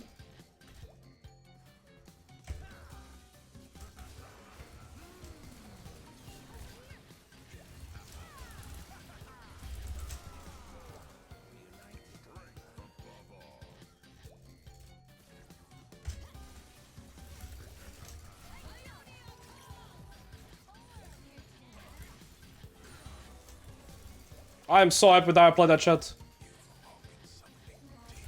I'm so happy that I played that.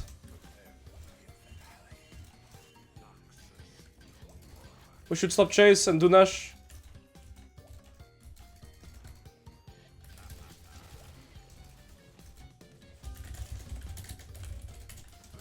Hello! Why are we doing blue buff? Wake up, Jarvan! Start up the blue buff. This guy has to be drunk. Okay. All the pings were not enough. I had to type it to him as well, but he's listening. I had a feeling the Viego would keep kiting with me there when I was like walking away. Like I walked away and then I walked back, and then the second I walked back he face checked me. We need 2.1k before our recall. Well, we got the 2.1k now. I think I could even get to push top now before having to recall. But we could also recall. This wave I can utilize and then go for bot lane. Okay, yeah, I'll go bot.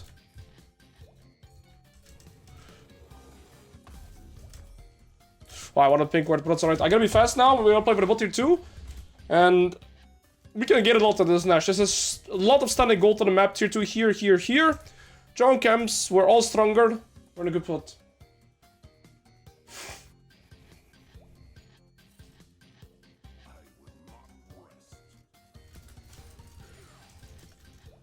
Eventually, you scale so hard as Darius against full AD.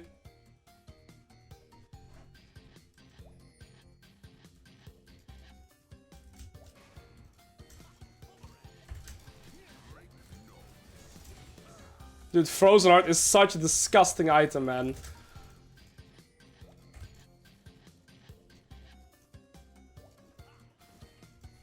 Well, it's good being the Frozen Heart piggy this game, instead of having to play against it for once in my life. I still one-shot that.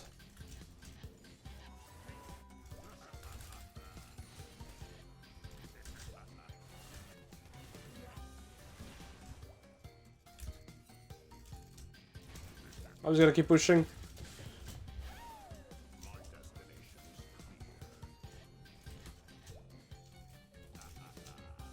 I'm starting to grow on this champion more. I don't feel like I need to make kills online to be good. Yo, Felix, thank you for 100. Felix, I've been losing weight because I was sick. Thoughts? I still have cold sores, I don't have an appetite. Legit, the only thing I ate today was half a sandwich and half a pokeball. I didn't even finish it. Legit. I still struggle eating. So hey, there's that little piggy. I'm gonna go top now for the top tier 2 because we got the bot tier 2. Remember chat, I always repeat this, but tier 2 turns are the most important objective for you in the game after laning phase is over in terms of gold income, so I'll get that. Last time I was sick, I lost 5 kilos. Bro. I don't know how much I lost, but I think I lost some weight.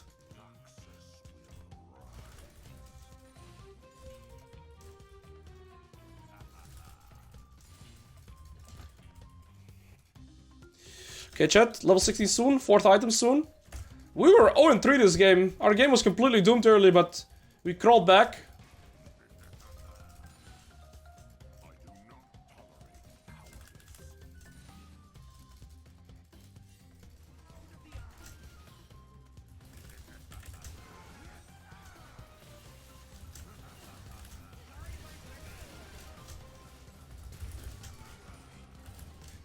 Okay, decent, decent. Flash W ult. Yeah, one less tyrant. Tell it to the Lucian that's me farming the whole game like a piggy. Flash W ult. GG. Hey, well done, Felix. That's really good, bro. That's really good. I definitely need to lose some weight over time as well. Not super happy with my current shape, but I can't complain too much either. Okay, this guy is scaling now. I also gave him a fat shot down. Uh-oh. Well, that's not good. What do I go last? I could go this, or I could go death stance. Let's see.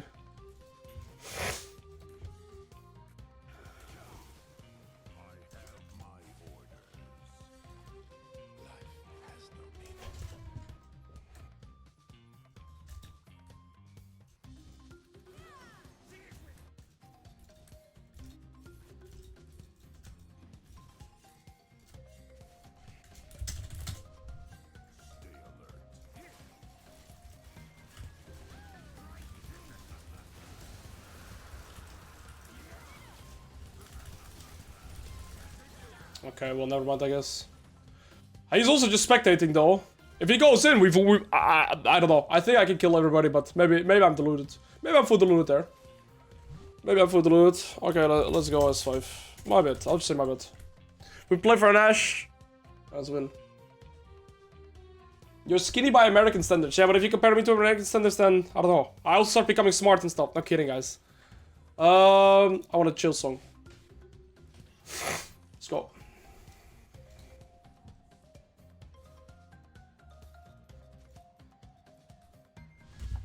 I was probably deluded there, yeah. You're delusional 24/7. Yeah. Why not? That too, I guess. That too. Why not? Oh, shit.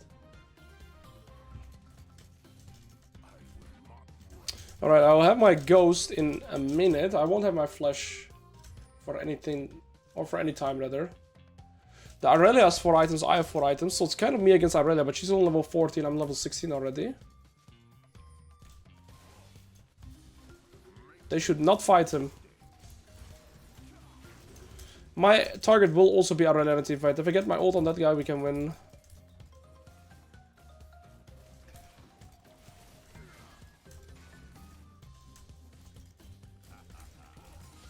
I should be scared of the action because he has this already. Lucian doesn't have it yet.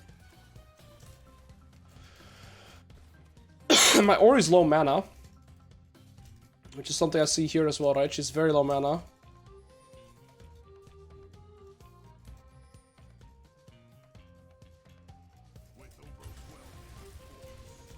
We can do it pretty fast.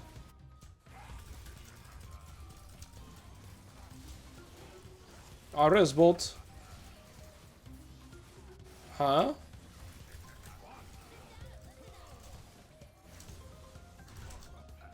They can keep pushing mid. I'll push top. This was like one of the most random Baron sieges I've ever had. I just started it. I expected at least one of them to contest it, but that was weird. I mean, their bot wave was annoying. I get that. I have Deadman, so I'm fine. I just do not lose too much HP because then sieging gets hard, right? They both have Lord Domes, so I gotta be careful for that. We should strive to end the game with this push, with this Baron Raider. Second Baron already for us, I think. Yes.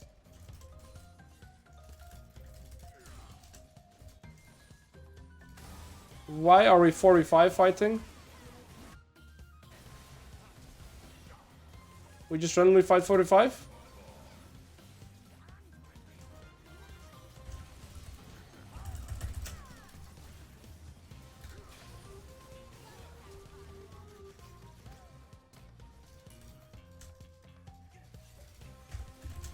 Oh, how did that land?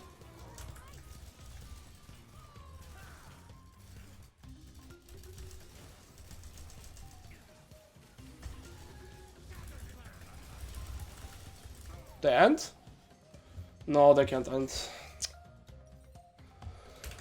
I lost a few Qs there at ease. Oh, not again.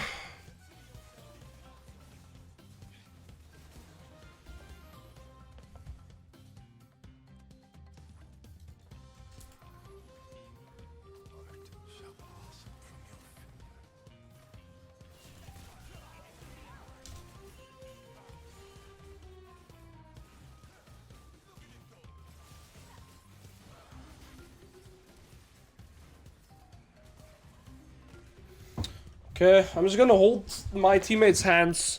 I don't trust them to play too well without my presence, so I'm just gonna hold their hands, play with them that way. Yeah, Redacted, good to see you, boss. 200 for my last item, but I can't get it before the dragon. We're just gonna play this dragon fight. We have flash here, no flash on Orianna, so their target has to be Orianna. I don't know if they are aware of that, of course, but one wave goes 5.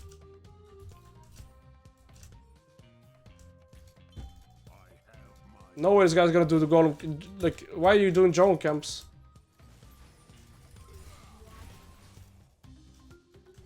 Alright.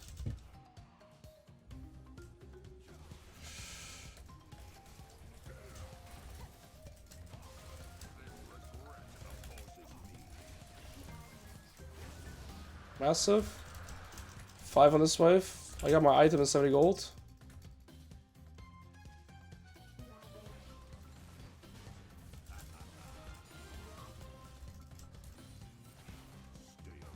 Okay, I have item.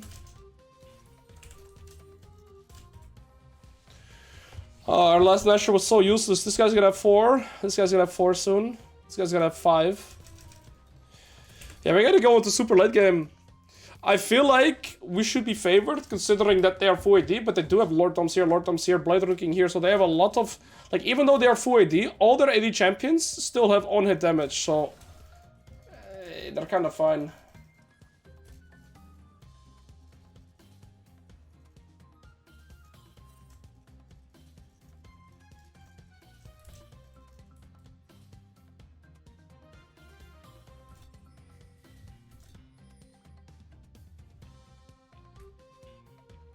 I don't think they left vision here.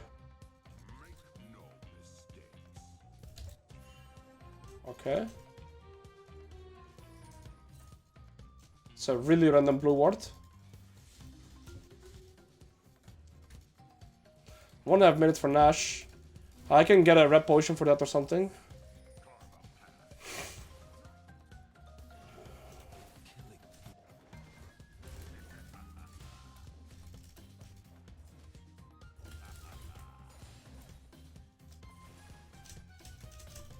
Hello guys, I'm Aloy. Yep, Tomati with Prime. Thanks for all the piggy content. Hey, yo, what do you mean? Alois and Aloink, Alois and Aloink, Alois and Aloink. Okay, I won't say. Oh, shit.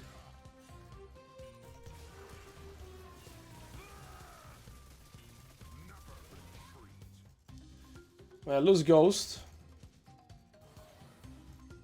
And I don't get my potion.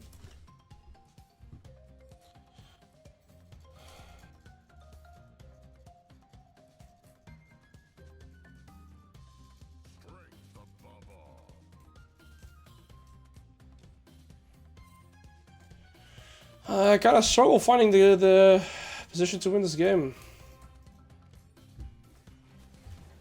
Shit. That guy's damage now 2 on 4 items, man.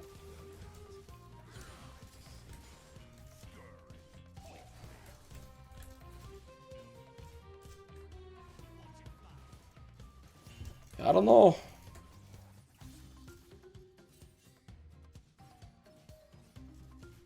I can 1v1 this guy. She's just gonna run away.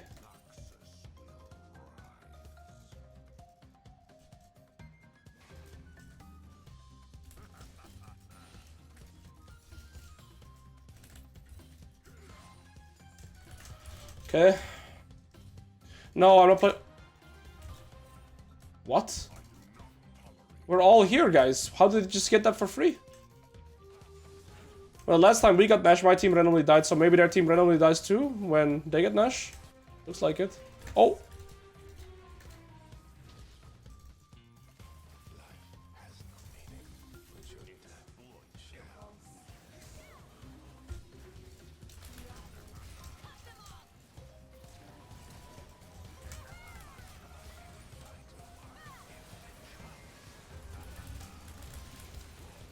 I guess it literally happened, by the way. Exactly what I said. Is that randomly, when they get Nash, they're gonna die as well, I guess. Maybe we should have went top. I don't know if we can end with action taking the wave.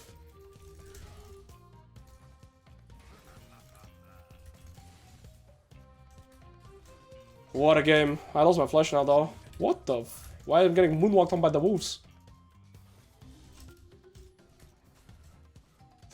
What a game. We can't do anything here, though. We need to get ready for this. At least their Nash is useless, too.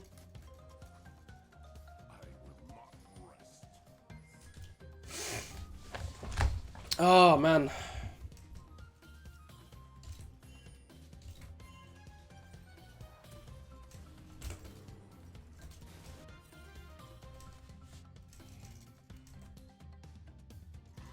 We have all some... No, just these two. We're losing a lot of sums, actually.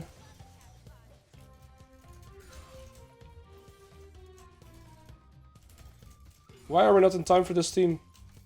Where were we? Why are we still in base?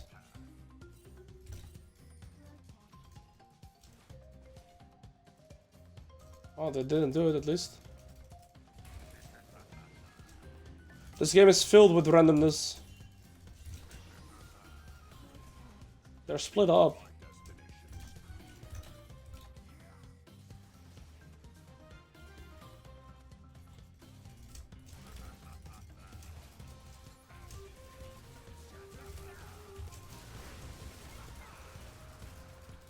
Fighting 1v3 here. 1v4. My Oriana or my Seraphine is dead. I don't even know how. Yo, thank you, Kiev, for the one. Wait, I'm not hearing it.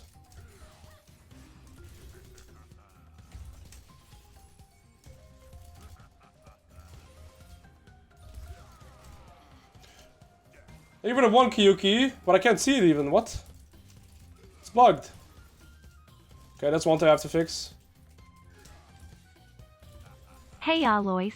First time watching stream in a while. Okay. Darius is currently my most played champ this season. I see. I wanted to ask what you tend to look for in teamfights considering stacking 5 hemorrhage stacks as the goal. Yes. How do you stop yourself from being kited?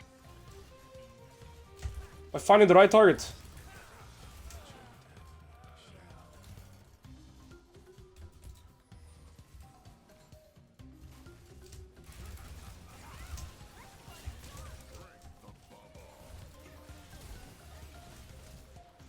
Okay! What the hell's going on? Flash, flash. What is this game, man?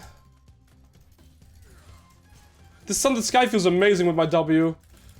W Sunlit Sky crit is disgusting because of the empowered damage. Holy moly, man. But how many more moments do I need to shit out like this before we get in a winning position in this game? Like, again, we win the fight, but there's nothing that we can do with it. Last team fight, that was legit 1v4. And Jin lost Flush as well, but at least this guy lost Flush and this guy lost Flush, so that's good. Can I optimize my build somehow? Maybe Randuin's? Randuin's probably better.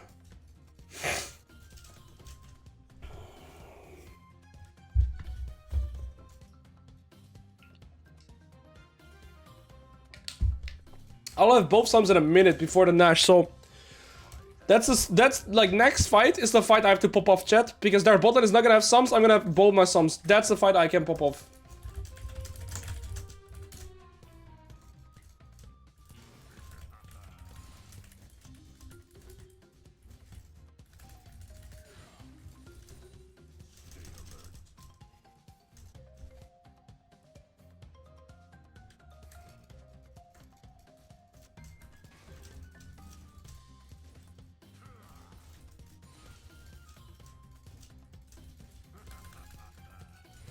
Okay, chat. This is the fight.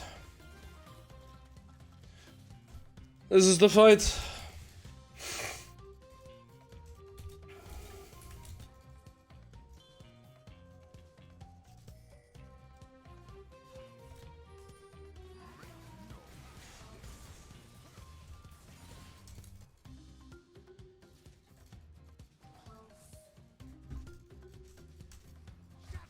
Oh, if I'm faster there.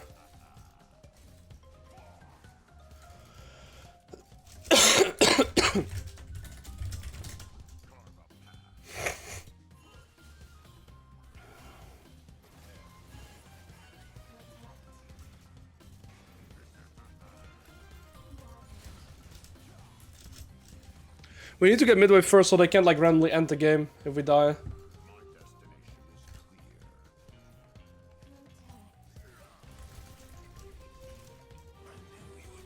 This is the 4th Nash this game already.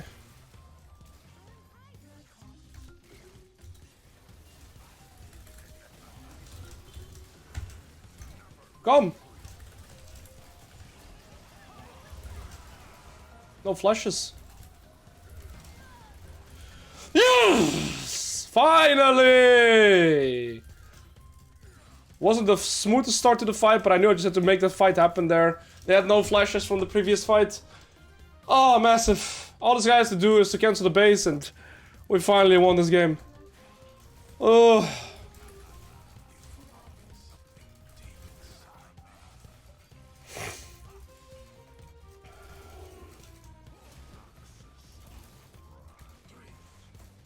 Oh, and to restart this game, by the way, chat. Oh. Oh. These games are